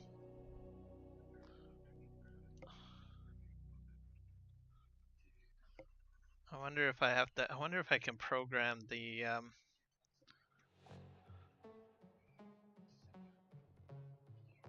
have a high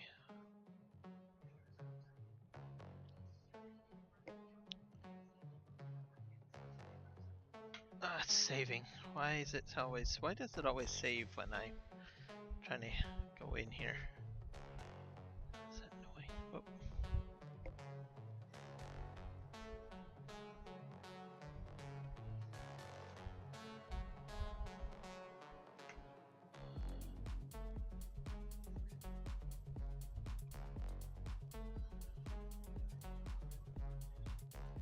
My sliders is not set right.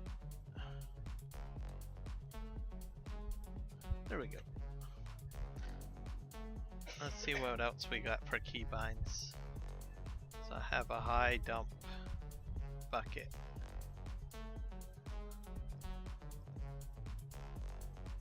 That'll be under front end loaders, I believe. Gameplay.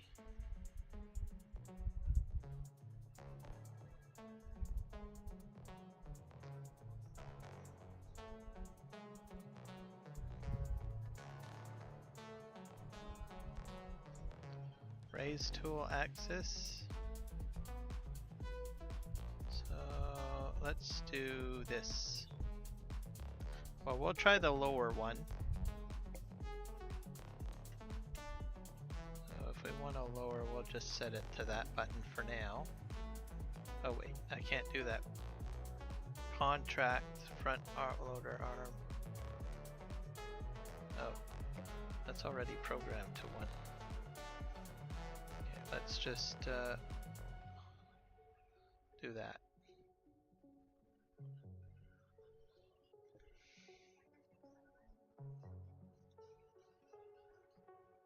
Oh, it's not doing anything. Oh, I have to save the controls.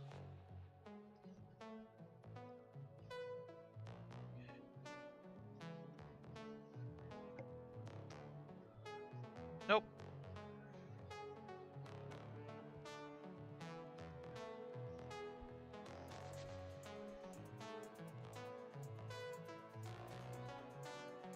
Lower tool access 4. Let's try that.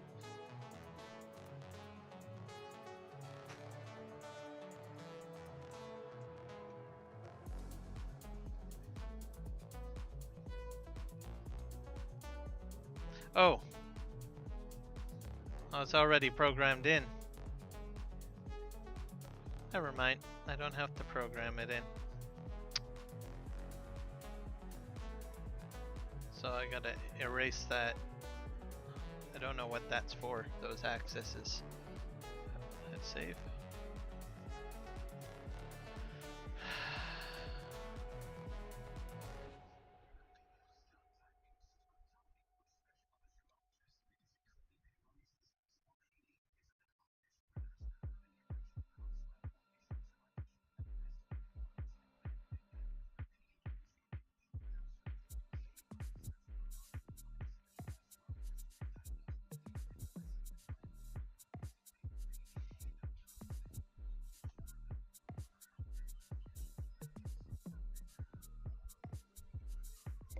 So, when you're operating a front end loader, you definitely don't want your bucket too high up in the air.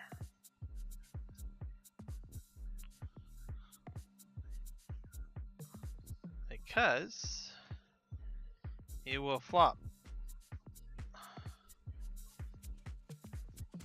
Dump out some of this. Oh dear.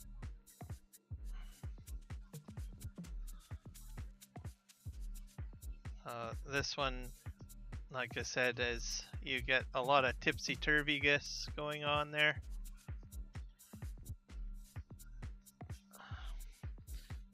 So on this one, the high dump definitely over anything over 5,000, you probably want the high dump. Fill it. If you do fill it,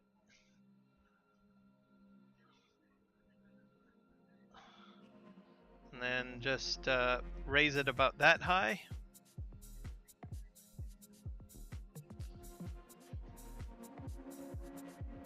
And then pull up to your truck.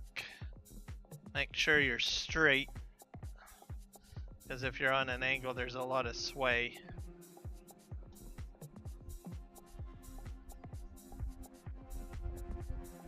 Just ease it up.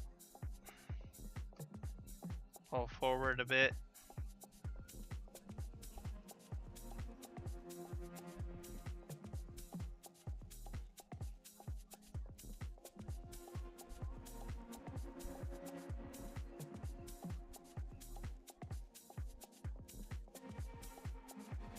I can't really see.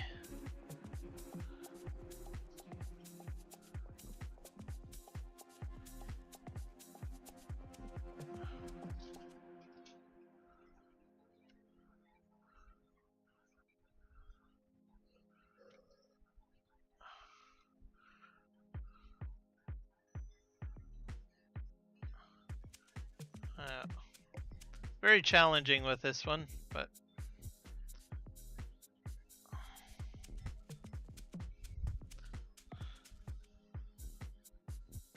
boom down.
Way too much weight.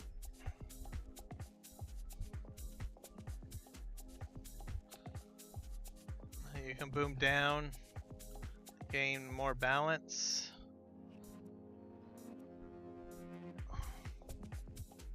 But this bucket isn't really meant for this front end loader. I'll be honest with you guys. It will fit on there, but the weight distribution's an issue.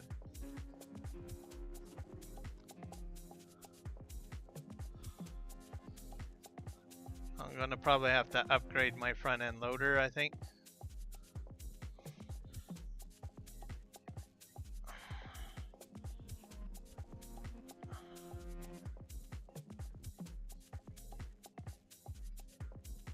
Let's see how close I am.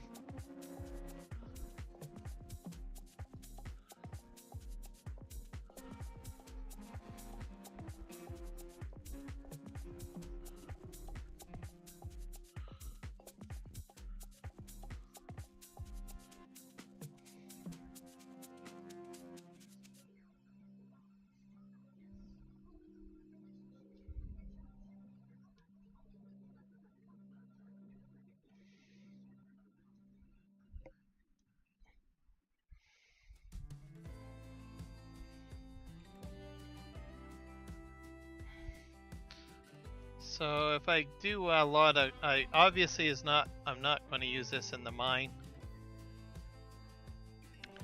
I'll have to upgrade first.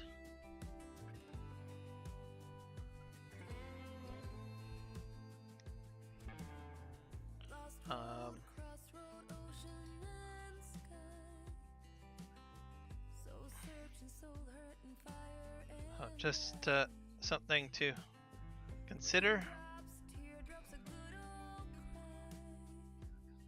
You might want to use a ramp system as well, especially if your truck is too high.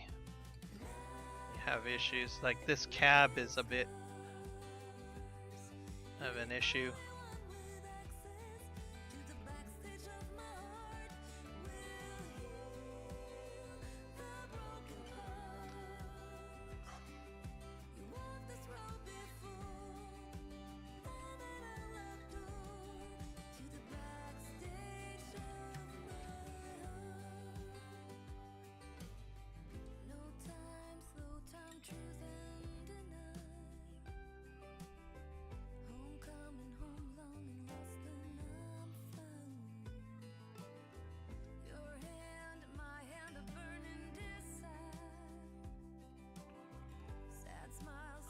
Just go over here.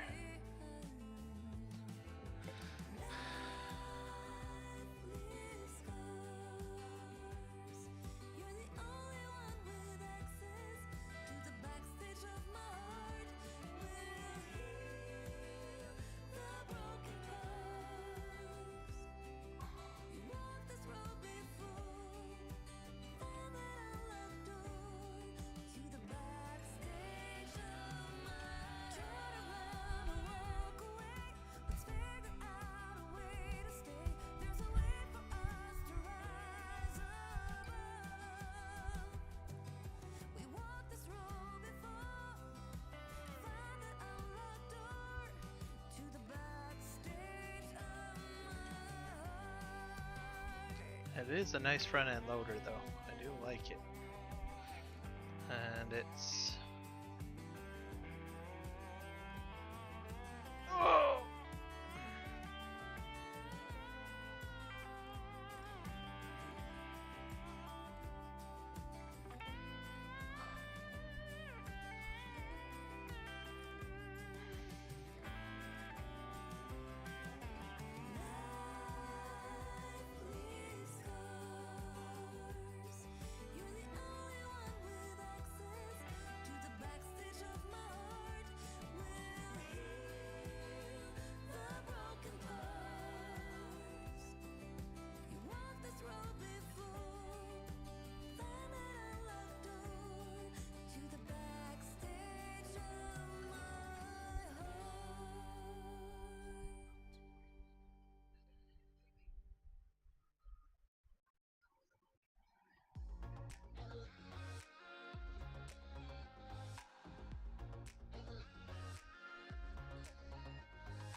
I'll just move this over closer to the other pile.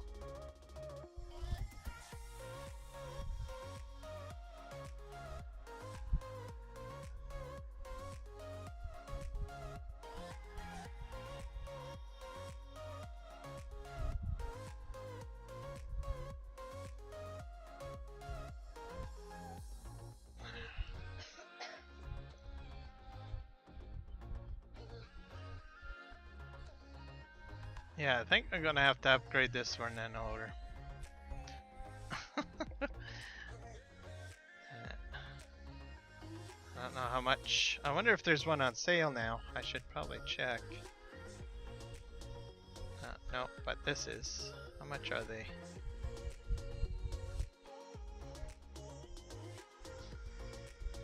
Two wheel loaders. So I have that one. That's 45K.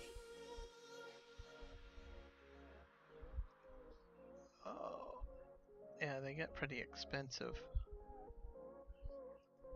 Is that one?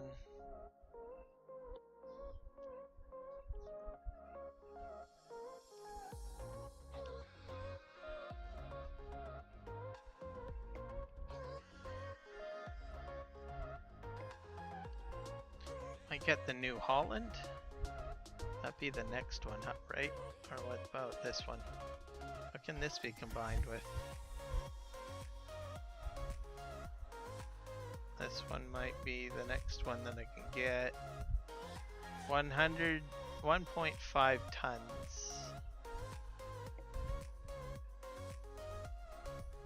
Eh.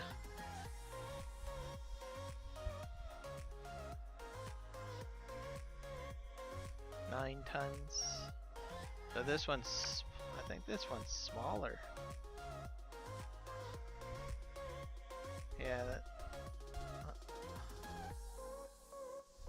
Yeah, that's about the same size, I guess. So I need something like this Torian. It's 180. So the New Holland one is probably what I should probably get. Let's see what that can be combined with. I think that does everything.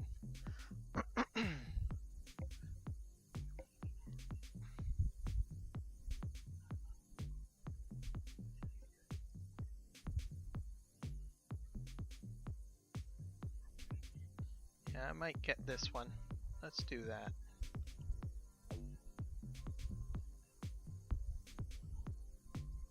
I can put wheels on the front of it too to help with the extra lift. So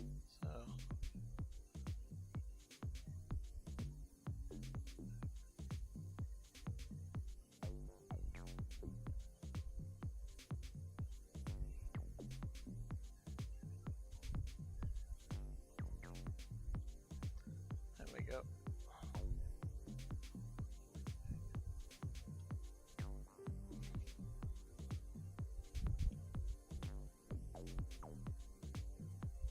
Let's just send this guy down to the ferry. Actually, we can probably sell him now. Let's just go ahead and sell him now.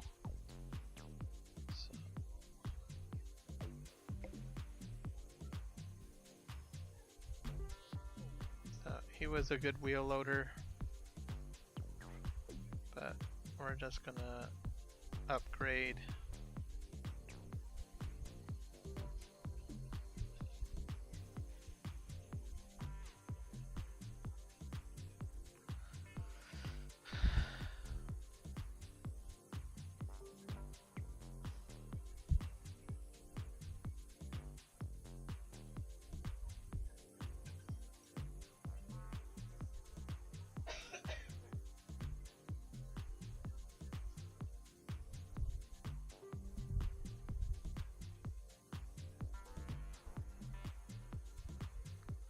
We'll go get our other front end loader. I wonder if the cab might be better on that one too.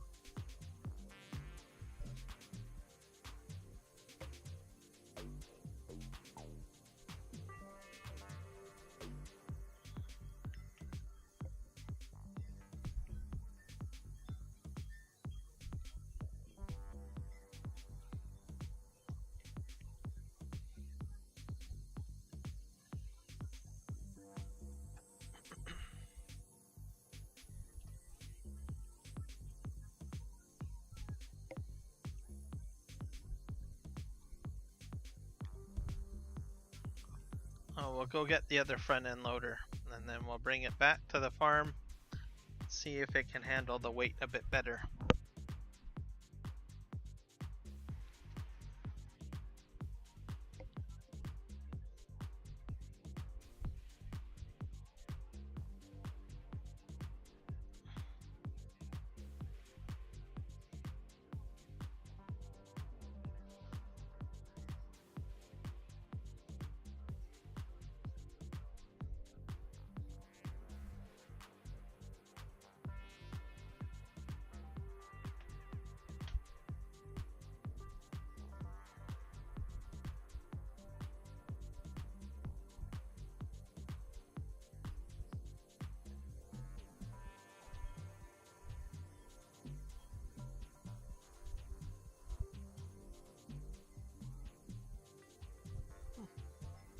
Still working on the outer circuit. Eventually I'll get another truck operating on the field, so that will be good. That's a fairly large field, so it's going to take a while for it to get completed.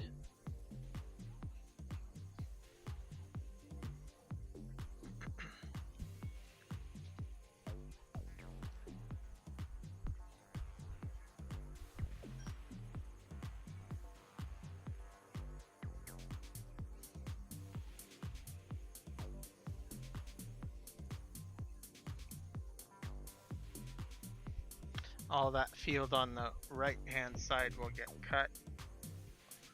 That's what I've got planned.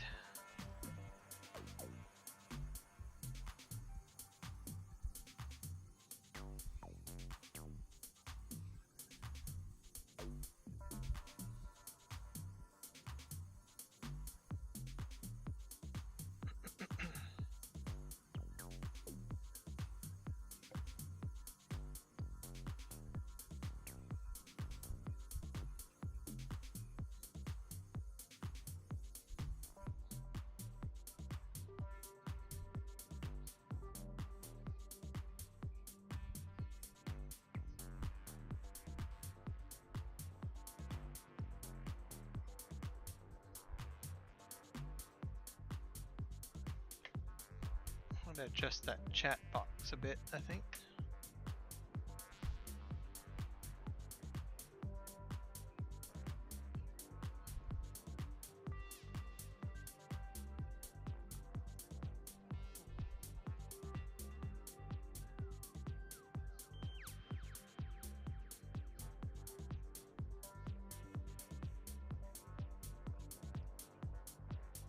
There, that fits just perfectly there. That looks a bit better. And we'll lock that in place.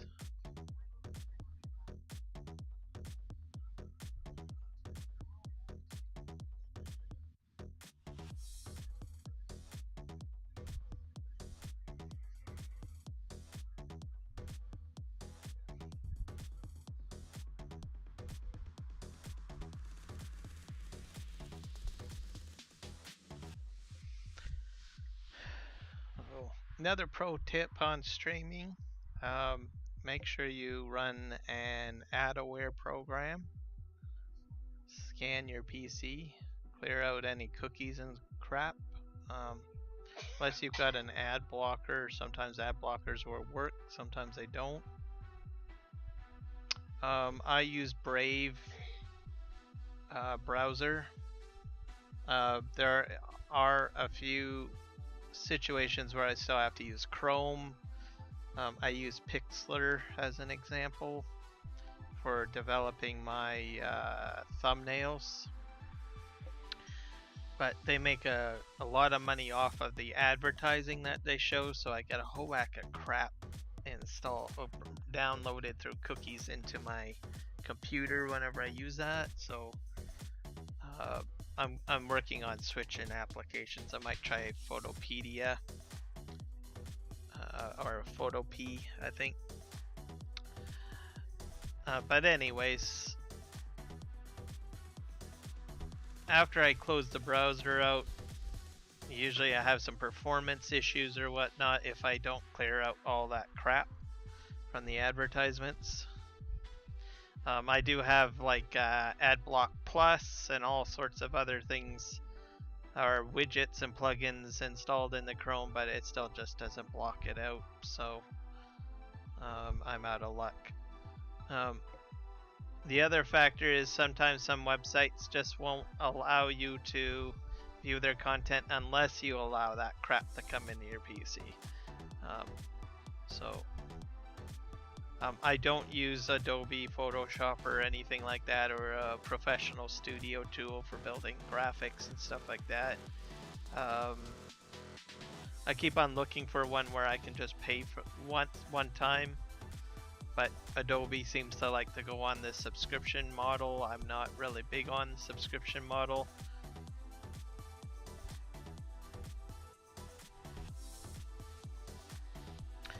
So I use Pixlr. I like the features in Pixlr, but unfortunately the ads have to come through, congests my system. So generally I got into a routine of doing what I need to do in Pixlr. Then I run a ad-aware removal tool to clear all the junk. If I'm just playing a game or doing other tasks on my PC, I don't notice any performance issues, but because when I'm live streaming, I'm running all sorts of things. Like I am really using a lot of my PC to stream. So because I got the game going, I've got the live streaming software going. So I got a lot of stuff going on. So even the little fraction of that junk running in the background can cause some issues with the live stream, or performance issues, or stress my PC a little bit more than what I would like, maybe. So I always get into the routine of clearing out all the junk, and then I'm good to go.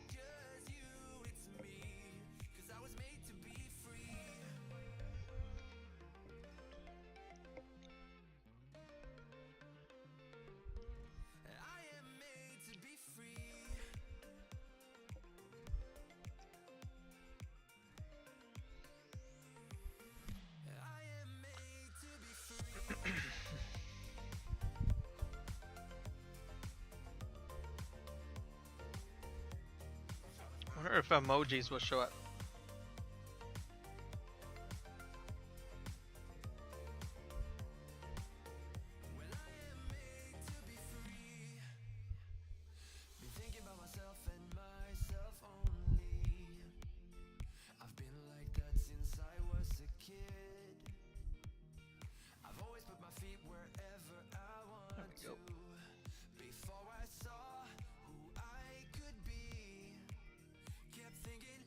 Oh, maybe they don't. Oh, they do, but they don't show up in a nice fashion. That's good to know, I guess.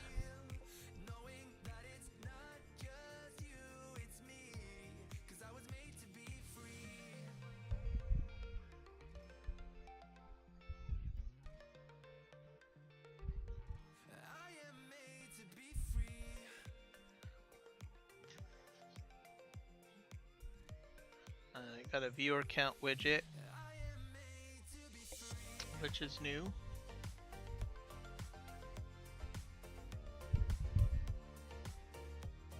All sorts of extra little doodads with this new studio software. Oh.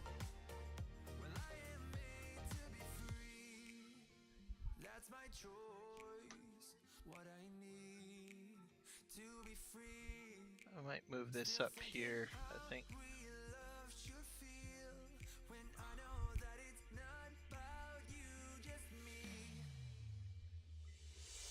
Right next to the total of subs.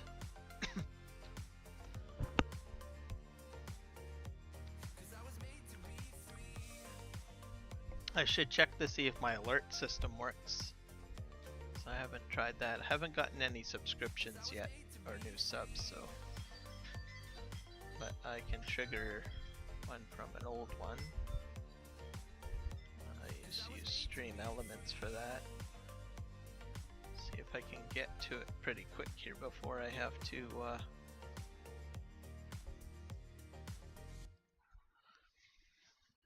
let's go to dashboard.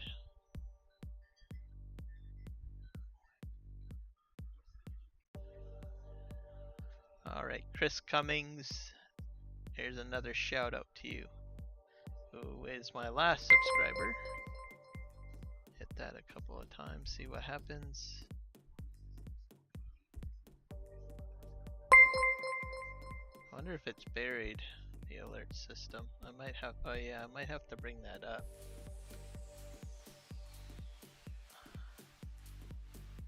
Yeah, and then I'll just send it through one more time, I guess.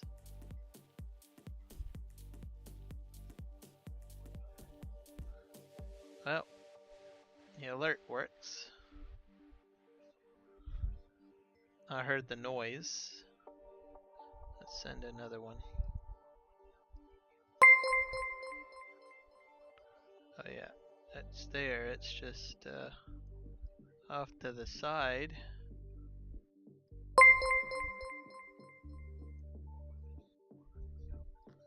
I have to reset this, I think, this alert.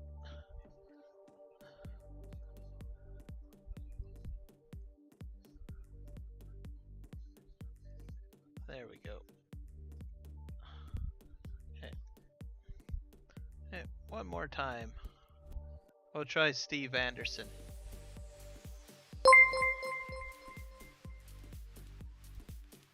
There, that's better. It's working now. I think I have to adjust the canvas sizes for the alert system. Which I'll probably do at some point. Okay, we'll go back here. Oh, good. Alright. Before I stuck too much here, we'll...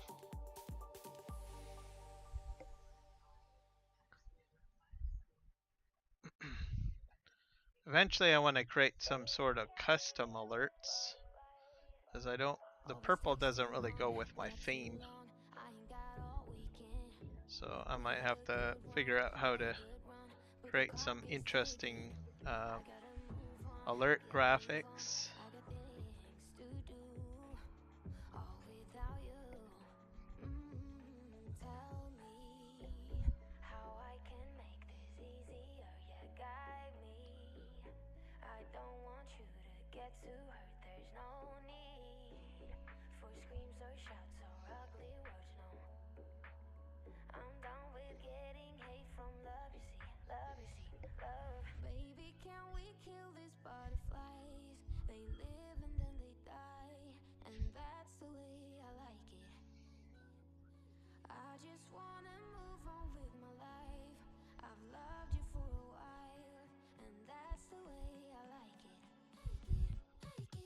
But so far, I think everything's running fairly smoothly with the stream.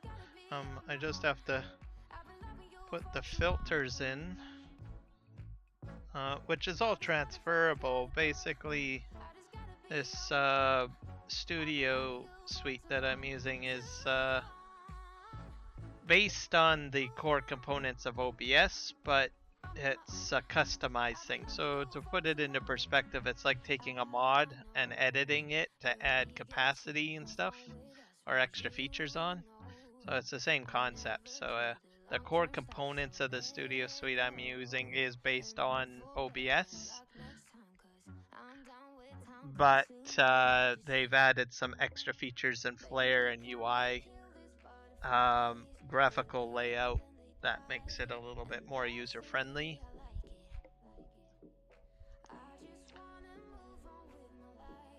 So if I go into Prism, I can bring up OBS on the other monitor, and I can transfer the settings quite easily. I can just look at both visually, and it'll almost be the same. There's a few things that are a little bit different with the layout, but everything for the core components are pretty much the same.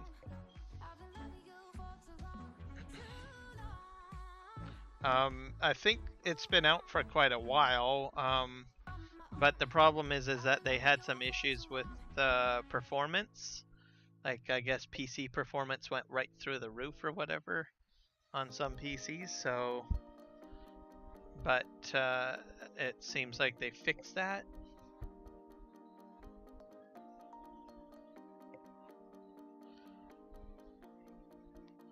I still have OBS installed. It's just that, who knows, I might have to go back to it for whichever reason.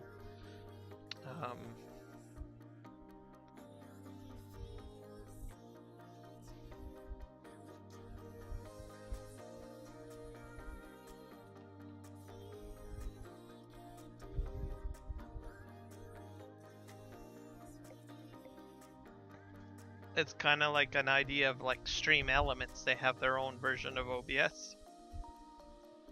I think I played with that at one point. Stream Elements OBS.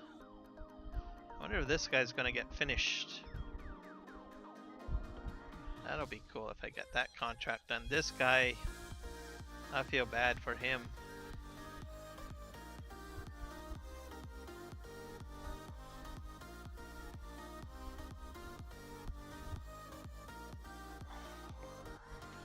Oh, this is so much better, this cab.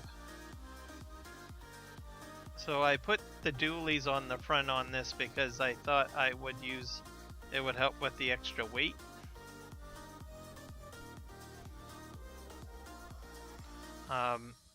So if you have a lot of weight in the front, you might want to put the dualies on.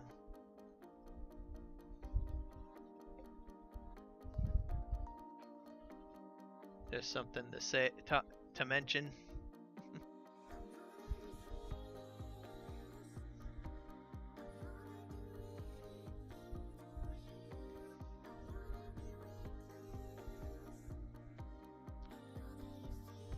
I'll move my camera up a bit. I don't like the sunscreen in the front. Oh, I think they could have gotten rid of that because that limits the visual, but oh well. Let's just hope that this will handle the weight.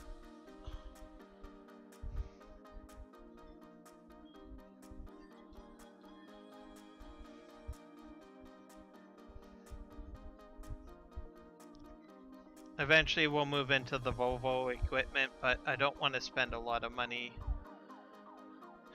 going in because I do still have to buy a lot of other stuff, so I'm gonna probably creep up to upgrading till I get like a large surplus of money.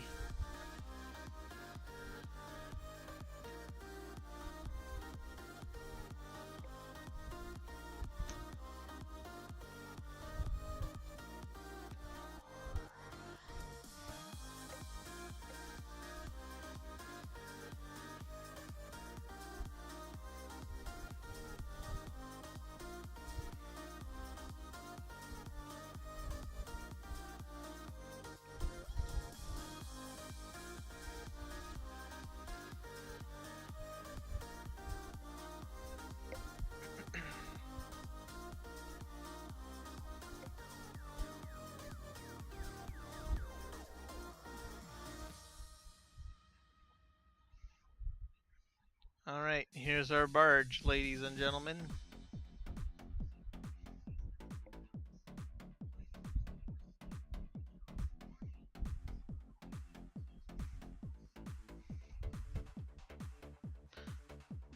Now this was in 19 basically. Farming Simulator 19. So Giants transferred it over for free. Over to 22. So in case anyone's wondering why it looked so familiar.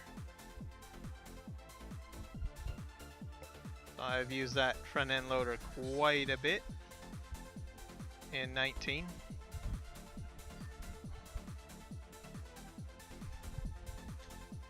So I think it'll be a nice upgrade to the farm.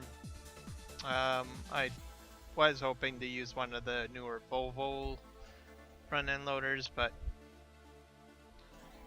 I want to try to save as much cash as I can. Eventually I will probably trade this one in for a Volvo.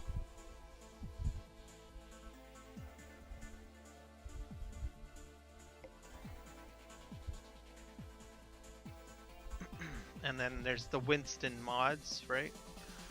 I've installed, so I'll probably be utilizing those for mining.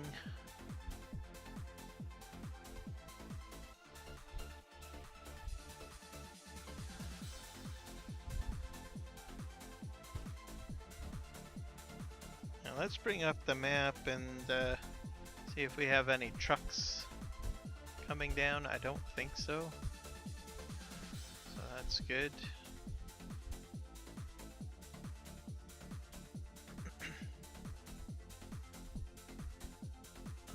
Hopefully we can get that gravel transferred because once that's done I'll have 3 trucks operating on field 34.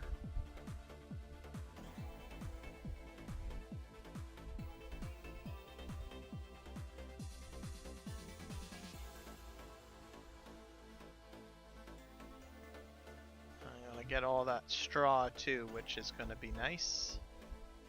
So I'll have straw bales.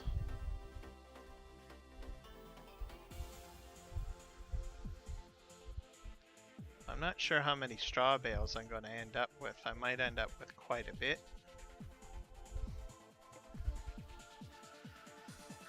But that's good because I'll be able to start making, I'll need probably hay. So I'll make some hay. And then I can start working on getting some animals going perhaps. So that straw will come in handy because some animals need straw.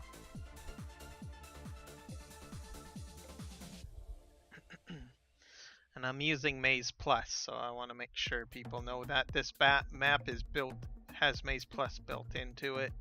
So you got no choice. You got to use Maize Plus on this map. It's a bit, it is edited for the other fruit types. So something to be aware of. Same with the precision farming. You do have to use the Maize Plus and the precision farming. Animal enhancement mod is adjusted as well.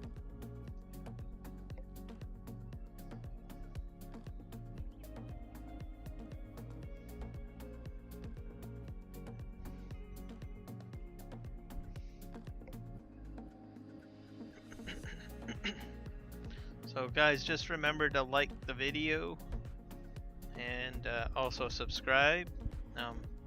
Helps my channel grow. The likes are helpful too, and the commenting that gets it out onto the YouTube algorithm a little bit more.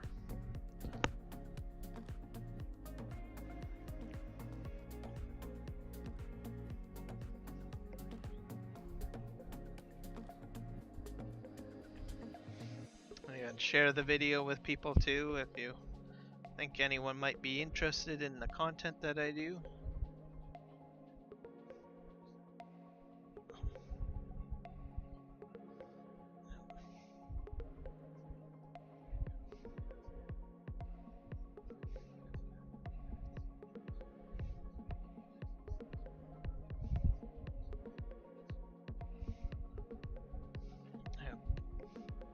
If you're just joining me on the stream and you play this map, there was an update that happened Saturday. So there's an unknown factory that was added. I can't really tell what it's for because the name was a little bit weird. And then there is also a hops storage facility that was added.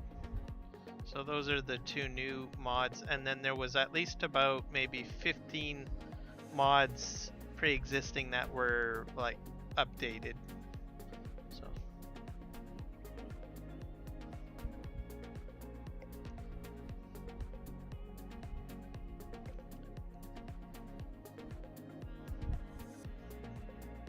hello, the Sim guy, welcome. Did you just jump in? I just recognized the chat now.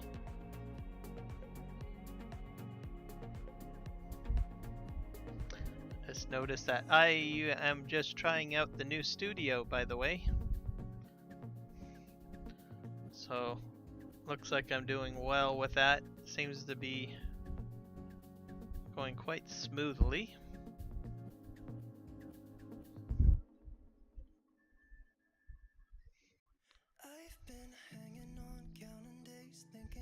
Me all along.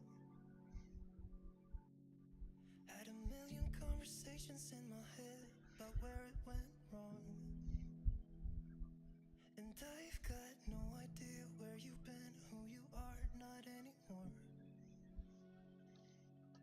All I got is this Polaroid picture of us from June 24th. Reminds me, I should probably check Discord and see how well things work there. In the past, I've always had to close Discord down because it would kind of flake out or something.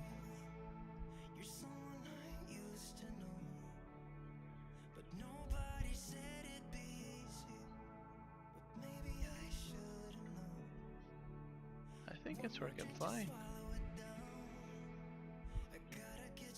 Yeah, no performance issues with it running.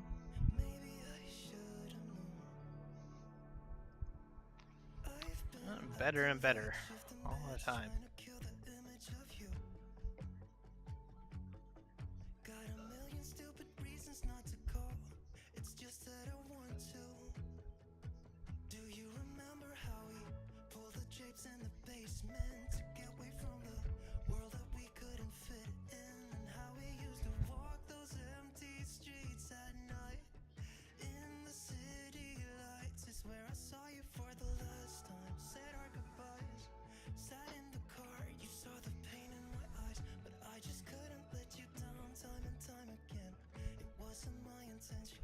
Maybe we should have been friends.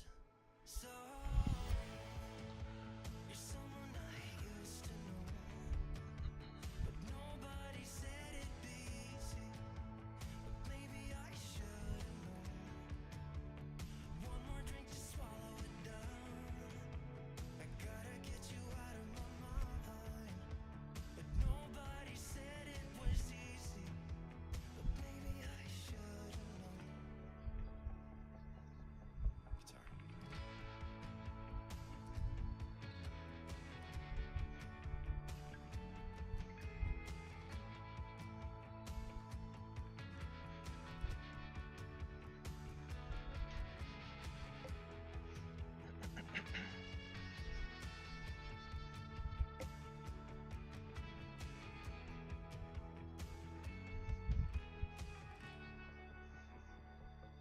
So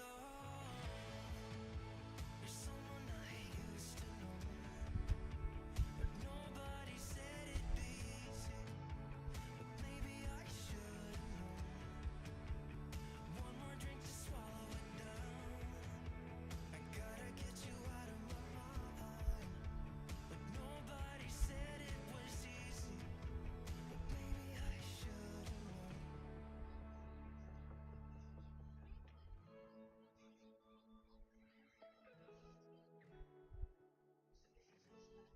You know what? I think I got the weeder guy on the wrong field, I think.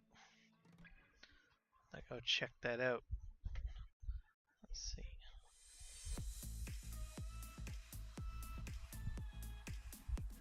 I think he's probably beyond field 28. Of course you're gonna save. Yeah, he's supposed to be on field 28.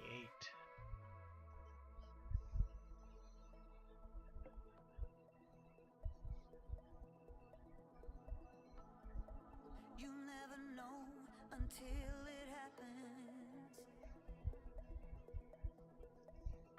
Ain't a thing you see $213. That's good.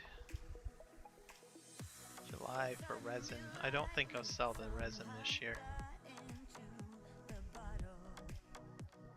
Let's see. Fields. Yeah, it should be on field 28. I had to move him.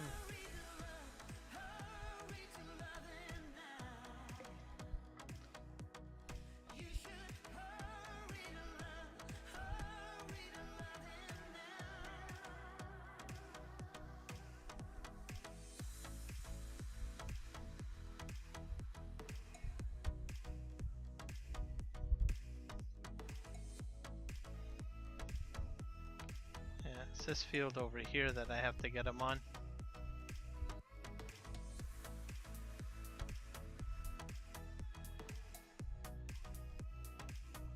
That is my bad.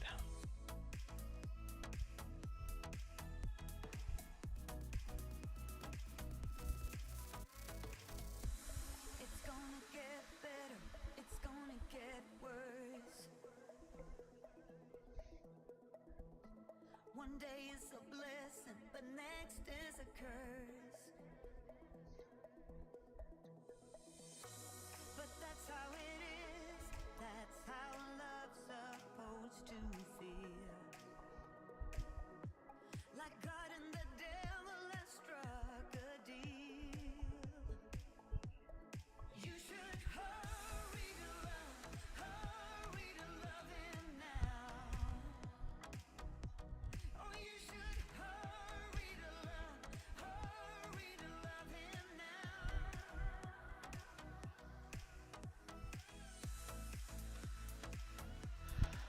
Alright.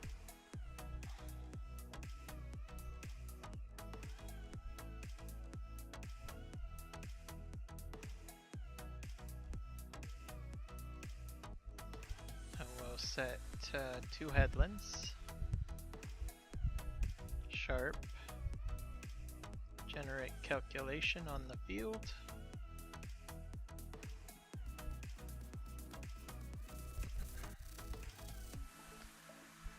Spacebar to start the job.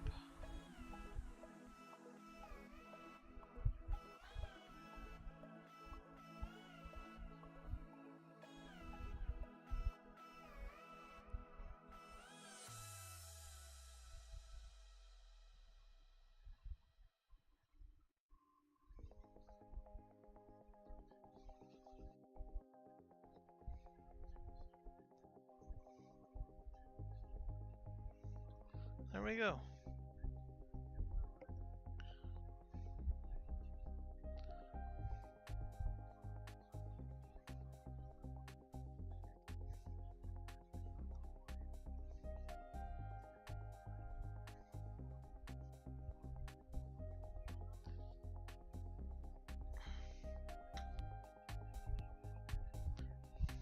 Alright. So yeah, I had that courseplay course set up on the wrong field. Well, that is a shame, because that's a lot of time lost. Good thing I didn't do that with all my contracts. But, or the plowing contract for that matter. Or harvest. It's the weeding contract, which isn't too bad.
One thing I will want to get is like a combine crew.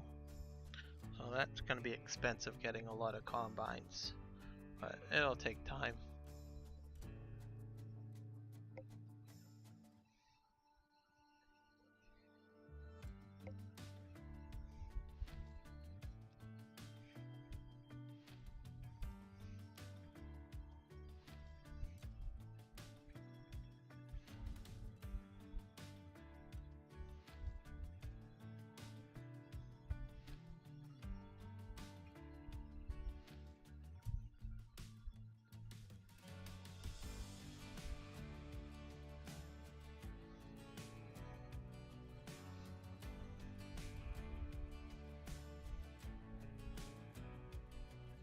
Alright, we are almost back to port. I'm gonna go ahead and unload the brand new New Holland front end loader, and we'll see if that treats me a little bit nicer than the last front end loader that I had.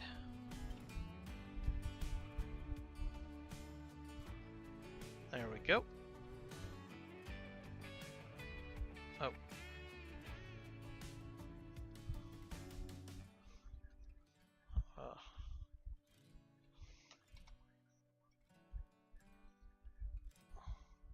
And then he's got this one I like because it's got dualies on the front. So I should be able to handle the weight a bit better.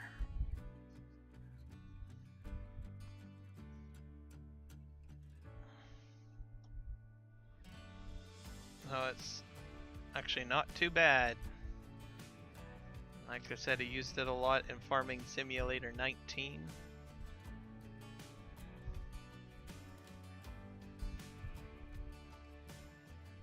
Alright, we're gonna just put this guy on auto drive. Get him back to the farm.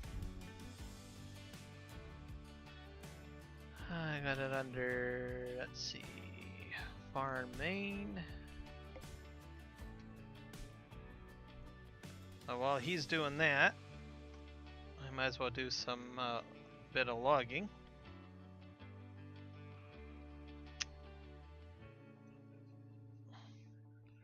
Let's just see how where our pile is.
I'll just grab this one last tree here.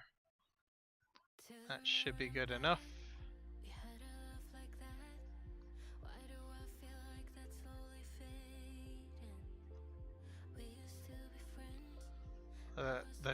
The tree pile is getting a little too high. I forgot that I had that many trees already cut, so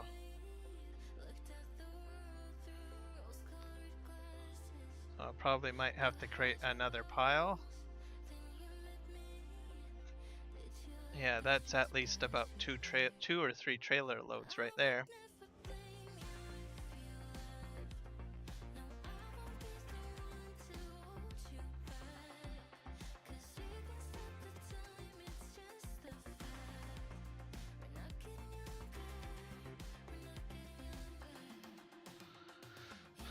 So I think I'm just gonna position myself over here. I'll start working my way in. I'll create another pile probably around in this area, I guess.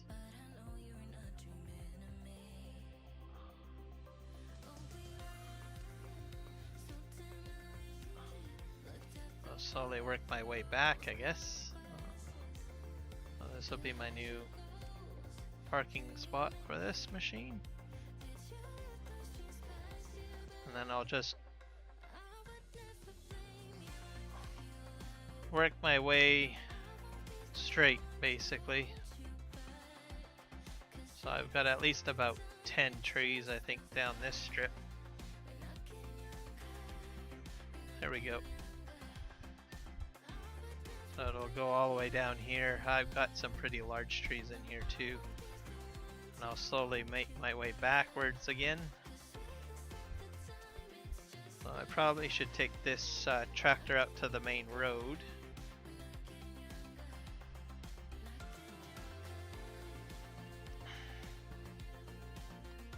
Alright, off we go.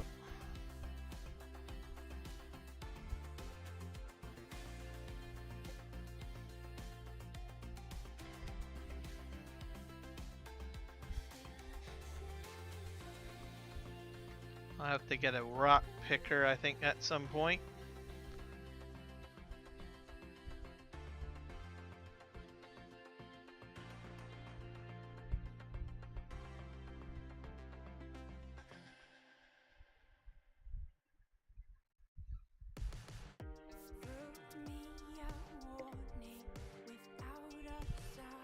I'm not sure when I'll get this grass put in.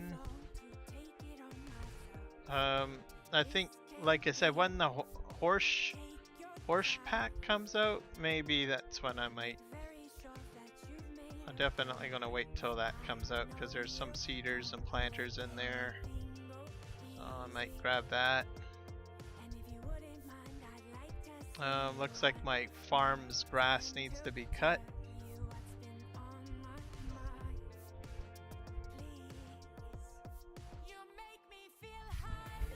Looks like I'm going to be doing a lot of baling. A lot of baling.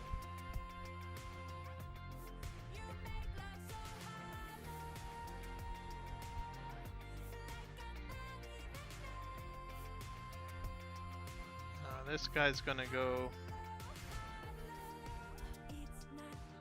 to the sawmill, I think.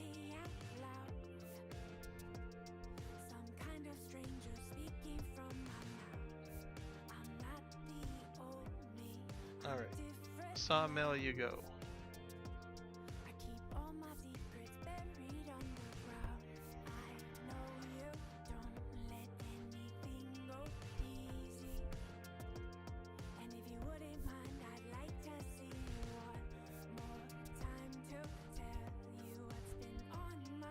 Wonder if I can start some baling.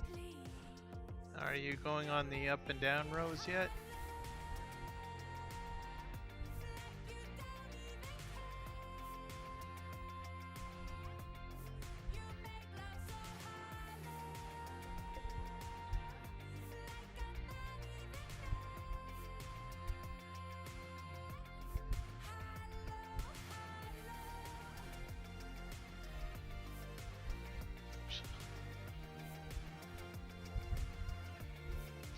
You know what? I'm gonna switch up plows.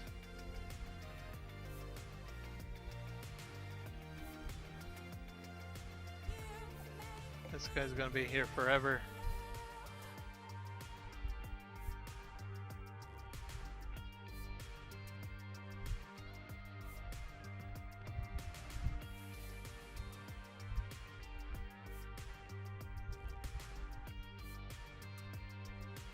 Just take this off the field.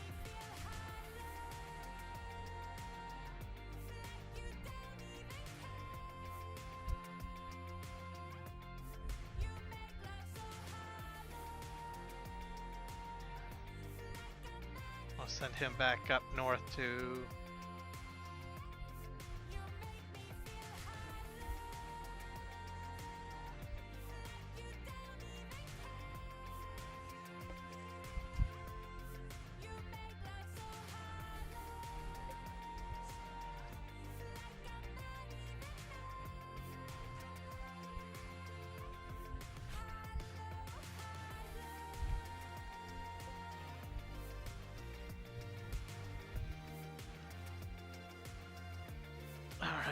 gonna drive this myself now.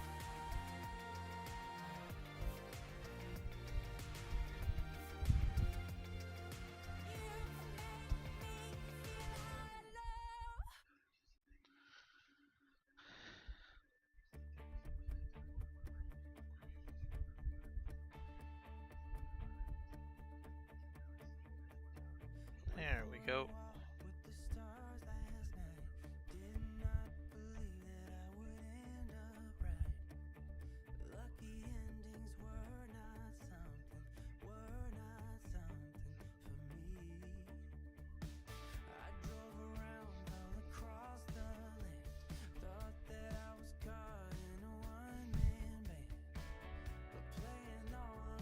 I'm gonna hook it up to the loader bucket and we'll just see how much weight this bad boy can take.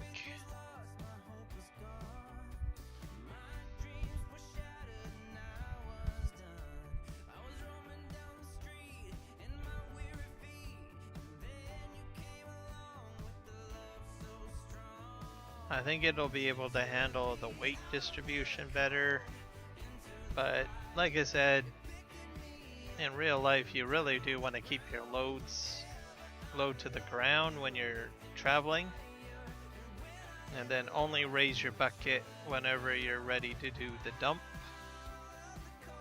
So just keep that in mind.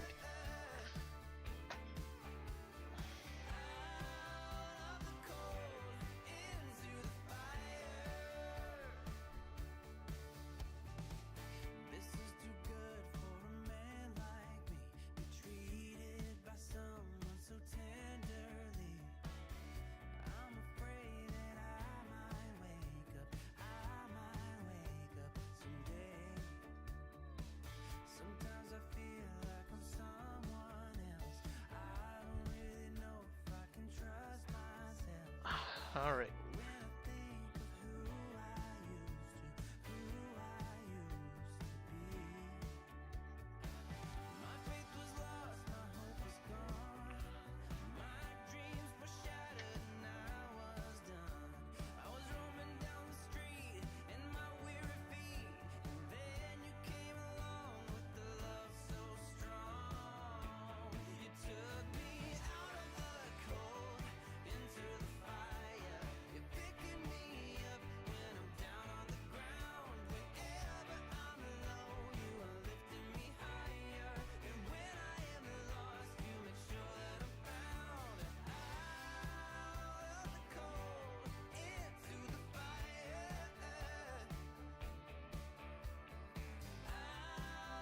I think I got all the little bits. Or maybe I missed a little.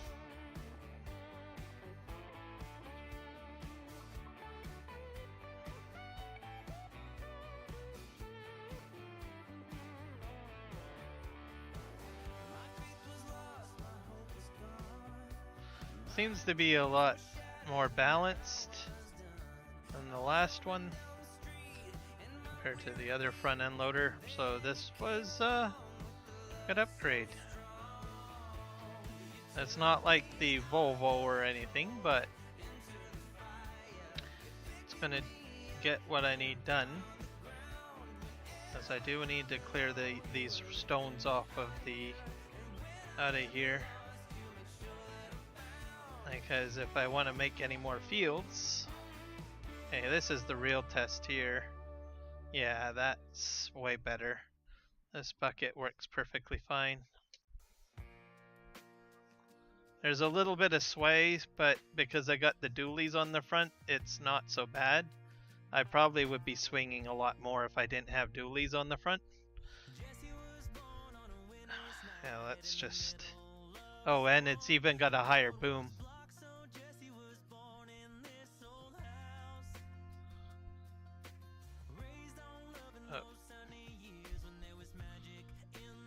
There we go.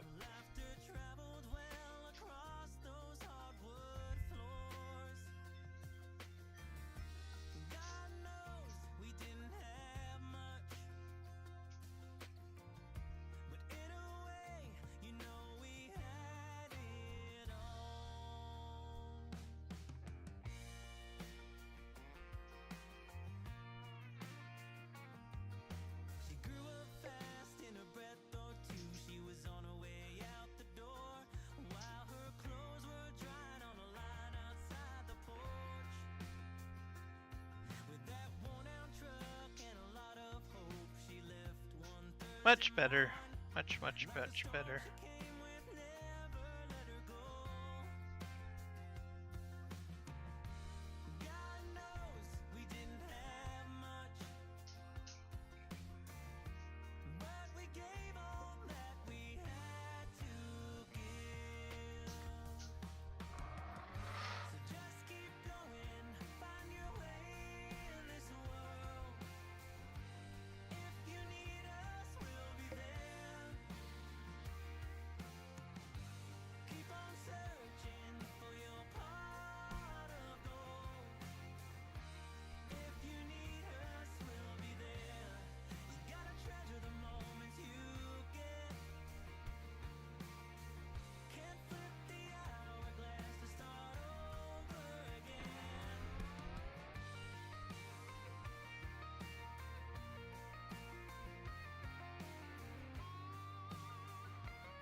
Jesse came home on a Friday night in the middle of a game.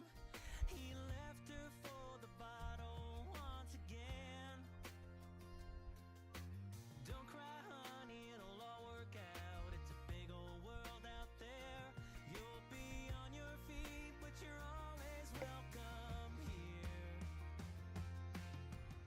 So just keep going, find your way. That seems much smoother.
Of all my lessons, siempre parece saber cuándo volver a mí. Of all my blessings, eres la fruta que da bendición para mí. Of all my lessons, I still fall. Alright, I'm gonna hit tab or hit C out of. So my next set of rocks are probably gonna be over there.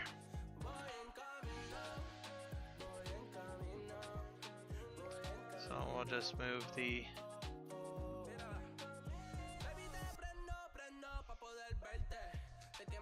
over here is where I'm gonna have to do some more rock bashing. I'm probably not gonna do it right away, but I'll just position myself over here. Just sort of in this little area here. Because I have a feeling this is where I'll be working next.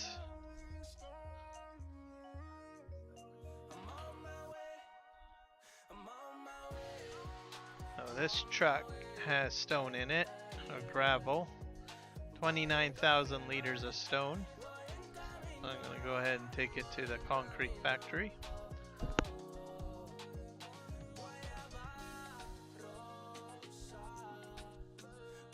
I think my load of logs made it to their destination.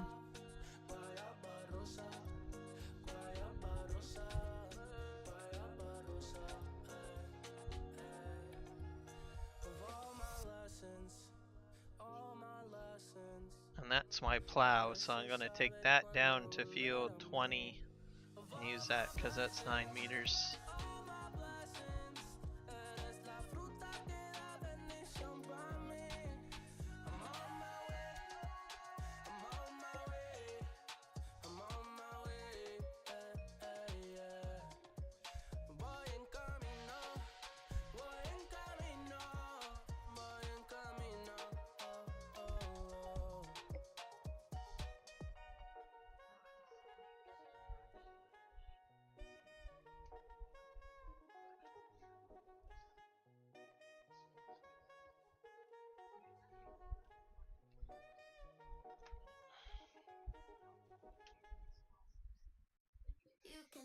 asleep in traffic.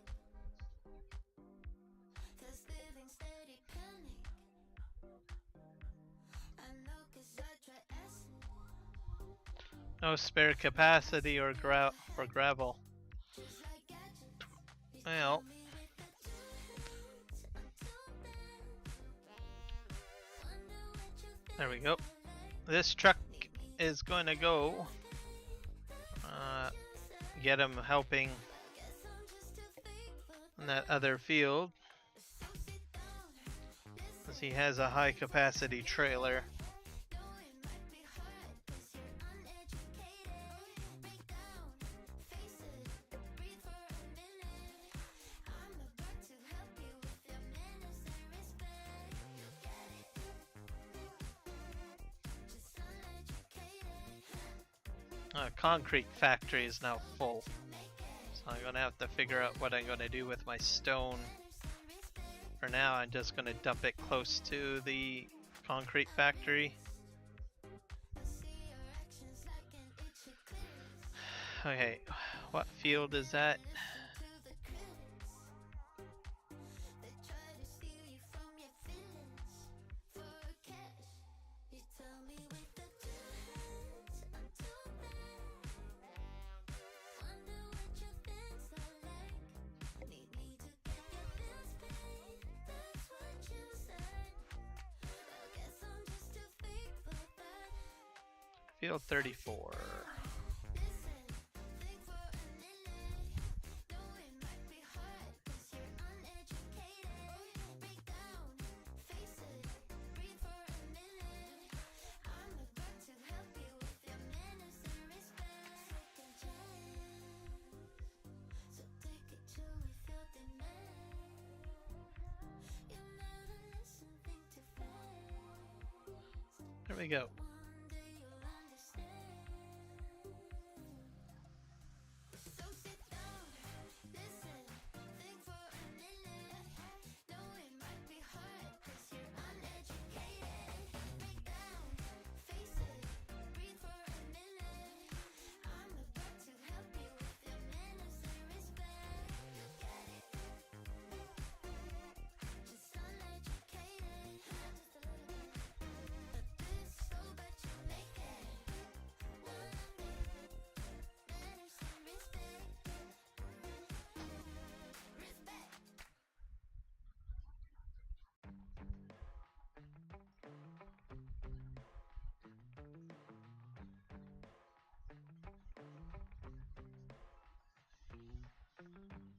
We got our windows down, driving down the 405, sing along to the radio.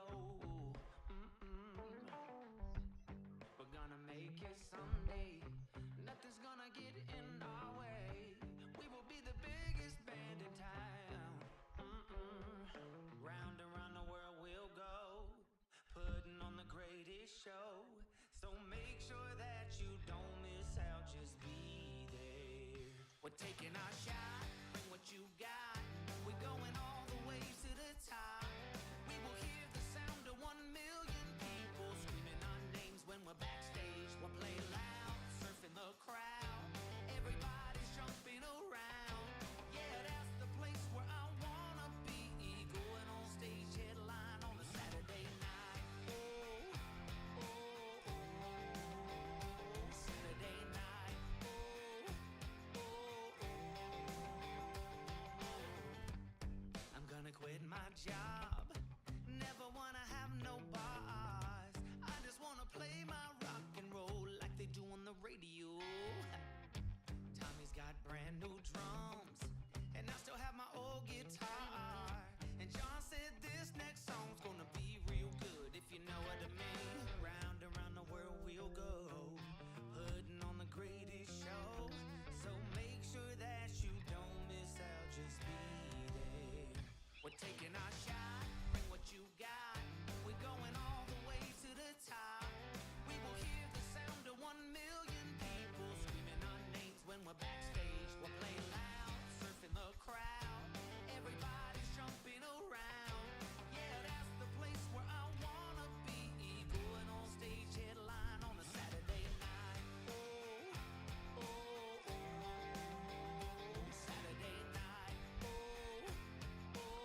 Alright, we're at the sawmill.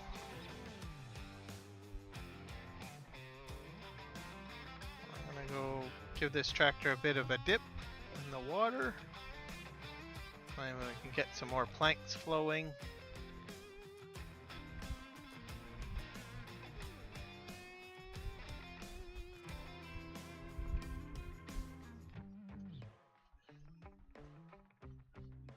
Alright, here we go. I'm just completely out of wood down here.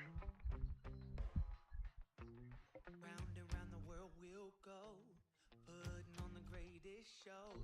So make sure that you don't miss out. Just be there. Oh, just be there. I should at least get the factory going again.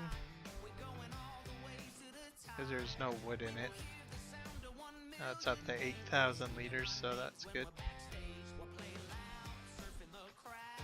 We're gonna send him back to the farm. Yeah, that's the place where I wanna be. Going on stage headline on a Saturday night. Saturday night. I'll have to get into mowing again.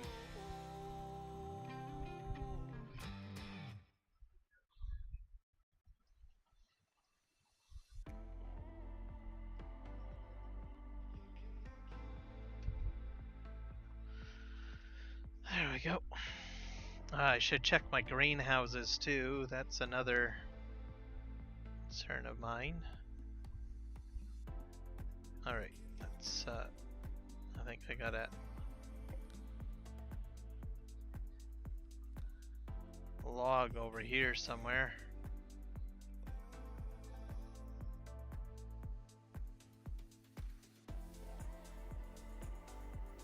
Nope, I don't have room.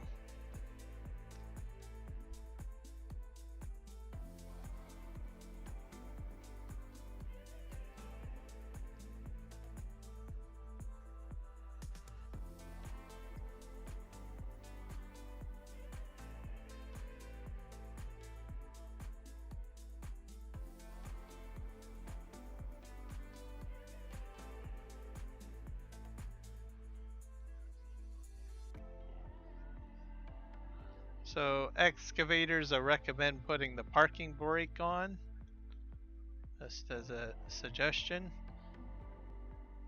when you are using the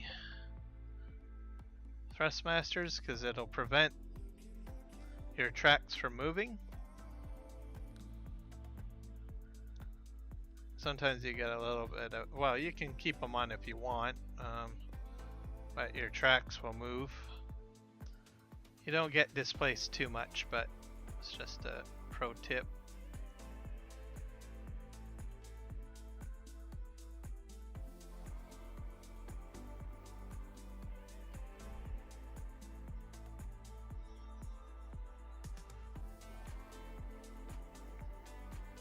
Most of the time when you're operating an excavator, you're not moving around much, so putting a parking brake on is helpful.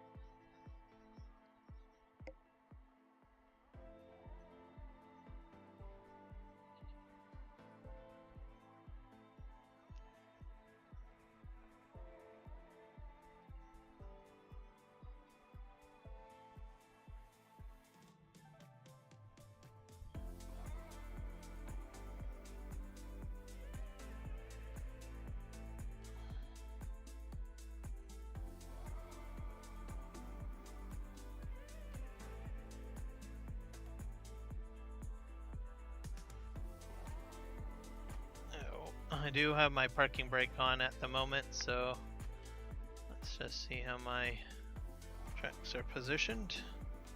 I'll release it.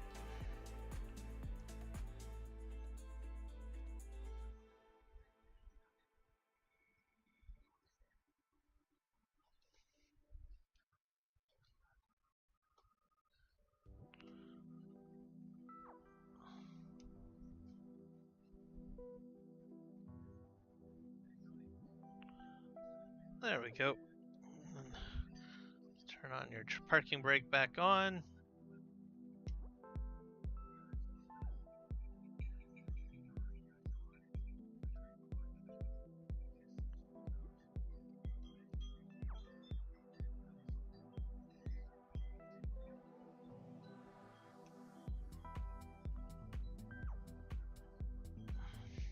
There, that's good. Let's adjust the game settings a little bit here.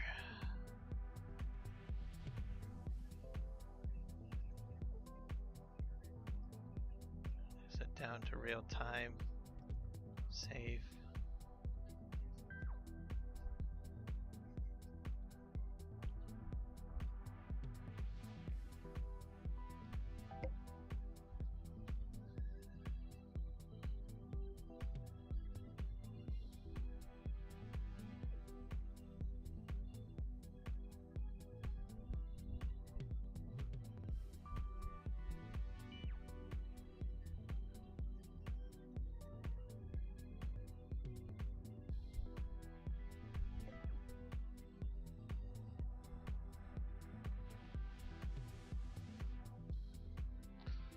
Oh.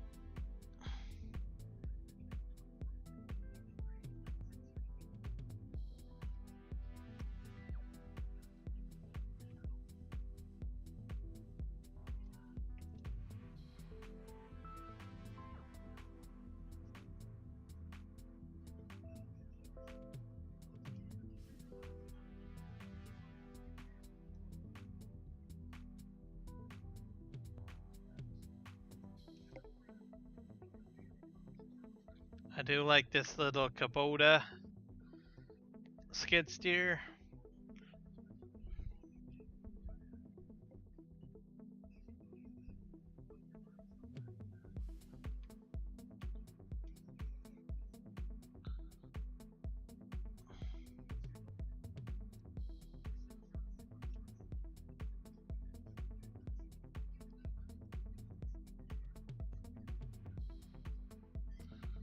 This guy's gonna help with the rock smashing. I'll just throw this guy down here.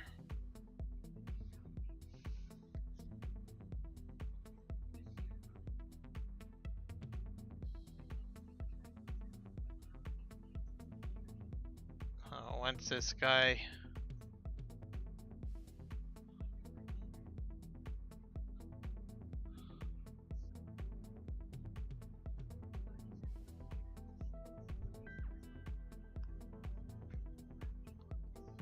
park them right in between. Probably right around here, I think.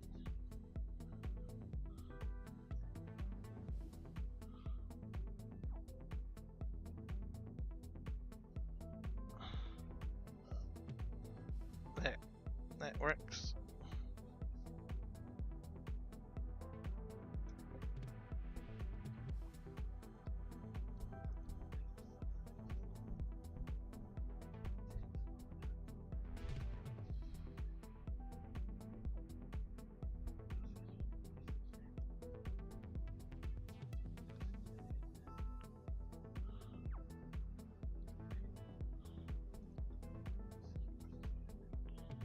This guy's going all over the place.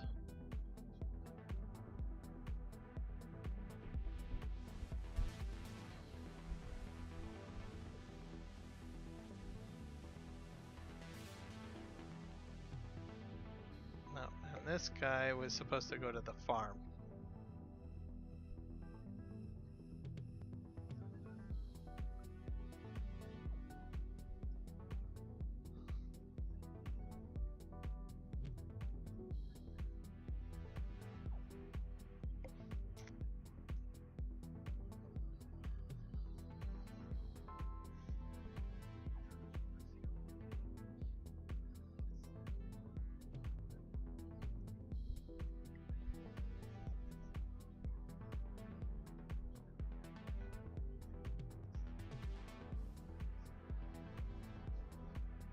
I think this guy's doing the up and down rows, so that means I can probably start some baling.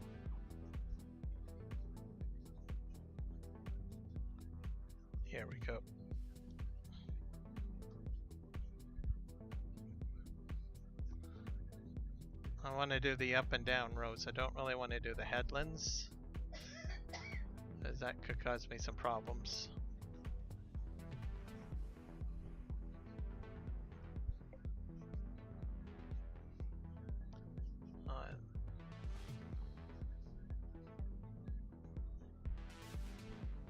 I think, yeah, I can do the headlands on this side, which will be fine.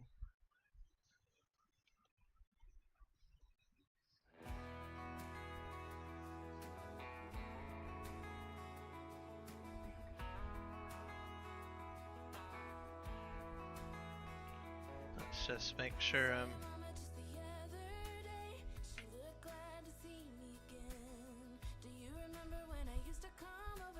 Now this goes at a perfect speed too.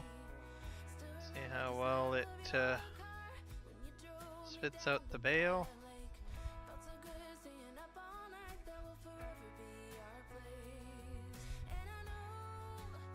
Yeah, it's working out good.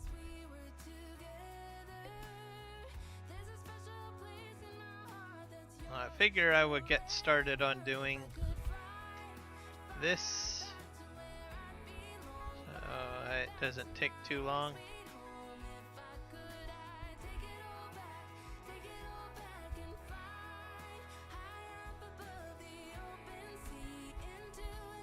And this straw will be saved so that I can at least get some animals maybe started at some point.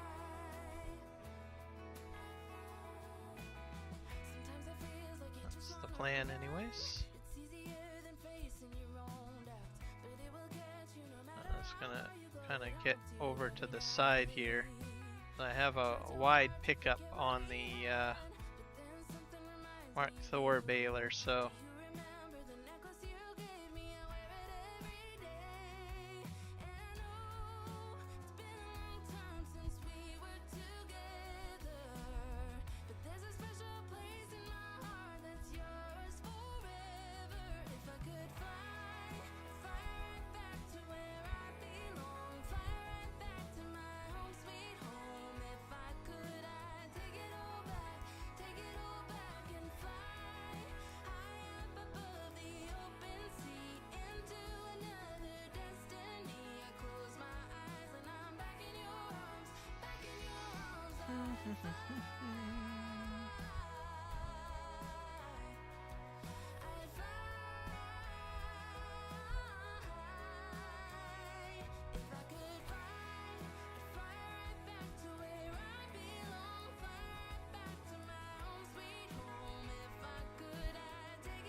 Optimal speed seems to be about 31, I guess.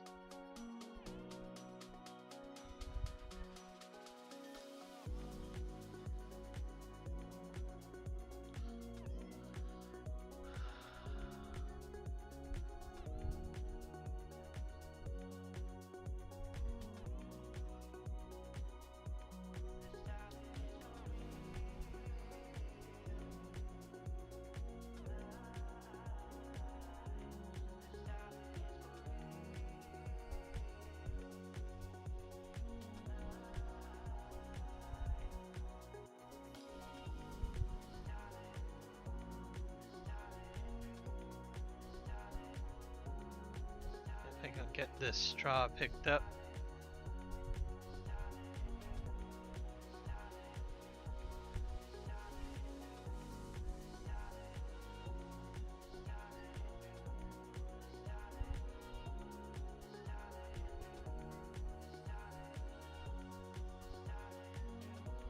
I'll have to go to the other end of the field, I think.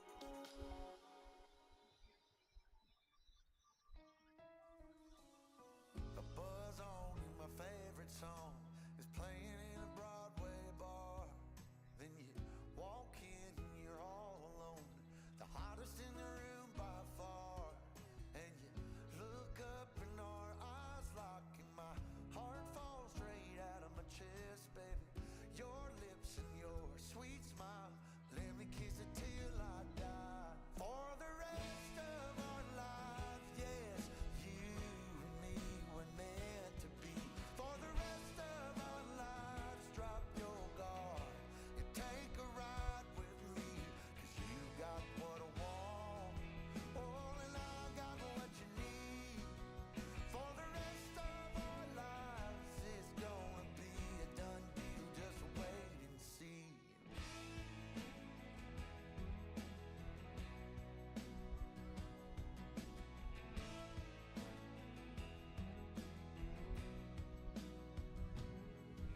Well, the sun's up, you wake up, an angel in the morning light. And I don't ever wanna leave, the bed's messed up just right. So we make love and we make plans, and God knows that I'm all about it. We're up high, never coming down, baby, just you and I. For the rest of our lives, yes, you and me were meant to be.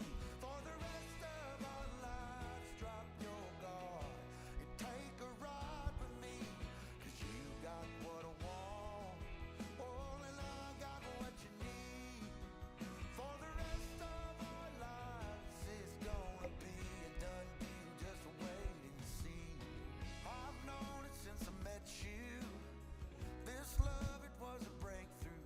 For the rest of our days, we'll be everything we wanna be.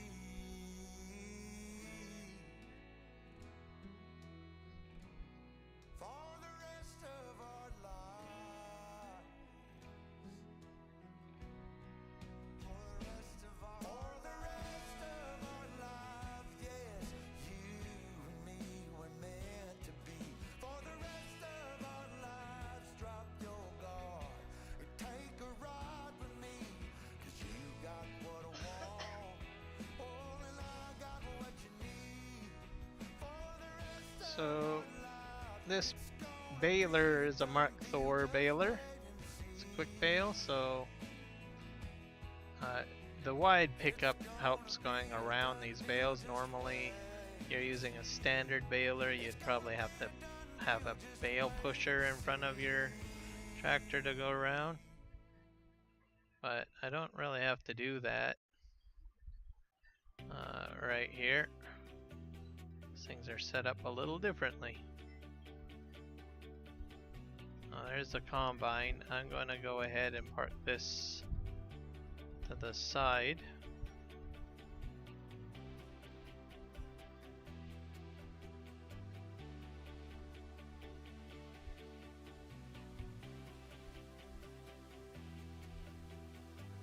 So I guess I'm going to have to go up and down on this side.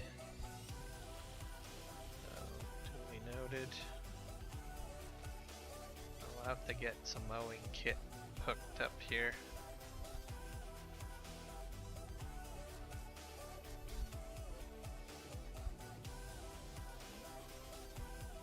I'll do all the mowing.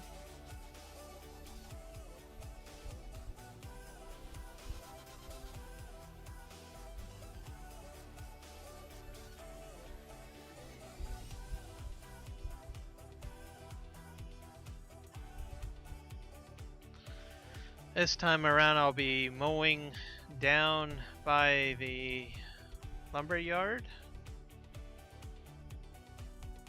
I'm gonna try to get that into the rotation. But I do have to do the mowing here as well.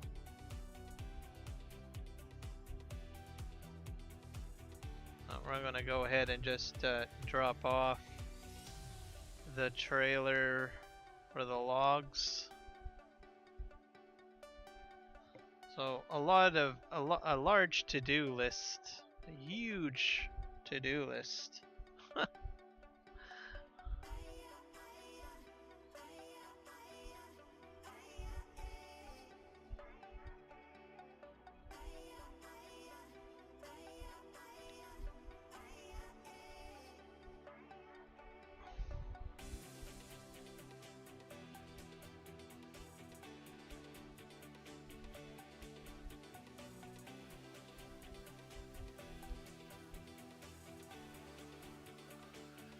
Just drop this off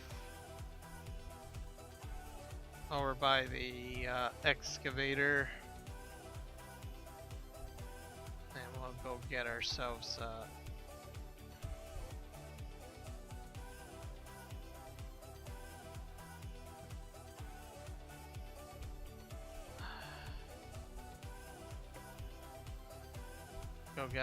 a mowing kit.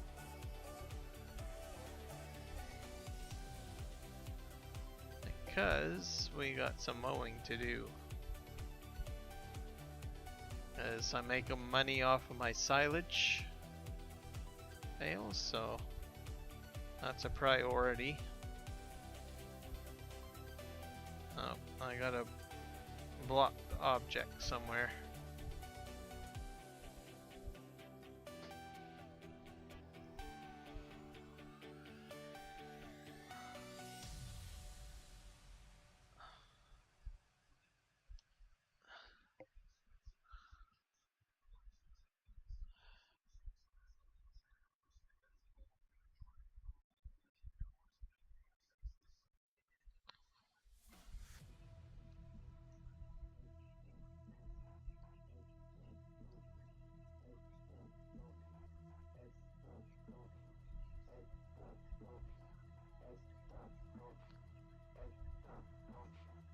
I should probably do bale pickup first. That might be a wiser decision. I have all these bales here that are going to cause me some problems. I'll do that first.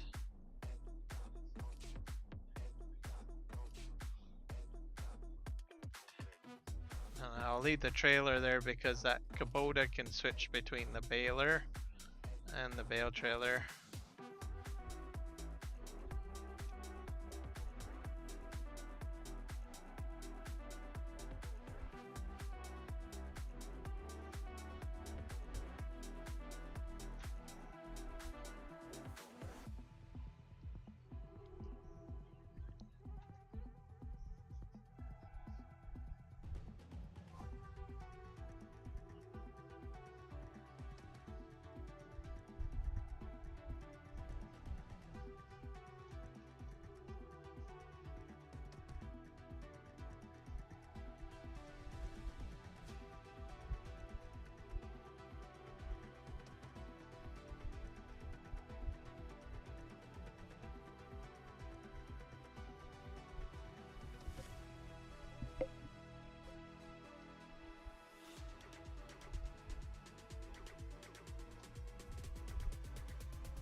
think she's attached already. Alright, off we go.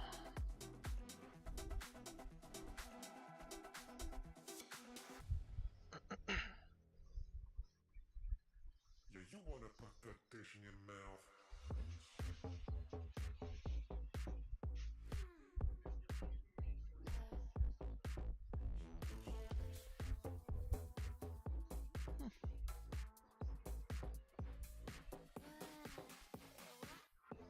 Wish you could slide into my mind and make me mine.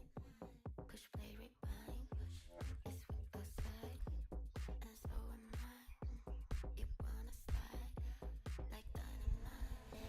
Lay your eyes on me, find out with me, baby. Yeah, next round on you. I'll take that too. Be good to you. My appetite.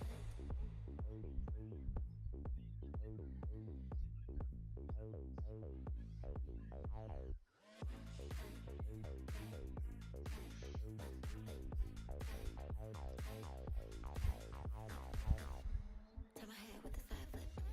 I know you like it. Baby, go and earn it. Or stay frustrated. Let me draw your map so you know where you're at. Like to attract and you react. Lay your eyes on me. Find out with me, baby.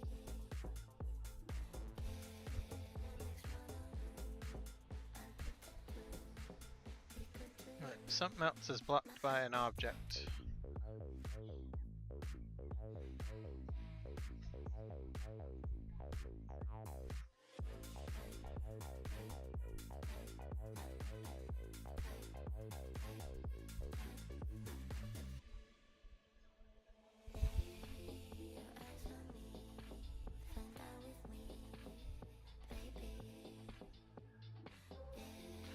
Fortunately for me, this field isn't too far away, so that is a bonus.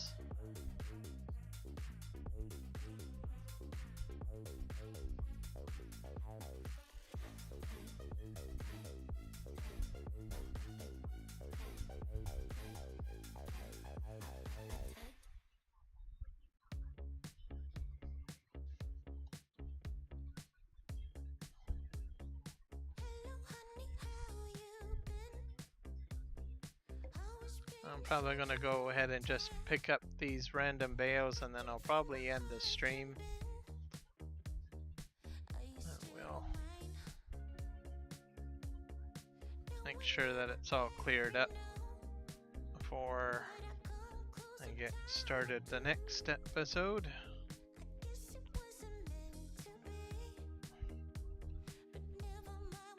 I'll pick that up.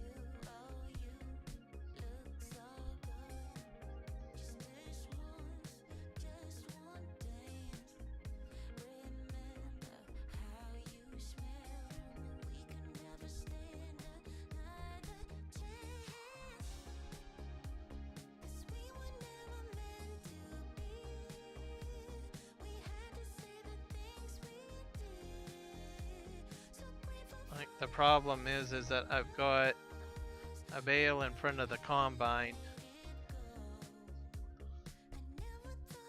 That's why it stopped here.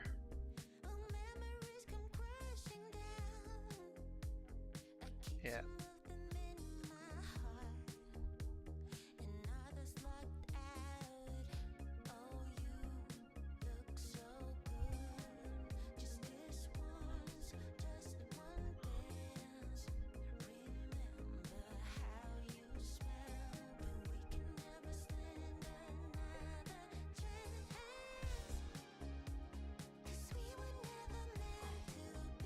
See if we can clear the path at least.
been dreaming so much lately about your face when you're smiling. It's the only thing that saves me. Hey, I don't know if I told you that I think you're beautiful, and how I can't wait to hold you. Yeah, you pull me up when I'm falling down, and I don't know what I would do without you. Yeah, you pull me up when I'm falling down. Hey, now look into my eyes. You can use them as a mirror, baby. You're my ticket to paradise. Hey, now everything's alright. We've been longing for each other, and it feels like I'm on cloud nine.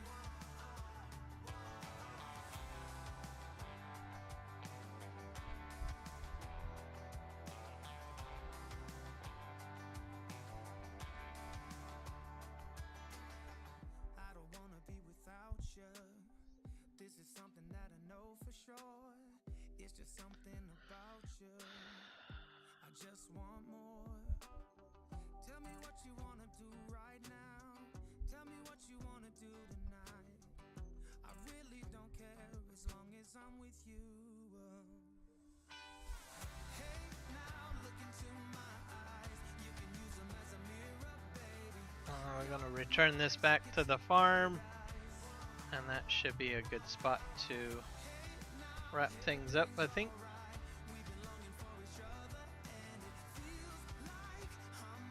So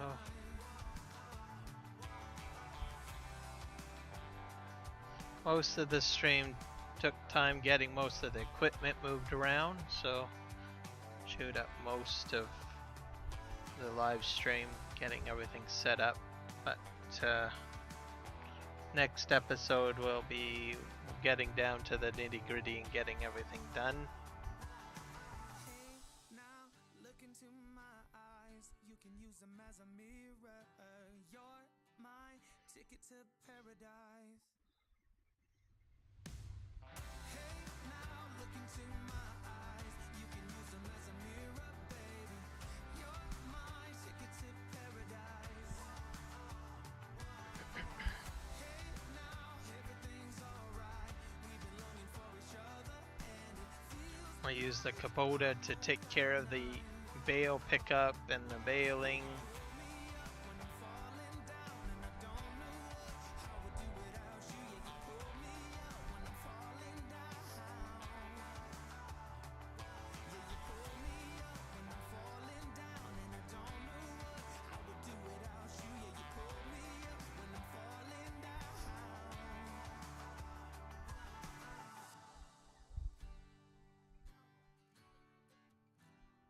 Yeah, it feels like I'm on cloud nine.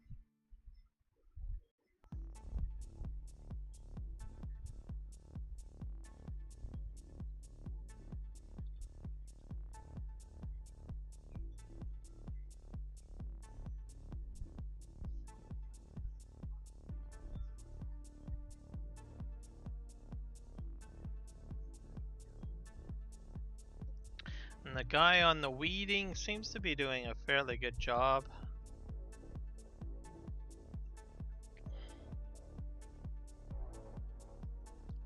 I'm getting field 28 finished.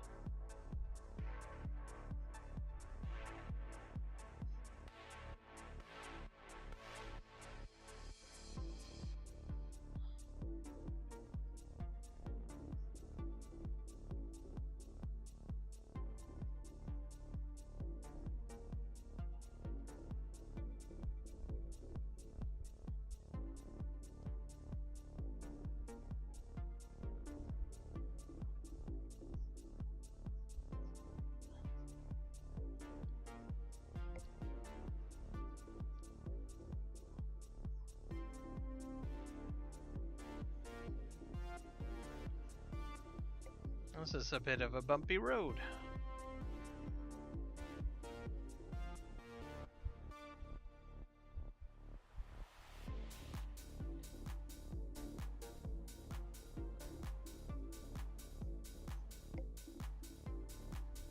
What's that on the road up there? Oh, that's the... He's the guy that's...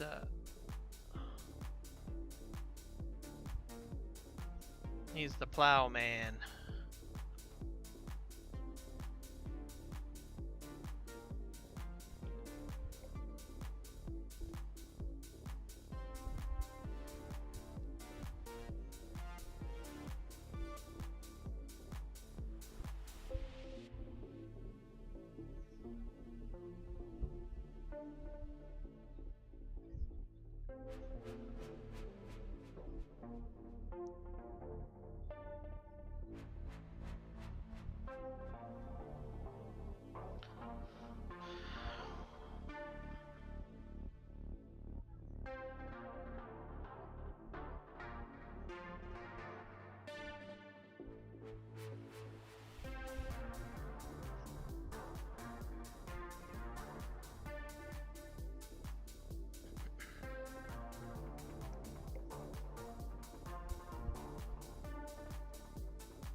Alright, we're entering the farm.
Well, there we go.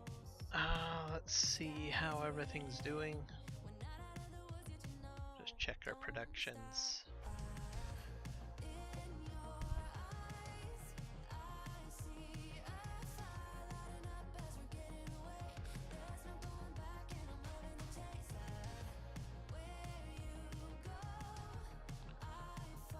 Water's fine in that greenhouse. Water's fine in that one. It's fine. Large greenhouses are chewing up the water pretty quickly though.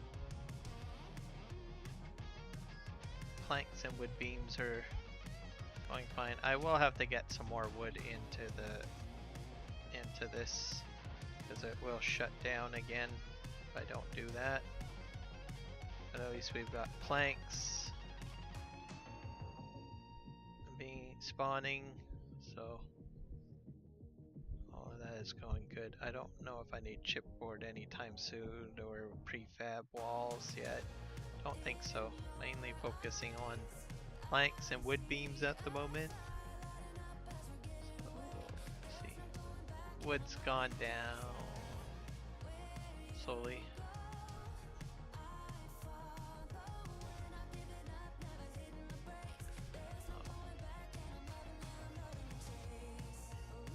I'll probably get a house put down at some point and electricity.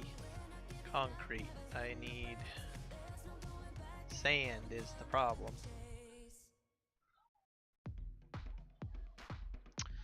So that's everything there. So just save.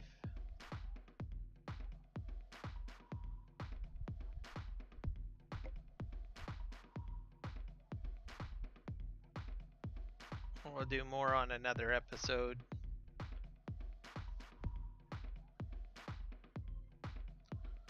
I might do some more work off stream though.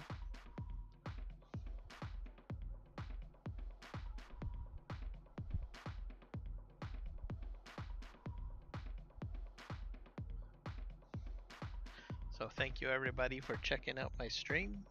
Please remember to like, subscribe, and share. And we'll see you farmers in the next one. Alright, take care.